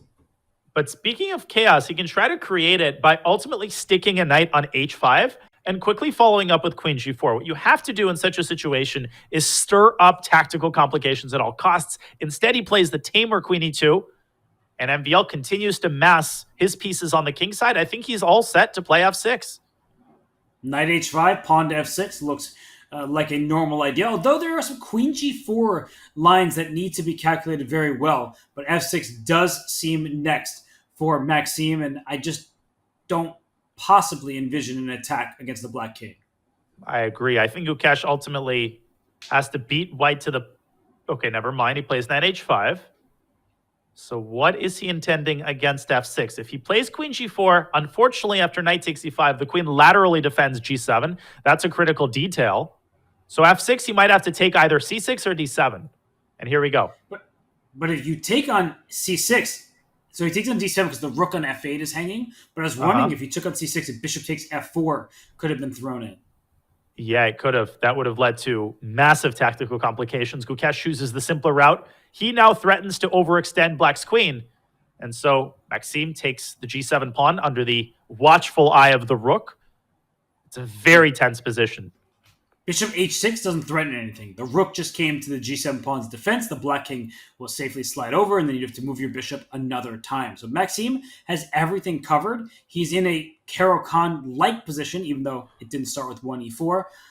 Danya, I just feel like Maxime, he's in fantastic playing shape right now, and he is looking forward to not just this match, but a quarterfinal matchup against Nihal. That one would be exciting. I know he needs to get through Gukesh first, but the way Maxime is playing, he looks like he's so well on his way to scoring a match victory. And no matter which angle you approach it from, he's had everything covered. Great opening choices, right? He plays the Sicilian. He's played the Caro-Kann. It seems like he feels exactly when he should play something on the quieter side and when he should go for the initiative in the match, right? Good form isn't just about making good moves. It's also about making good practical choices and good choices on the clock. And MVL has had the whole package as he keeps taking over the initiative, even in situations when it seems like his opponent is having all the fun. Case in point, I think he's got the move f5, and there's the possibility of a fork. Instead, he moves his king away to h8. Also, pretty solid choice. And that's the key word, is solid. That he does not want to overextend and give white some chances to hop around. He just puts his king in the corner. e5 is well defended by the knight on c6. d5 is not even under attack. So you have these hanging pawns in the center that I do think are vulnerable, but for the time being, black has everything under control. And rook to d1, trying to shatter black's control over his center. As Gukesh transitions from the e-pawn to the d-pawn, he wants to double his rooks. He obviously wants to induce the move d4, which would have yielded for white a massive square on e4. Apparently, there was queen c8 and knight e4. That's really nice. The d5 pawn has been pinned, but suddenly, because the check wasn't thrown into the mix, now black has the initiative. Danya, I could see this falling apart for white if you're not very careful. Don't push the f-pawn because of the a7 g1 diagonal. No. Don't push the f-pawn because Ben Feingold said so, Robert. That's the reason. Stop telling me actual moves. Wait, he just gave up f2, so he doesn't push the f-pawn. Oh, he knight doesn't e4. defend the f-pawn. That's nice. That's really, really nice. Lovely. Lovely idea. Gukesh using the pin along the d-file to indirectly defend f2 and orchestrating an attack on... Whoa! What a move! h6! No, that deserves an exclamation point. Get rid of that question mark. Because the point is that the queen takes h6, rook h7. Suddenly, black is the one on the offensive. I get that the eval bar likes white. Look at Gukesh's clock. He's down to 40 seconds. Such an inventive idea by Maxime, but Gukesh responding very cold-bloodedly with rook f3. Notice that rook h1 is never possible because of that pesky knight. If black plays e4, white's rook dives into f6, and Gukesh might strike first at black's king. Okay, maybe give it the question mark. Now that we have this position, it does look really good for white, who is pouncing and is looking at black's vulnerable center. Rook f6, infiltrate the weak squares, force the black queen away. Rook f8 and queen f6 is almost mate. I think Gukesh should be able to take this one. Rook f8. Does that force knight g8 somehow? But then queen takes g6. What? Queen f6 and take the rook. That's just game over. It is. And he resigns. Okay, so Gukesh, he's back to a 6-point deficit, and I believe we have one more game before halftime. So, Danya, Gukesh, he does take home a full point there. If he wins one more, it's been a while, but we'll be talking about a 5-point lead for Maxime. Credit where it's due. Gukesh used that the break after the 5+1 portion and put it to very good use. And he's played a very different brand of chess in the 3-minute portion. It still feels like MVL is in good form. MVL still controls the match for the time being. But Gukesh needs more where this came from. Like I said, Robert, He doesn't need to erase this entire lead in the next 30 minutes. If he could bring this down to 4 points, he sows in MVL's mind the seeds of doubt. Maybe I'm going to be the one who allows this miracle comeback. That's where it all begins. But unfortunately, it doesn't begin with an opening like this because he's just allowed the disastrous bishop takes f6. Have to take with the pawn on f6 and then knight d6 check. This looks fantastic for white. It's a dream come true. Now, normally this position happens where black's pawns are undoubled. The pawn's back on g7. So this is just a worse version. And the problem is both positional and tactical. Positionally, it goes without saying. There's also huge weakness on d5. That is white's idea after dropping the queen back. Tactically, black's king has no safe haven. If you castle kingside, well, you're castling into an attack. MVL, though, solid chess. He has an agenda. His agenda is to play with maximum risk-free chess, but I don't know. I would have kept the queens there. Yeah, this looks much more pleasant than with the queens on the board because black can play bishop b7, decide if you're going to play f5 or d5, bring a rook to g8. Suddenly we see a bunch of ideas for black, and Maxime castles queenside, which makes perfect sense. Black is going to do the same, and I do think that black, Gukesh can play f5 or d5 or rook g8, all of the above. Yeah, except if you play it prematurely, I guess white could play e takes f5 and then go after the e5 pawn. Instead, Gukesh focusing on improving his heavy pieces, rook c8, and now rook g8 hitting the g-pawn. MVL could consider g4, but that would have created a massive hole on f4. Instead, he has to allow the move f5, and Gukesh kind of making moves here. And for white, bring your rook to the center, rook he1. We've call. seen many different games where there's been a hanging pawn structure for one of the sides. And f4, as you're pointing out, that looks super dangerous for black to deal with. Oh, that's such a nasty move because apart from the bishop moving to d3, the bishop could also pay a visit to h5 with a check. Gukesh has to find a way to secure the e5 pawn. But if he plays d6, that merely creates more weaknesses, Robert. That pawn itself on d6 is going to become a major target. White could play bishop d3 and black's position will crumble. And h7 is hanging at the end of the diagonal over there. So if not d6, the only other move I see to protect e5 is rook c5. I don't know if that actually stops your bishop d3 idea. Well, it doesn't, but I think it's the lesser evil. I'm with you, because after bishop d3, knight d4, white takes h7. There's also rook takes d4 in that position, but black can essentially counterattack the bishop from h8 or g7. So somehow rook c5 stays afloat, but I'd be shocked if Gukesh can survive this. He's got b4. So knight d5, bishop takes, rook takes. This looks mighty unpleasant with a6 now being loose, e5. Saying about rook takes c2, knight e3 is your idea. But there's bishop c4 at the end. The diagonal is a problem. But that's always what happens. When your pieces are better placed, you quote-unquote get lucky in the tactics, except it's not luck. It's a natural byproduct of the opposing side's pieces being on such awkward squares. I'll show this really quickly. It's an instructive idea. Rook takes c2. By the way, knight e3 runs into bishop h5. Another discovery. Again, right place, right time. Knight e3. Looks like black is out of the woods, right? Nope. Bishop c4. And you can resign. The knight cannot be defended. If only the king were on e7, black would have been able to support it with his king. But it's a moot point, and Gukesh forced to retreat to e7. As long as you stay in the game, you have a chance. So look at Gukesh. Knight e7, knight c6. The knight can come to d4 at some moment. Very near future, I would imagine. And this does give black some hope. So for Maxime, the game is far from over, and he needs to be careful that even with like b3, not anymore, but b3 was something that I was looking out for. b3 knight b4, absolutely. Should be on everyone's radar, as should be the idea of knight d3 check. So he steps away from that potential fork and hits f6, and that pawn has to be defended because that pawn anchors the knight. The knight is the only piece that gives black any hope whatsoever. Still, it would basically take a miracle in this endgame. He's got too many weaknesses, and he's down a pawn. And if you're looking at his position from white's side, you've tied down black's rook, knight d. What a good move bishop d3 is. If knight takes d3, pawn takes d3, now suddenly you're in a pawn-up rook endgame rather than rook and minor piece, and black can't threaten any of white's position. And Gukesh doing what he has to do. You have to keep this knight. You have to maintain some semblance of an imbalance here. Push c4, try to go for activity. And again, it's not over. As long as black's knight is hopping around like that, there's rook e7, rook e1 related ideas. I mean, I've seen crazier things.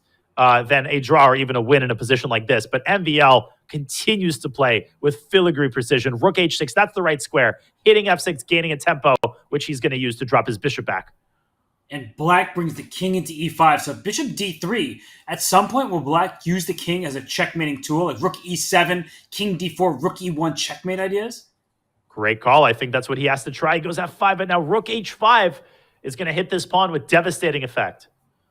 It's just G4. walking right into a pretty simple tactic. And now you're losing a third pawn, if my math serves me well, which I believe it does, and this is just too much. Now it's over. c3 even is the most clinical. Now king f4. A slightly sloppy move by MVL there. Now the game's going to continue because of rook e7. c3 would have won on the spot. Still looks pretty winning because you kicked the knight out of the center. There are no more checkmating nets. And the question is, can I just go king c2, king b3, and bring my king up to help attack those queenside pawns?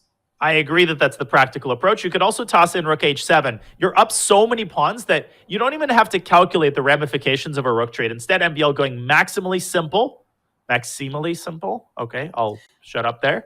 I was going to make that joke before because you've said maximal and things like that earlier, but I was sitting on it. With this knight on d4, if that rook could get to the first rank, we would see a checkmate, but with the rook coming to e7, now there are no more checkmate threats, and that should do it in Maxim's favor. Yeah, now you have no forks, you have no hope, you have no pawns, and you're going to lose the game. And Gukesh down under 15 seconds with his knight back to b5. If the king goes to c4, I don't know what he was going to do. Oh, rook d8 check. You have to go back to... Okay, rook d7 also works. I was going to say king c4, knight d6. Robert, you know this. Any experienced player knows this. It's never too late to miss a fork, but MVL doing a great job of keeping the knight restricted and pushing his lead once again back to its maximum of 7. He is incredible right now. Even when it seems like he's on shaky ground, he finds his footing and he leads by a monster score of 11-4. Danya, Maxime has been very impressive. He has, and he's done what he needs to do in the 3+1 portion. Not as spectacular as in the 5+1 segment, but hey, you built up a 7-point lead. You're allowed to coast. That's exactly what he's doing. He's winning games when he needs to win them. And Gukesh, 36 minutes have passed. He needs to make the most out of these remaining 24 minutes, but it appears that this match is starting to slip away from him. Yeah, he needs to go on a winning streak, and not just one game at a time. He needs to get about 4 in a row to have a real chance here. We'll see if Gukesh is able to do that. The players, they get a break. They'll relax, stretch their legs. We will do the same. But when we return, it's more from the remaining portion of this Speed Chess Championship presented by Coinbase match. It's Maxime Vachier-Lagrave against Gukesh.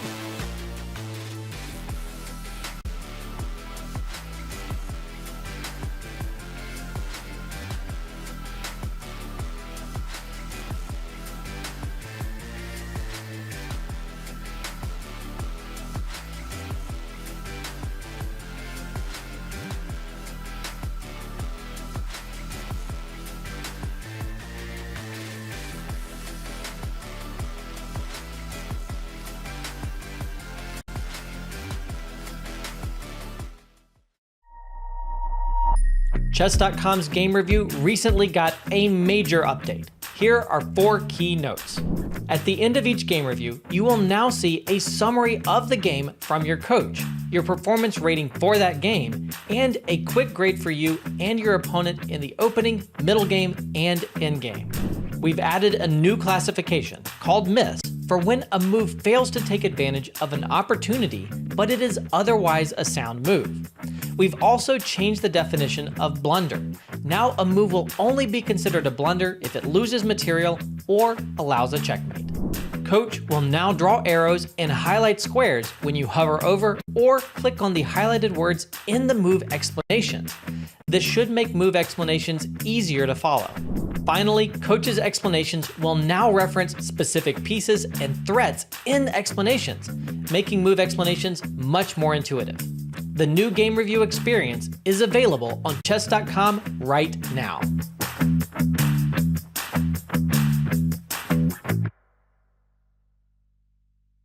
What's the best way to follow any chess event from the Champions Chess Tour to the Candidates, Speed Chess Championship, Title Tuesday, FIDE World Championship, and so much more? Chess.com/events has all of the top chess tournaments played both over the board and online.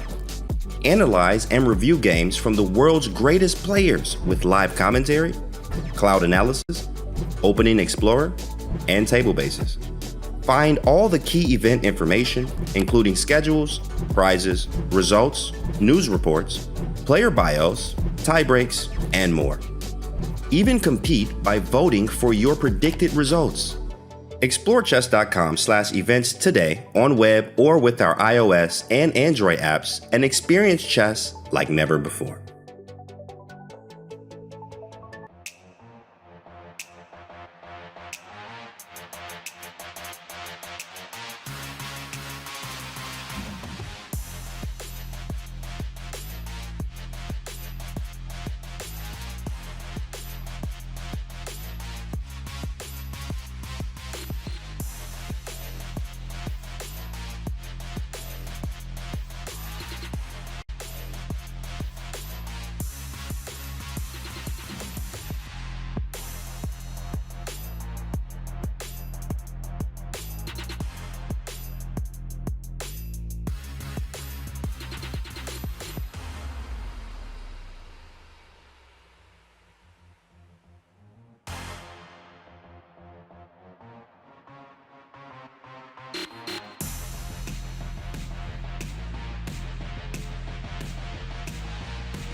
Return to the 2023 Speed Chess Championship presented by Coinbase.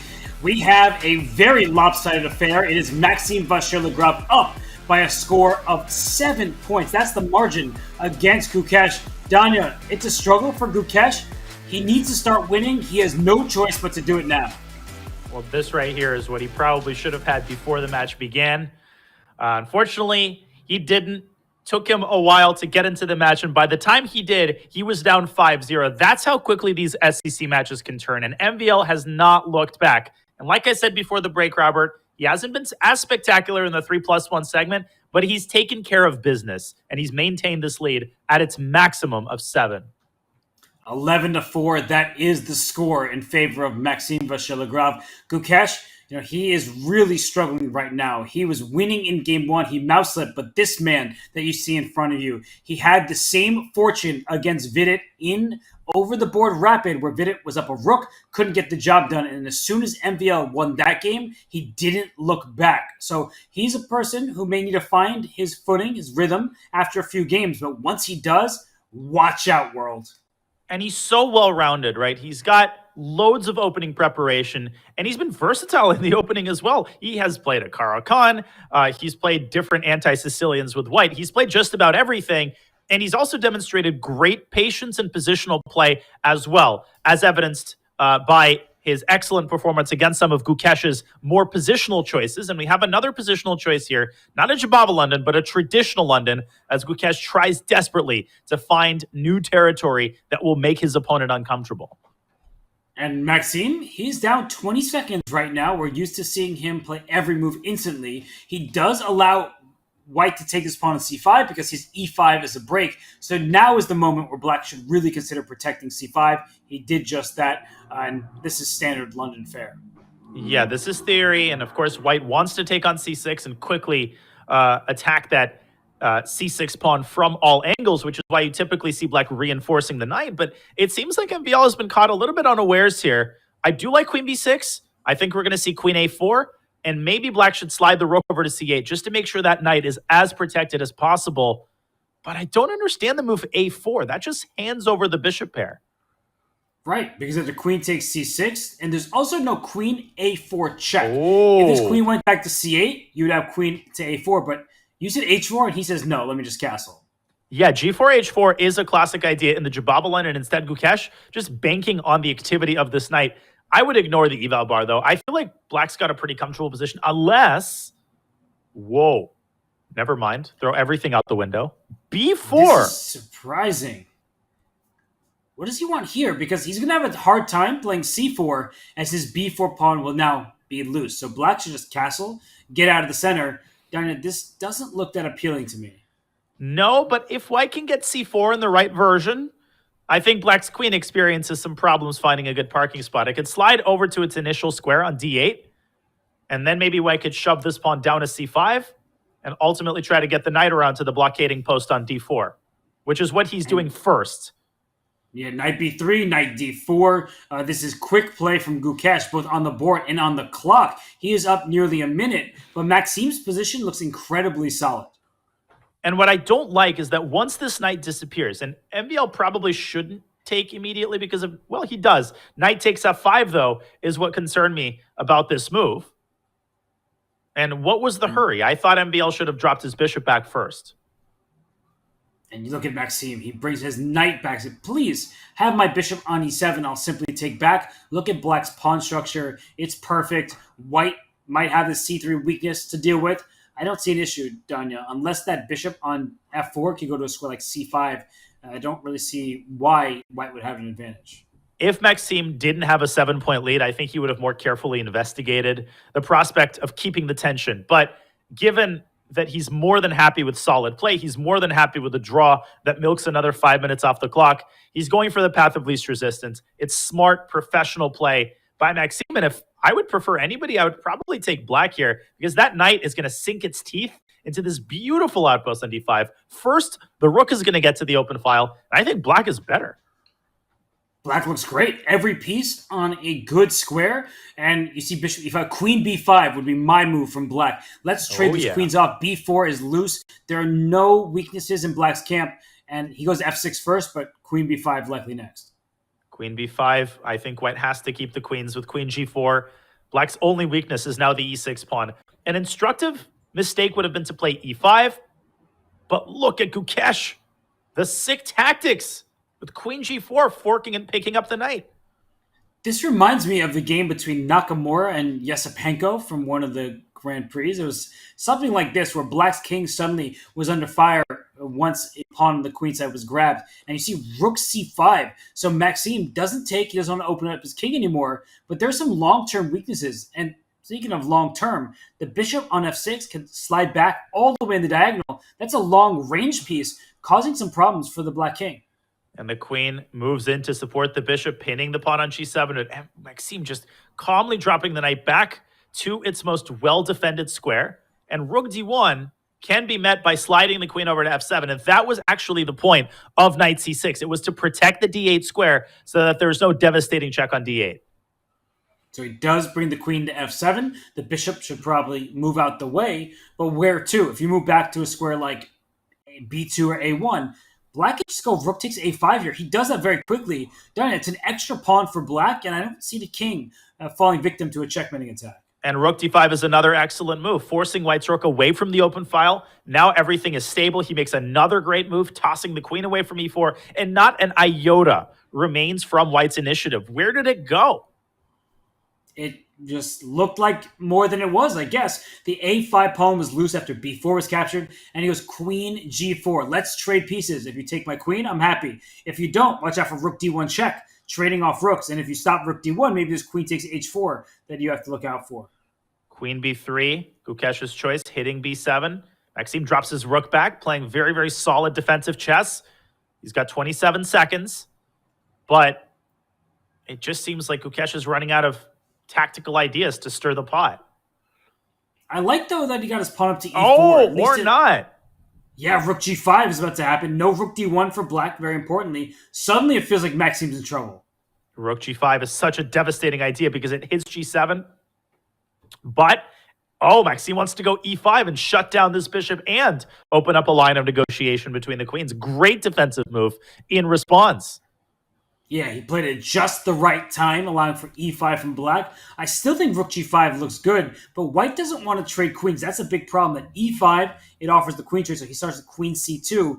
I don't think we're seeing an exchange sacrifice, Danya, but I don't otherwise see what white is aiming for. Well, wow, I love king h7 and g6. It looks so vulnerable, though. And king h3, though, is now forced. Speaking of vulnerable, but that king on h3 is actually relatively safe. But now e5 shuts down the bishop. And knight d4, so he brings his knight in. This looks great from MVL. You have to watch out for knight takes f3 check. How is that a blunder? Apparently, there was a faster way to win. He's gone queen c1. This looks completely winning for black. Apparently, it's not. White could drop the bishop back to b2, and the king could chill on g3. So still some work remaining for MVL, who drops his queen back. Obviously, 10 seconds on the clock. He doesn't want to get too adventurous here. And queen g3, I thought knight e2 for black looks good. The queen has to go back to e1, so the black knight can goes into f4. I thought retreat to d4.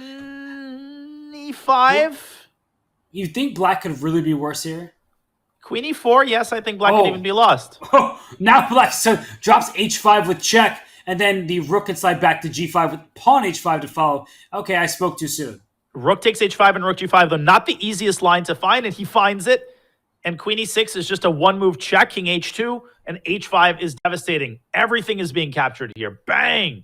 Gukesh is going to take another one here. And he wins. So Gukesh now is back within 6 points. Still a huge lead for Maxime, but Gukesh really did outplay him. He tried very hard, and he was able to secure that point.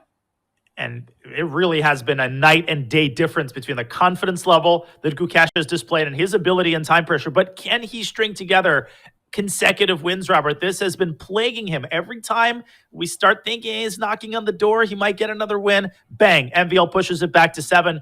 Gukesh needs a victory with the black pieces. Look at the scoreboard. In the 5+1, it was 8.5 to 1.5. Here in the 3+1, Gukesh actually leads 3.5, 2.5. So it got away from him early, but if we could restart the match, I don't think Gukesh would be losing by 7 points in the longest time control, and then we'd be seeing a toss-up. But not only is he showing signs of life, I once again like the way he's been playing this game, going for a double-edged Sicilian. I don't know about d6. I would have contemplated getting the bishop outside the pawn chain first. Instead, he parks it on e7, kind of a more modest approach. Now Maxime could swing the knight back to e3 and potentially forward to f5.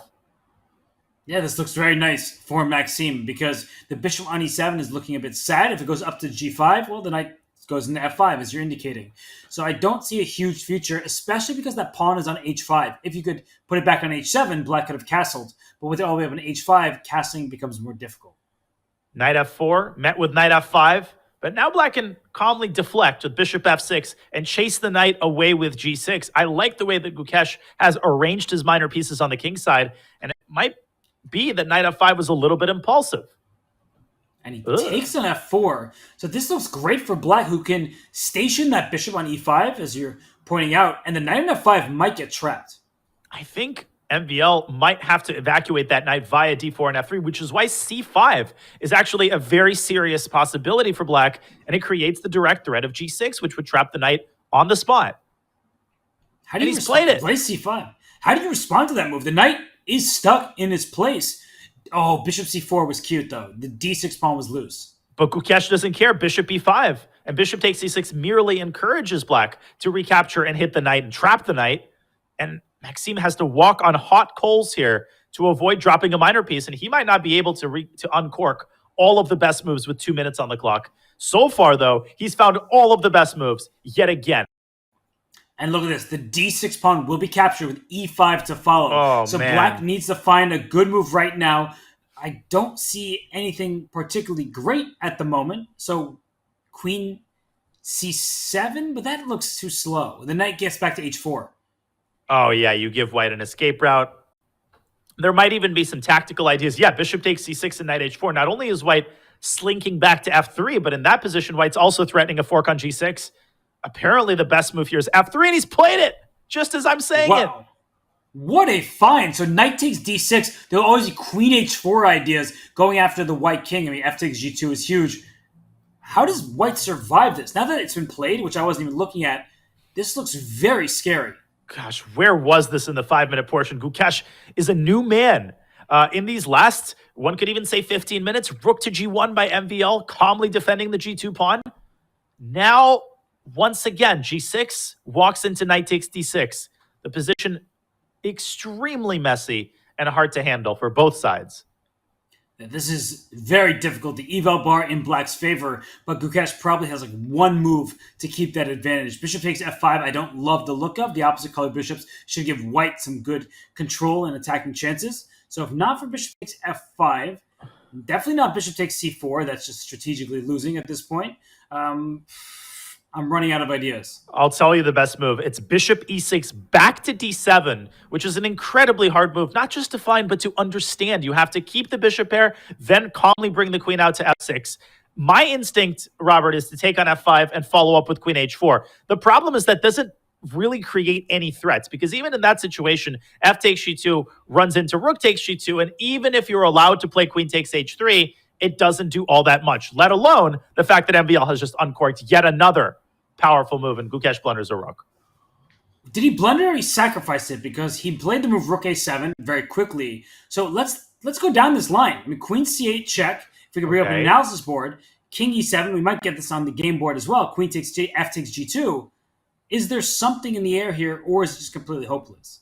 I think it's largely hopeless, and I think it all hinges around the fact that this position is a complete dead end for black, right? You take h3, congrats. Therefore, you have to take on c4, but now even something mundane like queen takes h5 should be a technically winning position. And look at the game. He takes the rook on h8, and Gukesh takes the pawn on f2, and the engine is just all the way up for white. Queen g3 is the obvious threat, threatening checkmate on h2. So as long as you can deal with that threat, white should be in charge. I love that move. I love that move. It's fantastic, because if king takes queen h5, queen f3, just liquidate and save your king. It was too good to be true. It was too slow. The black king is too weak, and MVL was looking for all these tactics. He found one that he liked. He's going to simplify with an exchange up. Black's position is resignable. Is there any other move besides king takes f7? Nope. I don't really see one, because queen e8, queen g3, queen g6. Precisely that. Okay, so if queen f3, is it actually game over, or can black trade queens and claim that white's pawn structure is bad enough that there will be some chances for black, even though you're down in exchange? I mean, I wouldn't resign there, and definitely in a non-increment situation, that can be hard to win. It just feels so debilitating when you're in exchange and a pawn down. Given the clock situation in the match, it might be worth resigning, and he does. And it is, I've said this for 6 times now, back to a 7-point lead. And yet again, Gukesh can't seem to pull out a game with the black pieces. He came really close that time. But instead of cutting it to 5, it's back up to 7. And Maxime, is that a shark as his avatar? Because he's playing like a shark. And unfortunately for Gukesh, that means that he's the prey. He most certainly is. Well said and well done by Maxime, demonstrating some incredible opening preparation. Knight e4 uncorked instantly. What on earth is this? I guess if knight takes f5, there was knight takes d2 ideas. But this is... What is this? Insanity. So queen d2. The rook on b1 is loose, so he takes on b7. But after knight takes d4... Which knight do pawn you takes d... Isn't black going to be able to piece for just a couple pawns? He most certainly is. And that knight could drop back to c4, cutting off the bishop's access to the b5 square, which I think is an integral part of white's initiative to put the bishop on b5. Actually, after knight d4, I think white should take the other knight on d2 and stick the bishop on b5. But if you're not prepared here, I feel like just playing this down a piece like this, man, that's scary. Clearly, Gukesh had this idea worked out. He's going for it. And for Maxime, he's done this several times today where he pauses just to make sure that he is assessing the position correctly. So he hasn't moved just yet. The bishop on f1 can be captured. He does that. But after knight takes c6, the knight on f1 is not getting out, at least not safely. Whose position would you rather have here? Definitely white, but you also know my style, so I'm extremely biased. I'm like the worst person to ask that question to. Any side that has more chances of dirty tricks is the side that I prefer. Now, after knight takes c6, bishop to d3, I think necessitates white to take on f1. Instead, he goes f6, trying to stick the pawn on e5 and slice this bishop away and then recapture on c5. I think that's a very ingenious idea by Maxime. Though the g7 pawn is hanging, so that's what Gukesh is relying on, that if you take c5, g7 will drop, and the black king stuck in the center, at least for now. So he goes bishop d7 first. Such smart play from Maxime. Heads up move, f6 and e5. Now the bishop is out of the game. Now white's initiative is fizzling out. Now the c5 pawn is going to disappear. It just feels like this one might be slipping away from Gukesh again, but he's still trying. Oh, knight d5, bishop c6. Oh, and if knight c7, king d7, that's wow. really nice. Beautiful. And he's got to go rook c7, but the smoke clears and black is simply better in the opposite colored bishop endgame with a mate threat of rook d8 on tap. This looks horrible for white. You're playing essentially down a piece. The bishop on g3 will never see an open diagonal because black will castle, play g5, h6, and unfortunately for that bishop on g3, it's winter time, isn't it? Dude, this is like classical level. This is classical level. Maybe just one level would be enough for Maxime. He is finding crazy ideas in the sharpest positions, keeping 2 minutes on the clock. And if I may rewind just really, really briefly, I just wanted to show why knight c7 for newer players doesn't win the game for white. It's because after king d7, you're attacking what I like to refer to as the tail of the discovery, right? The piece that's actually giving the check is the one that you want to attack, because wherever the knight moves, you simply take the rook. And to add insult to injury, white would also drop the knight in the quarter. So that was the tactical justification. So therefore, Gukesh was forced to fizzle out into this miserable endgame. And now he's got a lifetime of torture ahead of him. He's playing down a piece. So what Maxime doesn't really want to do is trade rooks, because he wants to use his rook and bishop. He wants to combine those, coordinate them, and go after some of the weaknesses in the position. And h4, if you take it, then the bishop feels a bit better. But I would even play, or consider, I should say, the move g4 as black. White's rook can't get an open file. White's bishop on g3 is an absolutely miserable piece. So whether it's g4 or h6, it does feel like white is completely frozen. For sure. Like chess commentators say, black has a very pleasant choice between the pass pawn and the domination against the bishop, or both, which is what MVL goes for. Rook to c4 is going to strike at the bishop and force it back. And once that pawn reaches h4, it feels like white's defensive potential here is limited. There we go, rook c4. And even with the rooks off the board, Robert, I think it is probably losing for white just because this is an outside passer. Yeah, the black king can move up the board and help that pawn push forward. So good recognition by you and by Maxime to understand that rook c4 was such a useful idea. The engine's not overly impressed with the advantage for black, but this position, it does look like it's very hard to defend as white. You have to decide on the order of operations here for black. Do you push that f-pawn forward to f4, preparing to create a second passer? As one Robert Hess would point out, the a-pawn is the wrong color, right? The a1 square is a dark square. You have a light squared bishop, so you cannot leave yourself with just this pawn. But why did Gukesh give away a2 for free? King b5 and then pawn to c6. I think he wants to distract the black king very desperately so that the bishop on h4 can grab the f6 pawn. But here, that f5 move still looks good for black, so I don't get why he gave up the a-pawn. Yeah, and Maxime has to use all of the time that he has, where white's going to take the pawn on a7 to push f5, f4, e4, and I think his two passers are going to overwhelm white's forces. c6, c7, the bishop can drop back to e6, Robert, and in some cases, black could even give the bishop away for white's last remaining pawn. It's over. What's going to happen? No, this is completely winning. H5, H4. The white bishop will have to sacrifice. Take the pawn, and then just go with him. This is also fine. He's going to go king f3 just in time. To protect both the e4 pawn, the f4 pawn, the f2 pawn is threatened as well. But wait, it's king f3? A breakthrough, and that's the only winning move. Oh my gosh. Do you see that? If you take on e3, there's f3, and after king d3 is a bishop c4 check. Oh no, bishop c4, f2, and you promote with check and win the game. So sick. Oh my gosh, Robert. And that was the only winning move because king f3, apparently king e5 draws the game because white is targeting all of black's pawns. Anyways, we go to the next one. But oh my God, Maxime, what on earth is his form today? What did he have for breakfast?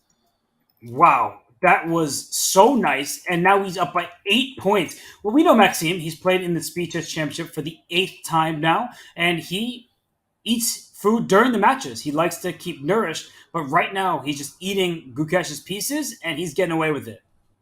And this is spiraling completely out of control. It is now an 8-point lead, and he's got the white pieces to boot. He keeps repeating the line. This line keeps working out for him. And this match is the gift that keeps on giving for the Frenchman with 3 names. And for Gukesh, it's one of those matches where hopefully you can get some takeaways, you learn something, but it has been a one-sided affair. My coffee tasted bitter after I saw that move. You don't like the backwards pawn on d6, the open d5 square. And look at Maxime. He keeps doing this. And he is calculating. He's not rushing his decisions. But he's trying to figure out castle queenside, bring his rook to d1 directly. What do you think he's going to go for? Well, here's what Gukesh overlooked. After castle's queenside a6, there's the tactic knight takes d6 check. And again, it's that pawn on g7. We talked about this in the very first game. That pawn falls. That knight or the rook falls and black loses on the spot. This position is dead lost. Knight takes d6 is a massive threat for which there is no good answer.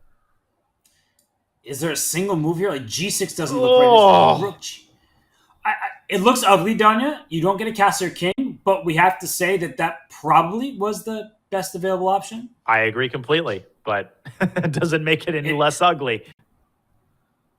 What does black do now? A6? I think you have to start kicking out white's knights. You have to play a6. I mean, knight h5 is the only other move that came to my mind, but I don't even want to talk about it. Queen f3 and knight d5 is coming. But a6, bishop f6, a takes b5. The bishop on f6 will be safe there because the g7 pawn is pinned to the rook. So you can just play bishop takes b5 at the end. White steals a pawn. This is what's happening, but it's extra material for white and a huge advantage. Great call by you and by MVL. That bishop is safe as houses, and rook h8, no longer is it safe as houses. It's got to drop back to g5. Don't take g7 because the rook will return to g8, closing the door on the bishop. No need to grab more pawns. But knowing Maxime, queen sack? I like that. I was going to say, I think that's actually white's best try. That if we can bring up an analysis board, bishop takes g7, you give up your queen after rook g8, bishop f8, rook takes g3. Then you have bishop takes d6 at the end here. And how much material does white have for the sacrifice queen? A lot. White's got a rook, a piece, and a bunch of pawns. And to make matters worse, all of white's pieces are streaming into these squares. Great call, Robert. That was one of the calls of the match. He's done exactly that. This is on the board. Maxime is unbelievable, incredible, whatever adjective we can use to describe his play, it will not be enough. He has been on absolute fire. He's no rook h7, rook h8, checkmate the black king. And while Maxime has his head in his hands, it's not because he's scared. He's at this point just maybe bored of winning. And just look at the symphony of pieces, how every piece operates in concert. The bishop pins the knight. The rook infiltrates to h8. The other bishop can drop back with a discovery. The rook restricts the king. The knight can jump into d5. The white king is completely safe. Every piece has a role to play. And even though black has a queen and white doesn't, it could not matter less. Queen f6, knight d5 is beautiful. Rook h8 and bishop c5 wins the game. And at this point, it's just the finishing touches that MVL has to put. And he goes rook h8 check. He goes bishop c5. The bishop can take the rook on d1, but unfortunately the queen will be lost and the game is lost. It's another win for Maxime Vachier-Lagrave. He is now up 14-5, Danya. That's right, 14-5. He is a surgeon. That's the kind of precision that he's operated with, and maybe he should perform some open heart surgery after this match, given how accurately he has targeted his opponent's king. That last game, Robert, that was the cherry on top. That queen sacrifice, it epitomizes the kind of form, the kind of gusto, the energy with which Maxime has played from the very first minutes of this match. 14-5. It is super one-sided. We saw Maxime leave his chair. The players, they get a break heading into the bullet chest. We're going to do the same. But before we do go to break, we do want to take a moment to thank AG1, the new partner of the SCC. AG1 is your daily support of key health functions from mental performance to energy and the immune system. It's the one product that does the work of many. To find out more, visit drinkag1.com/chess or use the command AG1 in chat. Thank you to AG1 for sponsoring the SCC. Danya, I'm thirsty. I might need to get a refill. That's Danny on the poster, but I think it's a well-deserved break for the players and for us. It most certainly is. We will have 30 minutes of bullet coming up. Obviously, the match is not over. You will not want to miss more of MVL's incredible form. So even if he ends up getting this match, this is a sparkling performance, and anybody who's interested in watching the top players play at their best form should watch these 30 minutes. At this point, it might be about breaking records for MVL in terms of a spread between him and his opponent. But Maxime, he's in great form. He is a force to be reckoned with. And we're going to take a break. This is the Speed Chess Championship presented by Coinbase. We'll be right back before the bullet.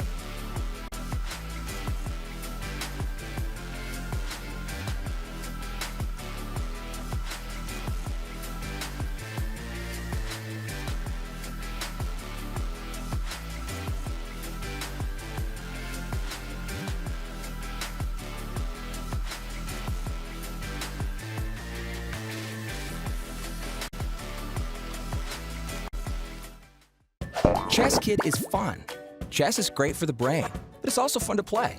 And Chess Kid makes it easy to have fun. Whether your child is a total beginner or a prodigy, they can hop on and find a well-matched opponent from around the world at any time. Chess Kid is the safe, parent-approved way for your child to play chess online. Chess Kid is educational. To kids, it feels just like playing, but chess is a great way to learn patience, strategy, and critical thinking. Chess Kid features a comprehensive training program that guides kids to level up on their way to mastery. There are more than 50,000 chess puzzles and a whole library of entertaining videos that teach strategies, tactics, openings, and endgames specifically for kids. Chess Kid is easy. Whether you're a parent helping your child, a coach managing dozens of kids, or a school of hundreds. Signing up is free and easy, so what are you waiting for? Did you know you can add emoji to your online games and analysis boards? Simply click on the emoji palette icon, select your emoji, and left-click on the board. You can choose from a host of notations, animations, emoticons, and even your favorite chess personalities. Emoticons will fade away after a few seconds. However, notations and special animations remain on the board until they are cleared. To clear them, simply left-click on the emoji or hit the Clear All button at the bottom of the palette. Have fun. Try them all on Chess.com.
Welcome back to the Speed Chess Championship presented by Coinbase. That man that you see on the screen in front of you leads by the score 14-5. His name is Maxime Vachier-Lagrave, and he, Danya, has been around for quite a while. In fact, if I'm not mistaken, he's won his first French Junior Championship under 20 before Gukesh was even born. Before the iPhone came into existence. I have an Android, by the way, but it doesn't matter. That was 2007. MVL became a Grandmaster in 2005. That's also when I first heard of him. Robert, I played my first World Youth Chess Championship under 10 in Belfort, France. Now I'm feeling like Yasser. And MVL, I think, got third place in the under 18 section. He was already a Grandmaster, and I remember hearing that name announced, him walking to the podium. Oh my God, Grandmaster Maxime Vachier-Lagrave, something in the stratosphere, because back then, that's how you actually thought about Grandmasters. So great to see MVL having one of the most illustrious careers of anybody in modern chess. 2021 World Blitz Champion. He also was the 7th highest rated classical player in history. And now he's showing his prowess in the quicker time controls. This is the bullet segment, 30 minutes left. And Danya, a 9-point spread. It's a lead for Maxime. I think the only way that Gukesh has a chance is if he wins each and every game, because you get about 9 games in the bullet. Oh, you're absolutely right. He needs to wipe the floor with MVL, who's gotten quite a bit of bullet practice in the recent bullet brawls. I faced him quite a few times. He is just ridiculously fast. He can be so fast and accurate. I just don't see this happen. But let's see how the bullet segment unfolds. We have a Caro-Kann once again. We'll ask MVL about his choice of Caro-Kann, which has served him quite well throughout all of the time controls.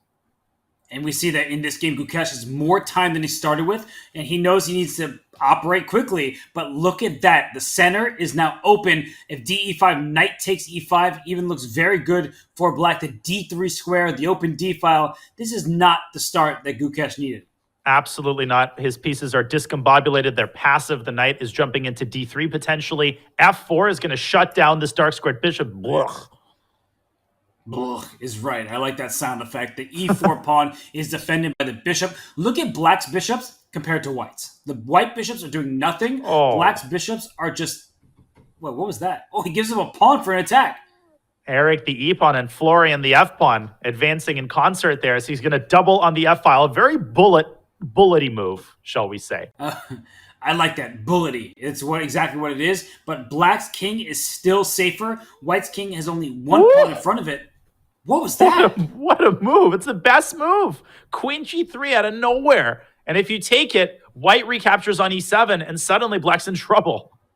And look at that move. A co-linear response. This is sick chess by both of them. This is amazing. Great use of the term collinear move. And it wasn't just a fancy move. It was the best move. And now white's pawns on the queen side are under serious fire. B2 is loose. He pushes, as you mentioned, C3 becomes a problem. And white's king is a little bit more open. Is there something coming to F2? Maybe the rook? It takes B2 first, but rook is going to slam on F2. That's why I put his rook on F1 to trade. But Danya, now we're trading into at least one pawn down ending. And it might even be 2 pawns. Queen takes C3. Queen takes B7. And at a minimum, you could have taken an A5 there with 2 extra pawns. Now he's got a free hand in the endgame. He's going to win this. He certainly will, unless he loses all 3 pawns, for the bishop. But black won by resignation. Gukesh understands that he doesn't have time to delay the inevitable. He needs to resign on the spot and then win 10 games in a row. Now, obviously, Robert, like you said earlier, we don't want to mislead the chat. We like close matches. Close matches are the most interesting types of matches, but it's also not the only reason to watch an SEC match. When you've got a player in as good a form as MVL is right now, watching for the sake of learning from him and watching for the sake of chess beauty, that's a completely valid reason to enjoy an SEC match. Yes, a comeback at this point is all but impossible, but let's just appreciate Maxime's form throughout all 3 of these time controls. It's why I love commentating and watching chess, is there is something to learn from each and every game. And not just that, each and every move. So you see that Maxime, he is the 3rd most experienced player in this year's SEC by games played. That is 461 games in the SEC. Only Wesley So and Hikaru Nakamura have played more. So Wesley, Hikaru, yeah, they're mainstays at the top, but so is Maxime Vachier-Lagrave. That is a pretty good company to be in, and Now d5 is in the company of 3 of white's pieces, all of which are aimed at that pawn. How do you defend it? He goes c4, so queen d2, there might be a... Well, is there even bishop b4? No, because the knight can still take on d5. Queen f5, g6, maybe a rook c5 will happen at the right moment. It has to happen, and it does happen. And knight takes d5 here. Can you make it work if you're Maxime? No, rook d5 and h6. Oh. So that's happening, but h6, queen h6, knight takes d5? There's no knight g5 because the knight slides back to f6. It's very important. I thought Maxime should have picked up the c4 pawn. It would have also prevented the queen from jumping into e4. Instead, he lifts the rook up via d4, and it's still not over. No, he's trading queens, and look at this. It's 3 pawns for the bishop. Look at how much time this endgame is going to milk off the match clock. Even if MVL ultimately loses, he is going to take away the time needed for Gukesh to keep this match even within mathematical sights. I'm not a particularly experienced bullet player. I've only played a couple games in my career, but generally I like the pawns because pawns can be pushed. They're easy to push. In this particular position, I like black because it's very hard for white to actually create a pass. White doesn't have a single pass pawn. And if you play a3, well, you can't even play a3, right? So you have to just arrange your pawns on the dark squares and hope for the best. But Gukesh skillfully maneuvers his knight to the center. He's going to try to dislodge this rook from c4 and deal with the activity of white's pieces. Still completely unclear. It's a 3-result game. So many pawns, 3 of them for the bishop. The bishop's getting chased around. The knight on d7 does protect that. But what can black actually attack? That is the essential question here. Is the f2 pawn as a base? He goes a4, line b4. That a4 pawn can be a target later that white can go after. And now white actually has a pass pawn. That is white's first passer. MVL playing for restriction, dominating the knight on d7, moving the king up to c4, pushing the pawn up to b5, and white suddenly winning. That pawn is going all the way to b8. You can't stop it. Knight b8, rook c8, and that's game over. And rook c7 is a devastating threat, eliminating the knight, which is stopping white's pawn from promoting. It's all over. And another win for MVL. He can't lose even if he tries. He is unstoppable. 16-5 lead for Maxime.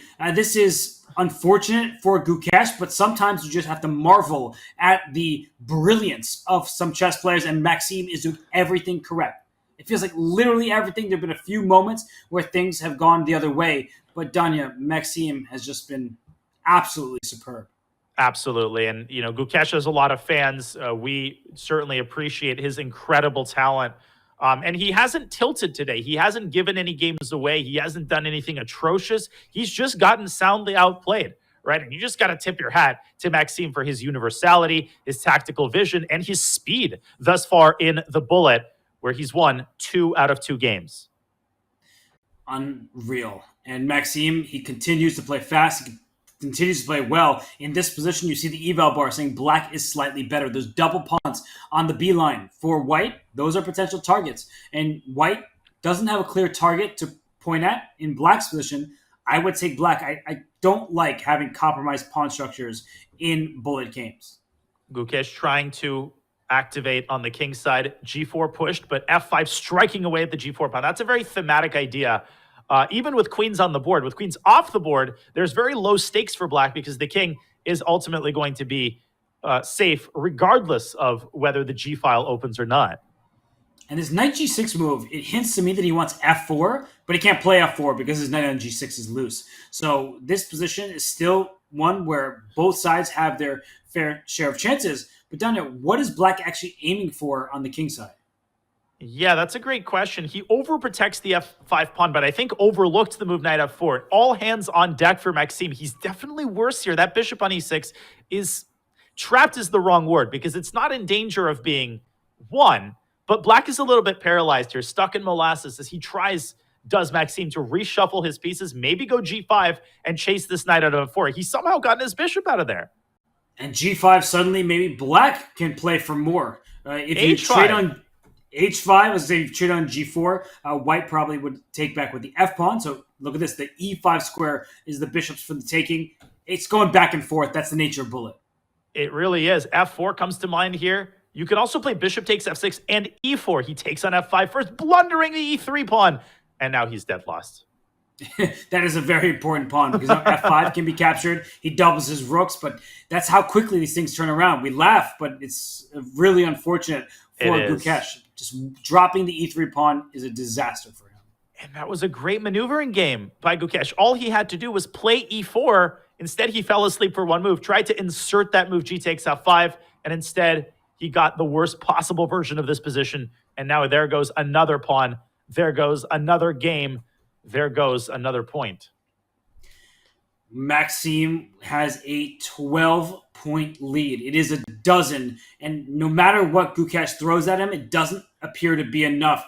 I mean, Maxime hasn't taken his foot off the gas pedal, despite the fact that he's already clinched this match. There's just certain players who are capable of delivering a beating like that, right? Hikaru Nakamura is the obvious case. Magnus Carlsen, but MVL is in that number. When he starts feeling it, he will win every single game. He will not give you a single extra half point. No, he just doesn't stop winning, and that's what he's doing in this match. And as we eventually get to this final stretch of games, Gukesh, maybe he can cut the deficit. Excuse me. Something caught my throat, don't you? Take your time. Take your time. Well, MVL has plenty of time on his clock. He's also got an extra pawn in this position. Obviously, not to be cynical here, the match is over. MVL has won, but we can again still appreciate and marvel at the accuracy of the remaining games. True chess professionals don't just randomly take their foot off the gas pedal and say, here, take a couple consolation points. That's not his style. No, and no top player enjoys losing games. So to end with a couple wins, that's going to be nice. And let's not forget about the prize fund. The prize fund is half of the allotted number to the winner, and then the other half is split by win percentage. So MVL can be racking up the big bucks if he keeps winning. And he is going to continue winning because that knight is going to sink its teeth into f5. The other knight is going to jump into d5. I think this is another point in the making. This is getting really ugly. He's going to win 4 out of the first 4 bullet games. Oh, nice move. What a move. Knight d3. Rook takes d3 is met by queen takes f5. That was a sick find. They're great. And queen takes f5 is going to happen. White's got to watch out because that bishop on b6 is controlling the king's only escape square. The problem is that after knight takes g3, h takes g3, if you could take your own pawn from h6, you would have queen h7 mate. How sick would that be? And how sick is this going to be? But, oh, Maxime's going to hold it with queen a4.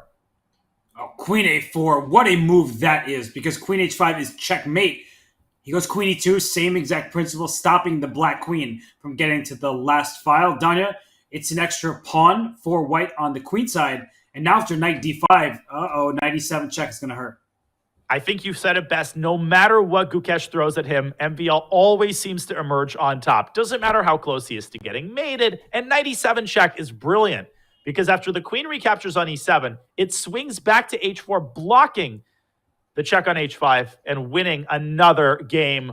It's up to, what is it now, 15? 13.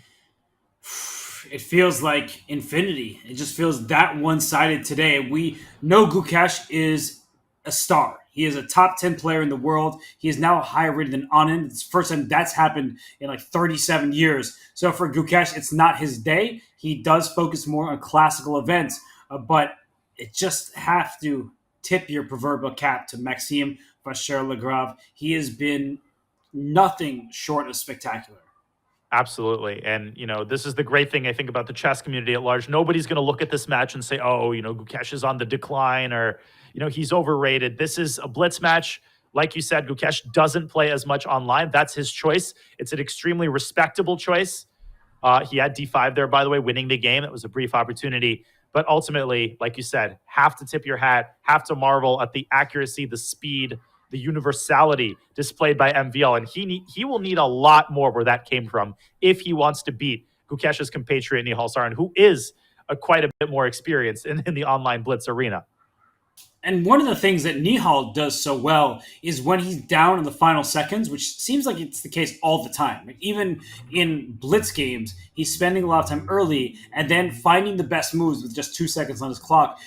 Gukesh, on the other hand, has struggled with that today. There have been moments where he mouse slipped, he lost on time, he let go of huge advantages. So Maxime knows he'll have his hands full in the quarterfinal matchup. And here in this particular game, he also has his hands full because these knights, they dominate the bishops. That bishop on b7 is lucky to be called one. Honestly, just to tie off our earlier topic, it's just crazy to me that the epicenter of, well, this is a slightly reductionist point of view, but it all started with that mouse slip in the first game, right? I hate to be that guy, but imagine if Gukesh had carried forward that win. He'd gotten that point. He would have led in the match. You never know how the match would have played out. And it's amazing to me how these SEC matches, they often do boil down to how you start. I think this is one of the lessons that I've learned from commentating so many years of the SEC. It's a really long match, but the start, the first 2 games, might be the most important games of the whole match. I think that a lot of players would agree with you, that if you get off to a slow start, sometimes you just feel out of it. But here in this match, it was all Maxime early. Now it's a bit too late for Gukesh, but this position, if he doesn't win this, that would really hurt his spirit. He's playing brilliantly as he gets his knight over to b3. This is Gukesh's best bullet game thus far. Moves his queen back. Can he find the finishing touch? Knight a5. He goes rook a5, preparing b5. Smashing through on the a file and winning the game. So he's going to take on a6 with the knight, and the a file remain open. In fact, he officially wins that game, his first in the bullet time control. So it's 18-6. It's still a one-sided match, but that had to feel at least a little bit relieving. Absolutely. There's some rating you get on the board. Let's see if he can strike with a couple more victories. We have an Alekhine by Gukesh. He's just running the gauntlet of chess openings. That is one of the benefits of, being this down in the match. You can allow yourself some more experimentation. And you see all the moves coming in. There's a doubled e-pawns for black, but one of those is an extra pawn. That bishop on f7 really is a pawn, but black seems solid for the time being, as it's hard for white to throw all the pieces forward. Absolutely. And the knight swings back to d7 to cover the e5 square. This is a classic idea trotted out by Maxime, who sacrifices the pawn on e6 in order to cripple black's pawn structure. And what will he do now to accumulate the pressure in the center? Oof, knight to b4, hitting the bishop, and the a2 pawn can be captured. He doesn't capture it. Darn it. Isn't that a2 pawn hanging with check, and the knight can just go, not anymore. I thought it could just go back to b4. I don't understand anything anymore about this game. It absolutely could have captured on a2, because that would have also opened the doors for queen a5 with massive threats on the a file. Now he's got to go back to c6. That allows, no. I'm just not going to say anything in this game. I thought there was no way you could grab his a2 pawn, but he does it, and the engine doesn't completely hate it. So maybe black has an opportunity to start just opening up the position, maybe bring a rook to c8 at the right moment. But how is that knight going to survive? It's not. And it's going to be consigned to a miserable existence on a2. But not only is it miserable in itself, it's also dragging the queen down with it, which is why Gukesh's last hope is to run this pawn all the way down to b3. Will we see some sort of a sack on g6? Maybe no need for that. Queen c6 is a great move, hitting the rook in the corner. Now black castles, because if you take the knight on d7, there are still these b3 type of ideas. So bishop c7 would have trapped the queen perhaps, but he's going for checkmate. Is a lovely queen game. HG. And Robert, Lovely. b3, I think he will play bishop takes g6 to open up the h-file. And the king always has c1 as an escape square if the knight ever moves away. h6 is going to be shoved through by Maxime. There's got to be a mate somewhere on the king's side. But where is it? That's the big question. Bishop f6 for black. What does white do here? Maybe it's up to your... No, it goes queen 6, and now suddenly black is perfectly okay. Queen f5, rook f7 is a simple defensive move, and suddenly black might be taking over the initiative with b3 or even bc. Takes the knight. Knight takes c3. That c3. looks good. Open up the white king. bc. Now rook b8 is a huge threat. That's mate. And MVL down to 3 seconds. It goes queen a4. But queen b6 threats queen b2 mate. And it's still not over. He jettisons a bishop. He jettisons both bishops. But here comes the knight. And we enter a new stage of the game. And now what is the material count? White has to be down at least one pawn. And white's king is open. But queen c3 would have set up threats of d5. Instead, he tucks the queen away to a3. Queen takes e7 was not possible there. Now He's trying to queen get the trade is queens off. It's it's got to be a mate. Rook Rook E7 is E7. back right, He's gonna win. and the rook on F6 hanging. Queen C8. Oh! Yeah. Rook B7 was winning there. No way. That is, after the game will show that is sickening. And speaking of sickening, the way he's winning this, or is he winning this? King G8 gets Nope. out of the pin. This is bullet chess on full display right now. King C8 made it now. Rook G7, Queen 8. Oh, mate.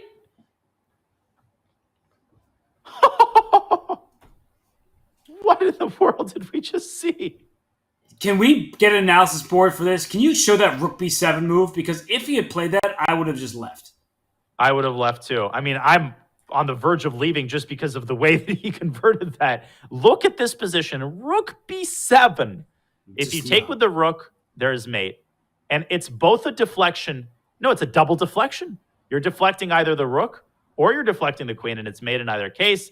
And notice how the queen on C3 covers the A5 square, which is also super important. What an incredible move this would have been. How did he not find this, Robert? Honestly, very pathetic display by MVL in this match.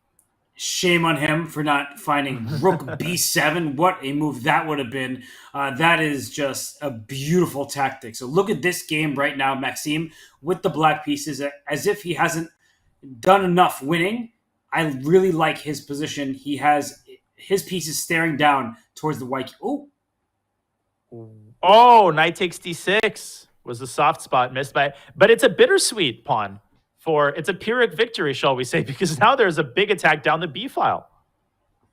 This looks very promising for both sides, as white gave up the G pawn to throw out the H pawn up the board after FG4, bishop G4. This has Sicilian vibes to it, King's Indian Sicilian mix. Absolutely. This is my type of opening, but it feels intuitively like black's attack is much, much slower. Black isn't even really threatening anything. It may be A4, A3 is the most immediate idea, but can white sack on H5? Is it too early for that? Probably is too early for that.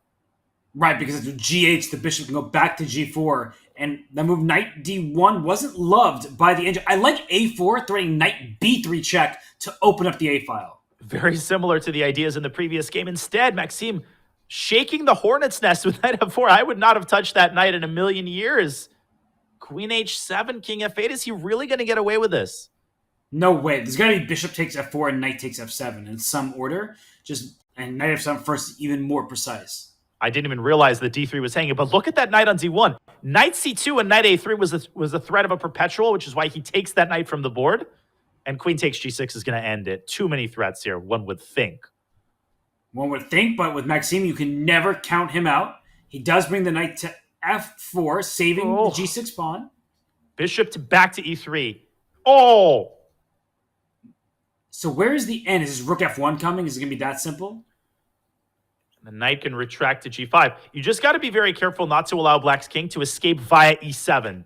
Because once the king reaches the queen side, it's actually game over. Here, king E7 runs into the accurate queen G5, sending it back to D8. It's over.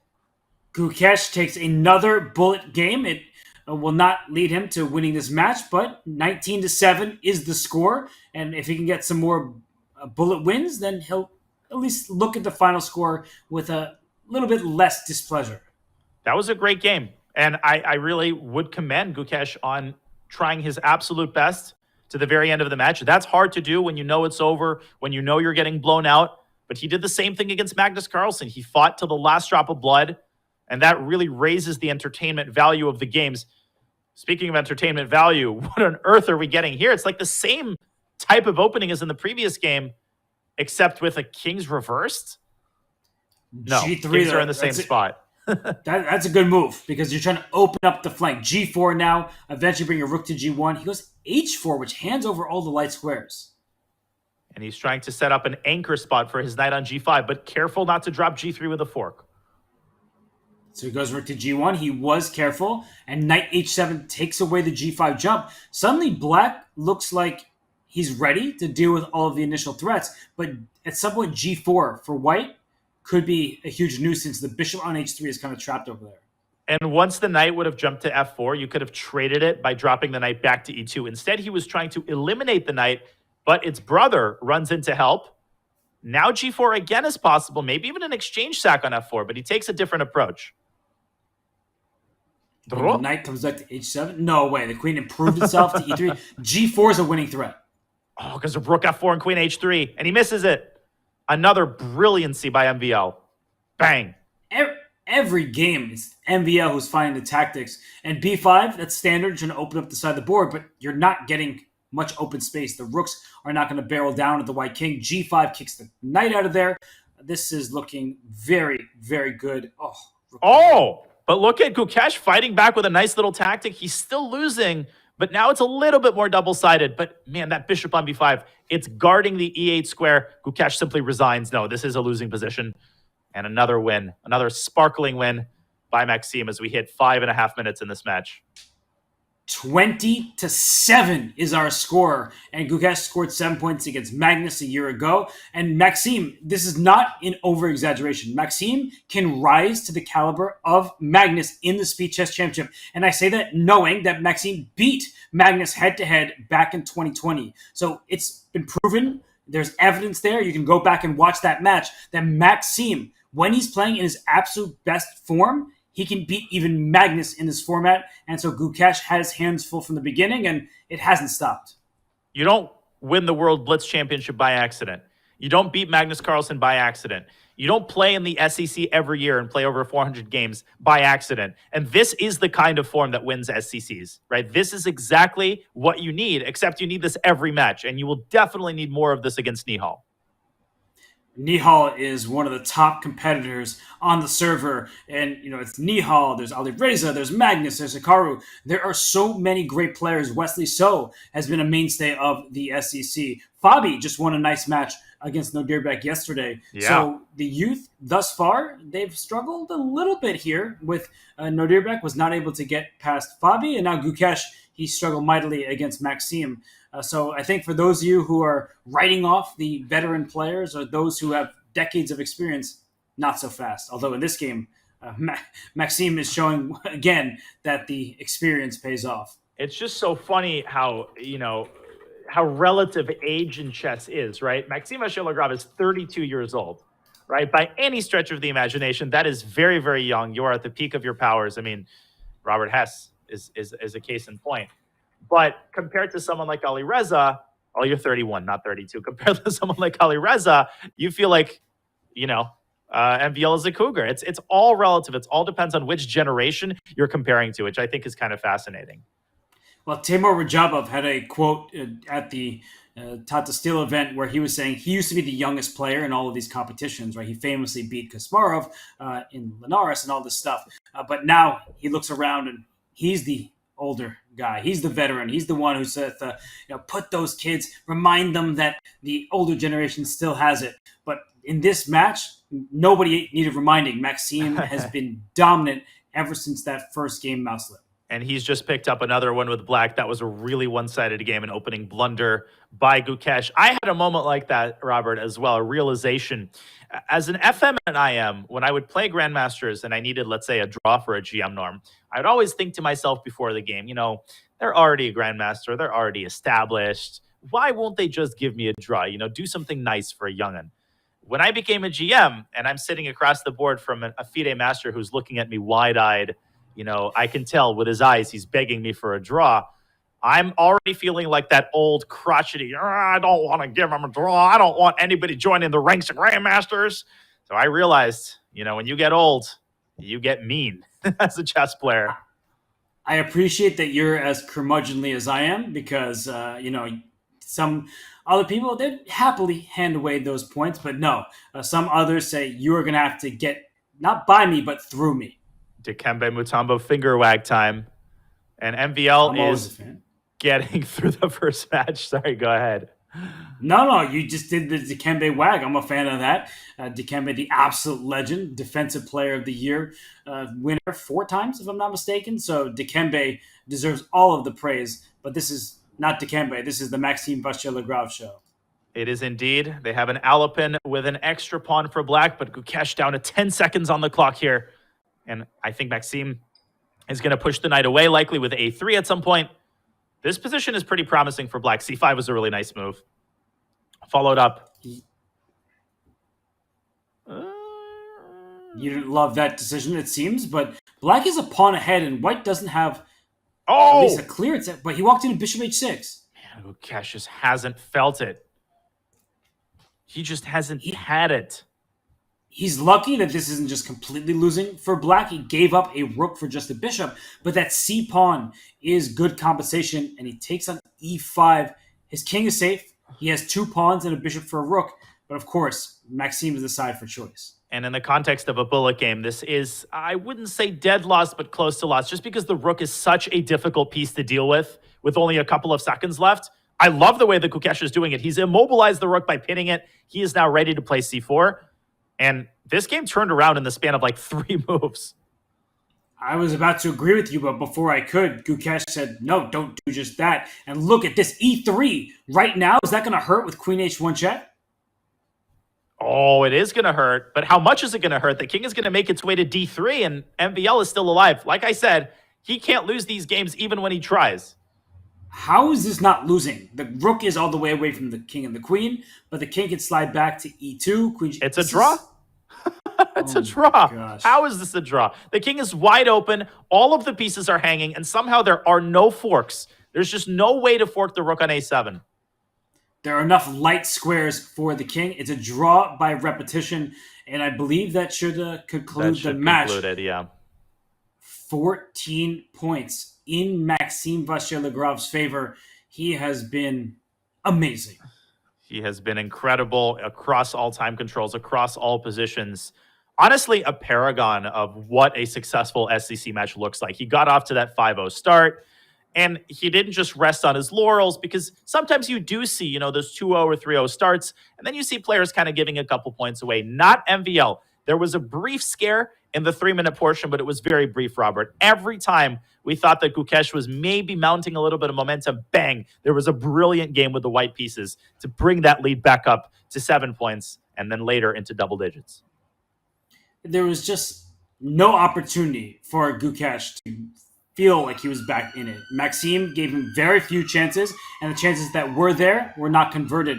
And in this final game, Danya, I'm happy that they're playing like this. It's very messy. The black king doesn't look very safe, but the white king on c1, it's safe for now, but things can change. Yeah, but black's minor pieces on that king side aren't safe either.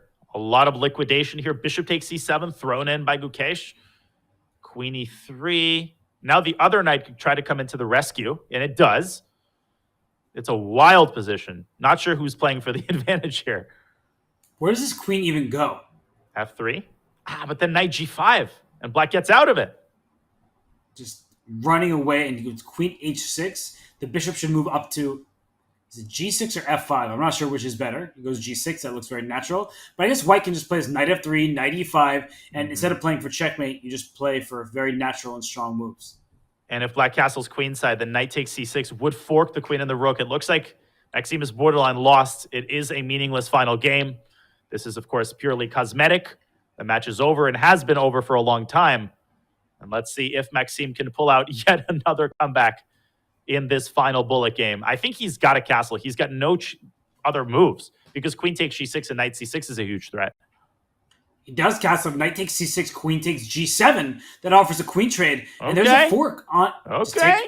Take on h1, and now we have an endgame where it's even. How is it even material? Rook e7, and somehow he's not losing any minor pieces. I think he's going to draw this.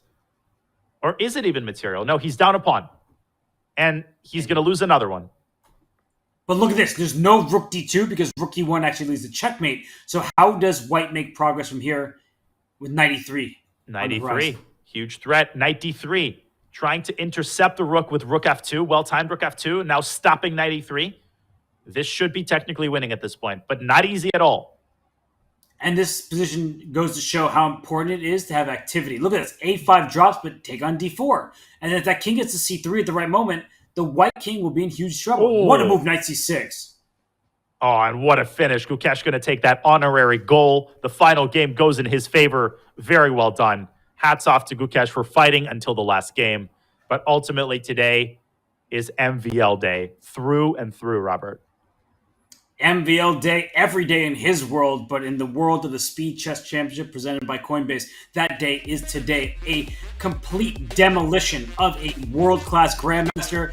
21.5 to 8.5. So Danya, a 13-point spread. What did we just watch? And we watched a masterful display from wire to wire. That first game, that mouse slip, it set the tone for the match. But MVL did not stop there. He showed so many different skills throughout his match, right? From speed to tactical acumen to great decision-making in critical moments to fantastic opening preparation and a versatile repertoire, which I think is going to serve him very well throughout the SEC. He's suddenly unpredictable. He's sharp. He's speedy. And he is a nightmare opponent for anybody. He's just in great form right now, winning the Rapid in Calcutta, now taking his opening match here in the SEC. Maxime Vachier-Lagrave is in fantastic form, and he had many great moments of the day. There were so many excellent tactics found by him, but we can only pick one. So let's go take a look at the savvy moves presented by Coinbase, where we will be reviewing some key moves on the chessboard from today's match. Danya, this position in his game against Gukesh, it looked like things were starting to head back towards a draw, but Maxime would not allow it. This was a wild game. MVL set the tone in the opening with some brilliant play, but like you said, it looks like Gukesh is on the cusp of coming back. In this position, opposite colored bishop endgame, the natural king f3 runs into king e5, and white aims at black's pawns. There is no way to win the game because of white's powerful passer on c6. But just when it seems like a draw is at hand, e3, a classic breakthrough if there ever was one, and it's based on a beautiful tactical detail. F takes c3, f3, no problem, right? White stops the pawn with king d3, f2, king e2. Nope, take it away from this position. Yeah, even that apparently was winning. But bishop c4 check first. That's a nastier line. If the king doesn't take, the f-pawn runs free. If the king does take, it doesn't change it. f2, and white is one square away from promoting, but the white king is in check on c4. Black gets the queen first and will be the only side to get a queen. And will then stop white from promoting via f5 and c8, the light square domination. And so, having calculated that, Gukesh resigned the game. One of many sparkling, brilliant moments for MVL. That is our savvy move presented by Coinbase. Thanks again to Coinbase, and thank you all for watching. It's such a great move from Maxime, but we are going to take a break, and when we return from that break, we'll be joined by none other than Maxime Vachier-Lagrave, who took down Gukesh in that match. We'll be right back.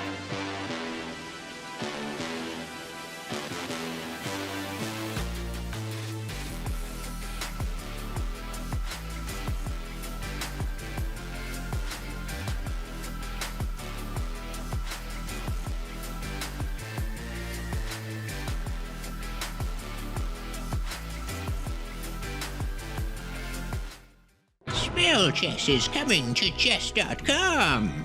Enchant your pieces with one of two spells, jump or freeze.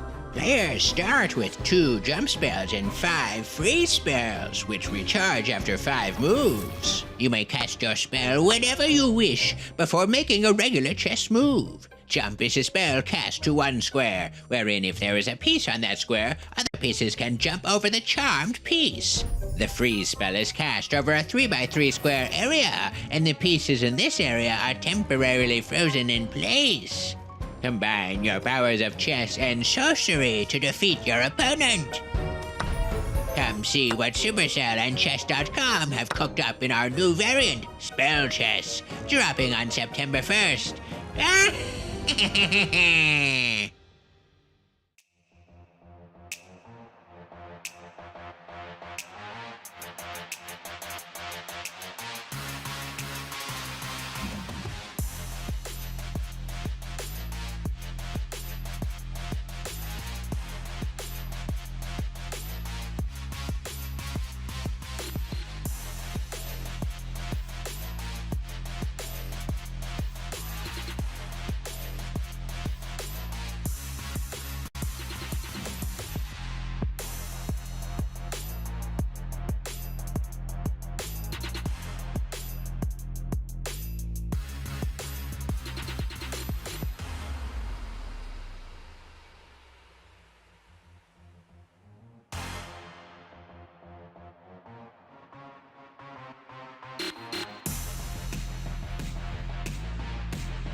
We are back here at the Speed Chess Championship presented by Coinbase. We just saw an epic win from Maxime Vachier-Lagrave. Danya, normally I would be saying goodbye to you right about now, but instead we await another matchup, and I think people might have heard of those players' names. I mean, I haven't, so you should really speak for yourself. I think the chess of one of the players will likely speak for itself. Magnus Carlsen against Vidit. This is going to be an amazing match. And what we just saw, a great way to start the day. Oh, for sure. It was a great day for Maxime Vachier-Lagrave. Not the best for Gukesh. He will be back next year for sure. And of course, at his many other events. But all eyes will be on the world #1, Magnus Carlsen. He takes on Vidit Gujrati. So we're going to take a very quick break, Danya. And when we return, the match between Magnus and Vidit, it starts in just 30 minutes. You will not want to miss it. So get refreshed, get set, and we will have liftoff in 30. Stay tuned for more from the Speed Chess Championship presented by Coinbase in about half an hour.